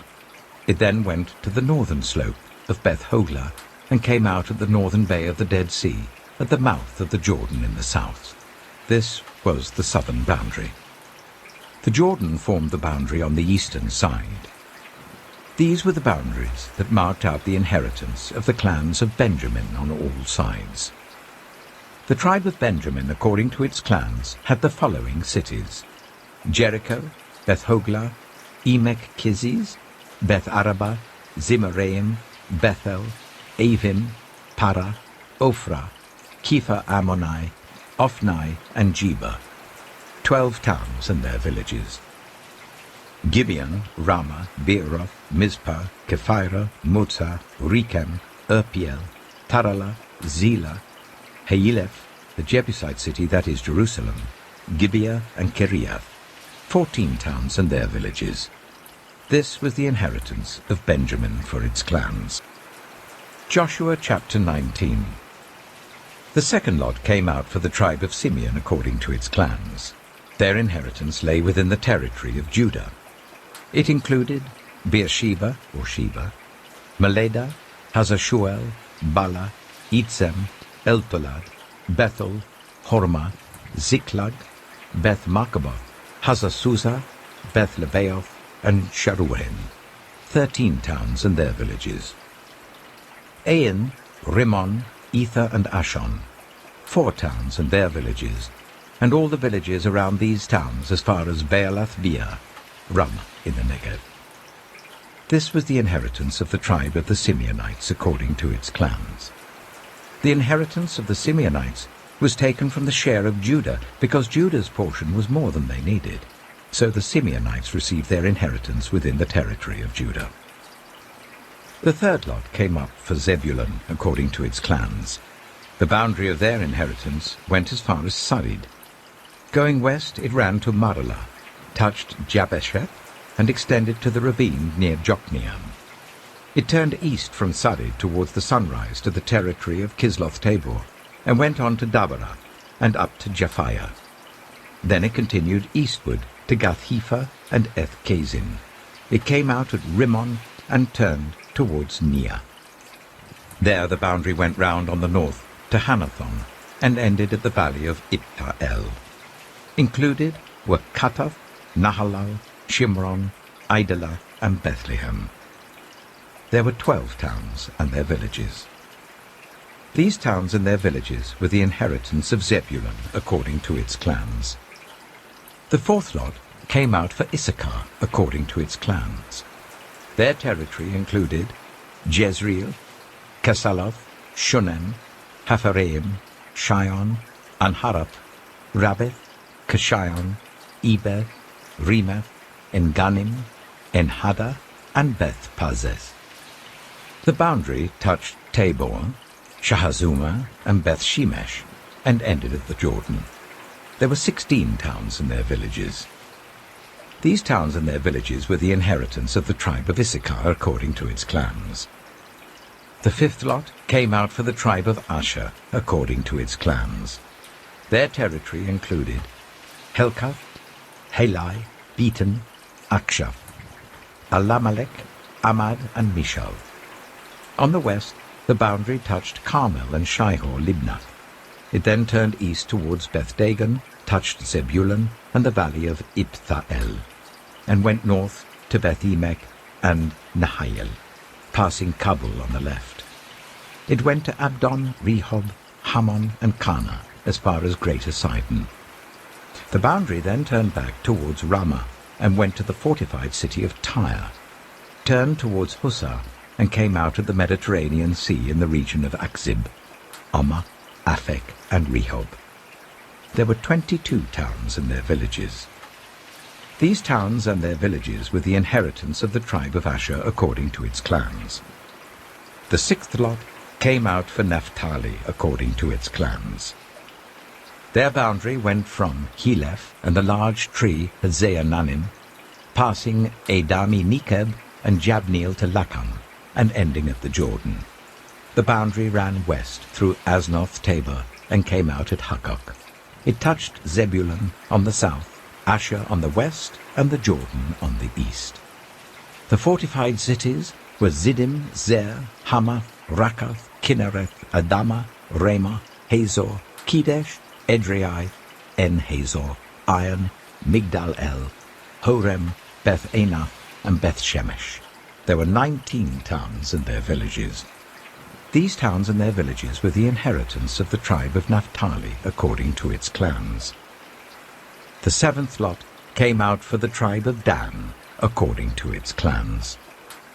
The territory of their inheritance included Zorah, Eshtaol, Shemesh, Shealabin, Ajalon, Ithla, Elon, Timnah, Ekron, Elteke, Gibbethon, Baalath, Jehud, Bene-Berak, Gath-Rimmon, Mijarkon, and Rakon, with the area facing Joppa.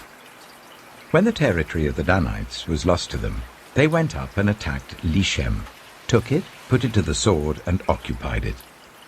They settled in Lishem and named it Dan after their ancestor. These towns and their villages were the inheritance of the tribe of Dan according to its clans. When they had finished dividing the land into its allotted portions, the Israelites gave Joshua son of Nun an inheritance among them, as the Lord had commanded. They gave him the town he asked for, Timnath-Serah, in the hill country of Ephraim, and he built up the town and settled there. These are the territories that Eleazar the priest, Joshua son of Nun, and the heads of the tribal clans of Israel assigned by lot at Shiloh in the presence of the Lord at the entrance to the tent of meeting. And so they finished dividing the land. Joshua chapter 20. Then the Lord said to Joshua, "Tell the Israelites to designate the cities of refuge, as I instructed you through Moses, so that anyone who kills a person accidentally and unintentionally may flee there and find protection from the avenger of blood. When they flee to one of these cities, they are to stand in the entrance of the city gate and state their case before the elders of that city. Then the elders are to admit the fugitive into their city and provide a place to live among them. If the avenger of blood comes in pursuit, the elders must not surrender the fugitive, because the fugitive killed their neighbor unintentionally and without malice aforethought. They are to stay in that city until they have stood trial before the assembly, and until the death of the high priest who is serving at that time. Then they may go back to their own home in the town from which they fled." So they set apart Kedesh in Galilee in the hill country of Naphtali, Shechem in the hill country of Ephraim, and Kiriath-arba, that is Hebron, in the hill country of Judah. East of the Jordan, on the other side from Jericho, they designated Bezer in the wilderness on the plateau in the tribe of Reuben, Ramoth in Gilead in the tribe of Gad, and Golan in Bashan in the tribe of Manasseh. Any of the Israelites or any foreigner residing among them who killed someone accidentally could flee to these designated cities and not be killed by the avenger of blood prior to standing trial before the assembly. Joshua chapter 21. Now the family heads of the Levites approached Eleazar the priest, Joshua son of Nun, and the heads of the other tribal families of Israel at Shiloh in Canaan, and said to them, "The Lord commanded through Moses that you give us towns to live in with pasture lands for our livestock." So, as the Lord had commanded, the Israelites gave the Levites the following towns and pasture lands out of their own inheritance. The first lot came out for the Kohathites according to their clans.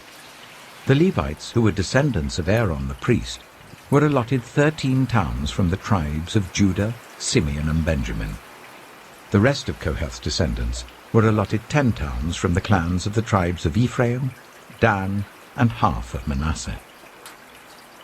The descendants of Gershon were allotted 13 towns from the clans of the tribes of Issachar, Asher, Naphtali, and the half-tribe of Manasseh in Bashan.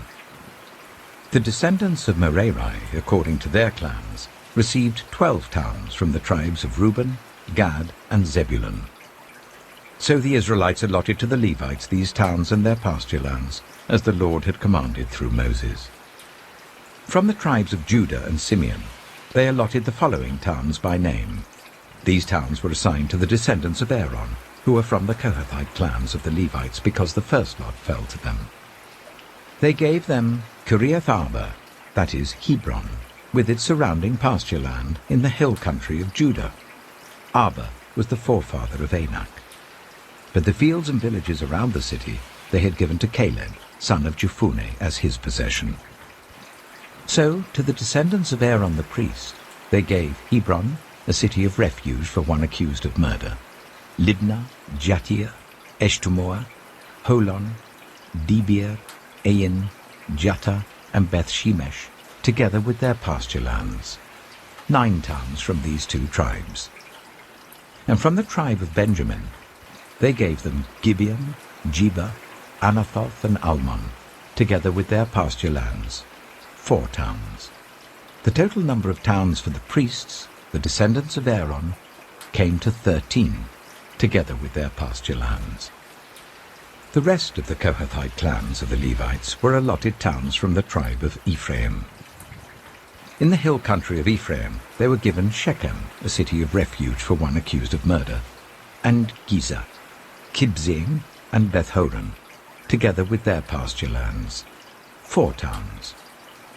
Also, from the tribe of Dan they received Eltekeh, Gibbethon, Ajalon, and Gath-rimmon, together with their pasture lands, 4 towns.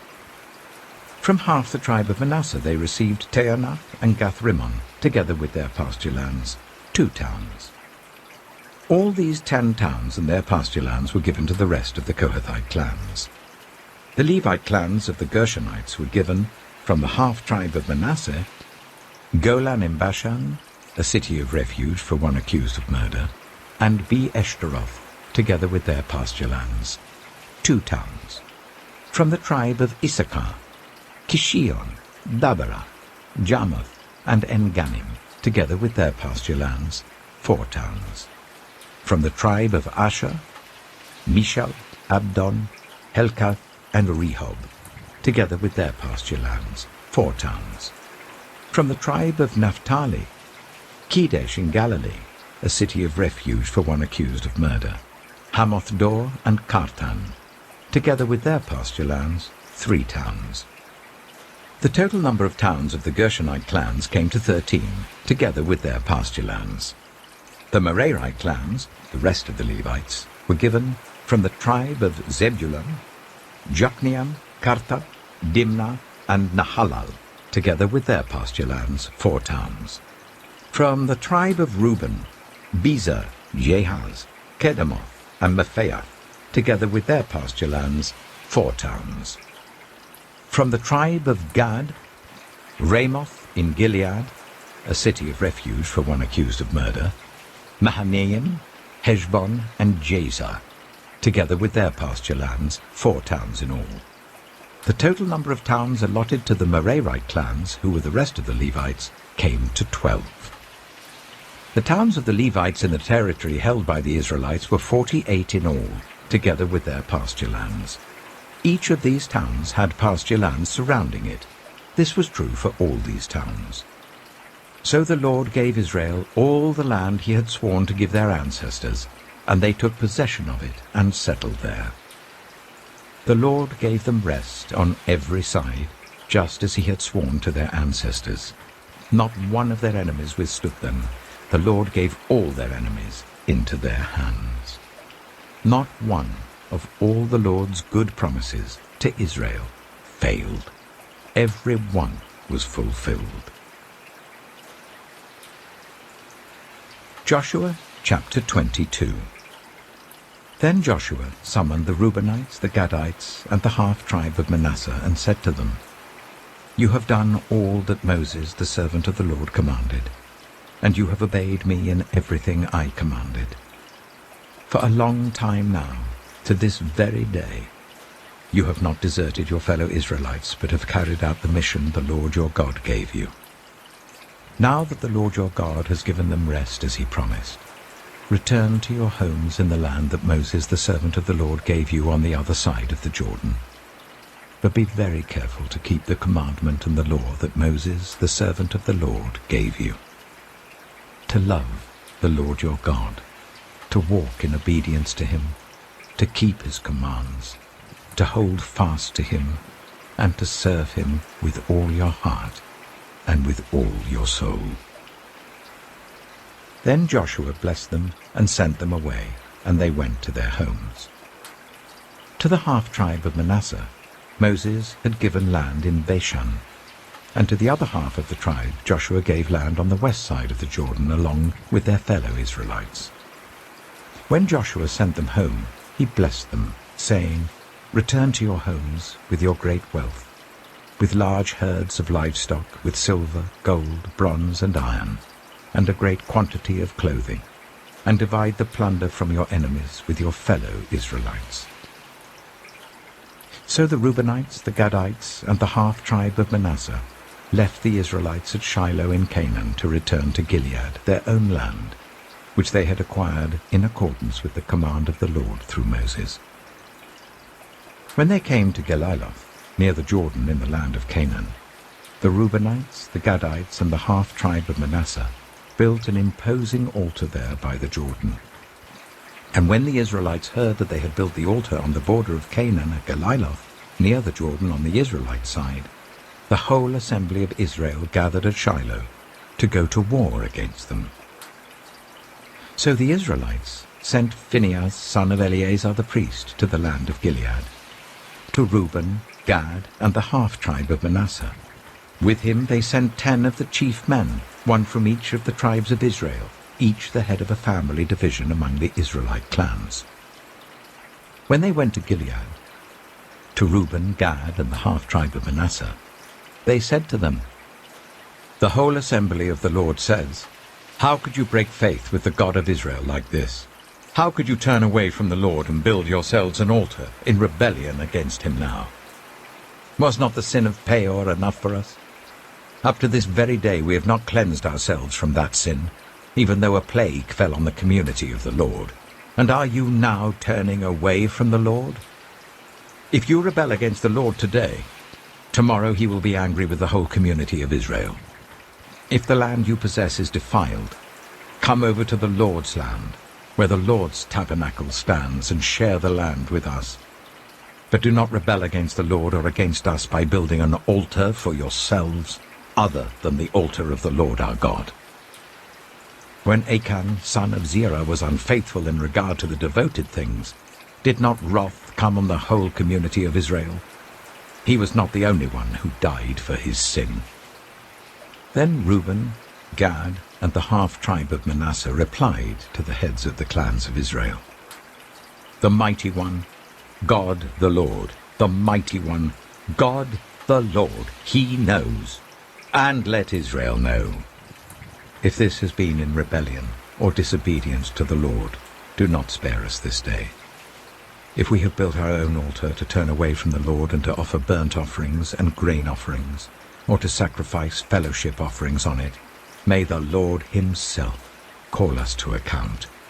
No, we did it for fear that someday your descendants might say to ours, 'What do you have to do with the Lord, the God of Israel? The Lord has made the Jordan a boundary between us and you. You Reubenites and Gadites, you have no share in the Lord.' So your descendants might cause ours to stop fearing the Lord. That is why we said, 'Let us get ready and build an altar,' but not for burnt offerings or sacrifices. On the contrary, it is to be a witness between us and you and the generations that follow, that we will worship the Lord at his sanctuary with our burnt offerings, sacrifices, and fellowship offerings. Then in the future your descendants will not be able to say to ours, 'You have no share in the Lord.'" And we said, "If they ever say this to us, or to our descendants, we will answer, 'Look at the replica of the Lord's altar, which our ancestors built, not for burnt offerings and sacrifices, but as a witness between us and you.' Far be it from us to rebel against the Lord and turn away from him today by building an altar for burnt offerings, grain offerings, and sacrifices, other than the altar of the Lord our God that stands before his tabernacle."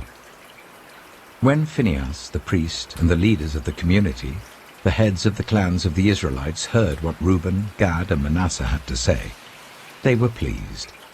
And Phinehas, son of Eleazar the priest, said to Reuben, Gad, and Manasseh, "Today we know that the Lord is with us, because you have not been unfaithful to the Lord in this matter. Now you have rescued the Israelites from the Lord's hand." Then Phinehas, son of Eleazar the priest, and the leaders returned to Canaan from their meeting with the Reubenites and Gadites in Gilead, and reported to the Israelites. They were glad to hear the report and praised God, and they talked no more about going to war against them to devastate the country where the Reubenites and the Gadites lived. And the Reubenites and the Gadites gave the altar this name: "A witness between us that the Lord is God." Joshua chapter 23. After a long time had passed, and the Lord had given Israel rest from all their enemies around them, Joshua, by then a very old man, summoned all Israel, their elders, leaders, judges, and officials, and said to them, "I am very old. You yourselves have seen everything the Lord your God has done to all these nations for your sake. It was the Lord your God who fought for you. Remember how I have allotted as an inheritance for your tribes all the land of the nations that remain, the nations I conquered, between the Jordan and the Mediterranean Sea in the west. The Lord your God himself will push them out for your sake. He will drive them out before you, and you will take possession of their land, as the Lord your God promised you. Be very strong. Be careful to obey all that is written in the book of the law of Moses, without turning aside to the right or to the left. Do not associate with these nations that remain among you. Do not invoke the names of their gods or swear by them. You must not serve them or bow down to them. But you are to hold fast to the Lord your God as you have until now. The Lord has driven out before you great and powerful nations. To this day no one has been able to withstand you. One of you routs 1,000, because the Lord your God fights for you just as he promised. So be very careful to love the Lord your God. But if you turn away and ally yourselves with the survivors of these nations that remain among you, and if you intermarry with them and associate with them, then you may be sure that the Lord your God will no longer drive out these nations before you. Instead, they will become snares and traps for you, whips on your backs and thorns in your eyes, until you perish from this good land which the Lord your God has given you. Now I am about to go the way of all the earth. You know with all your heart and soul that not one of all the good promises the Lord your God gave you has failed. Every promise has been fulfilled. Not one has failed. But just as all the good things the Lord your God has promised you have come to you, so he will bring on you all the evil things he has threatened, until the Lord your God has destroyed you from this good land he has given you. If you violate the covenant of the Lord your God which he commanded you, and go and serve other gods and bow down to them, the Lord's anger will burn against you, and you will quickly perish from the good land he has given you. Joshua chapter 24. Then Joshua assembled all the tribes of Israel at Shechem. He summoned the elders, leaders, judges, and officials of Israel, and they presented themselves before God. Joshua said to all the people, "This is what the Lord, the God of Israel, says.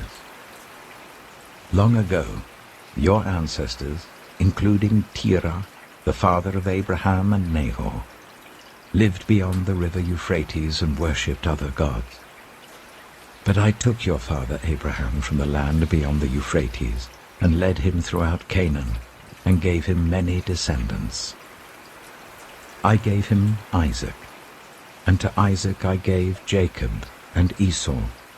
I assigned the hill country of Seir to Esau, but Jacob and his family went down to Egypt.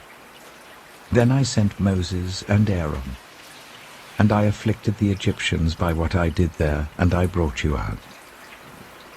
When I brought your people out of Egypt, you came to the sea, and the Egyptians pursued them with chariots and horsemen as far as the Red Sea.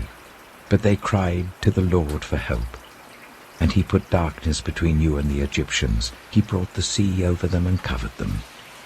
You saw with your own eyes what I did to the Egyptians. Then you lived in the wilderness for a long time. I brought you to the land of the Amorites who lived east of the Jordan. They fought against you, but I gave them into your hands. I destroyed them from before you, and you took possession of their land. When Balak, son of Zippor, the king of Moab, prepared to fight against Israel, he sent for Balaam, son of Beor, to put a curse on you. But I would not listen to Balaam, so he blessed you again and again, and I delivered you out of his hand. Then you crossed the Jordan and came to Jericho. The citizens of Jericho fought against you, as did also the Amorites, Perizzites, Canaanites, Hittites, Girgashites, Hivites, and Jebusites. But I gave them into your hands. I sent the hornet ahead of you, which drove them out before you, also the 2 Amorite kings. You did not do it with your own sword and bow. So I gave you a land on which you did not toil, and cities you did not build, and you live in them and eat from vineyards and olive groves that you did not plant. Now fear the Lord and serve him with all faithfulness. Throw away the gods your ancestors worshipped beyond the river Euphrates and in Egypt, and serve the Lord. But if serving the Lord seems undesirable to you, then choose for yourselves this day whom you will serve, whether the gods your ancestors served beyond the Euphrates, or the gods of the Amorites in whose land you are living.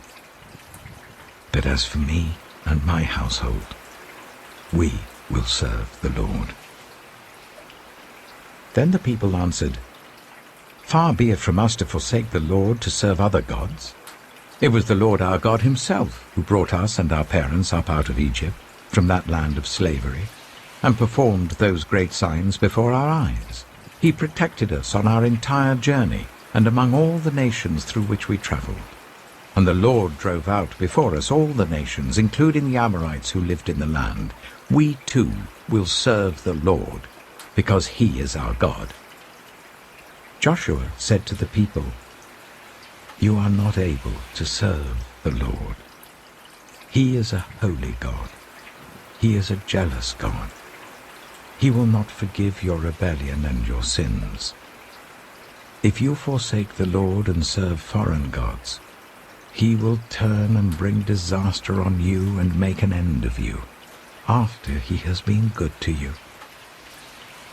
But the people said to Joshua, "No, we will serve the Lord." Then Joshua said, "You are witnesses against yourselves that you have chosen to serve the Lord." "Yes, we are witnesses," they replied.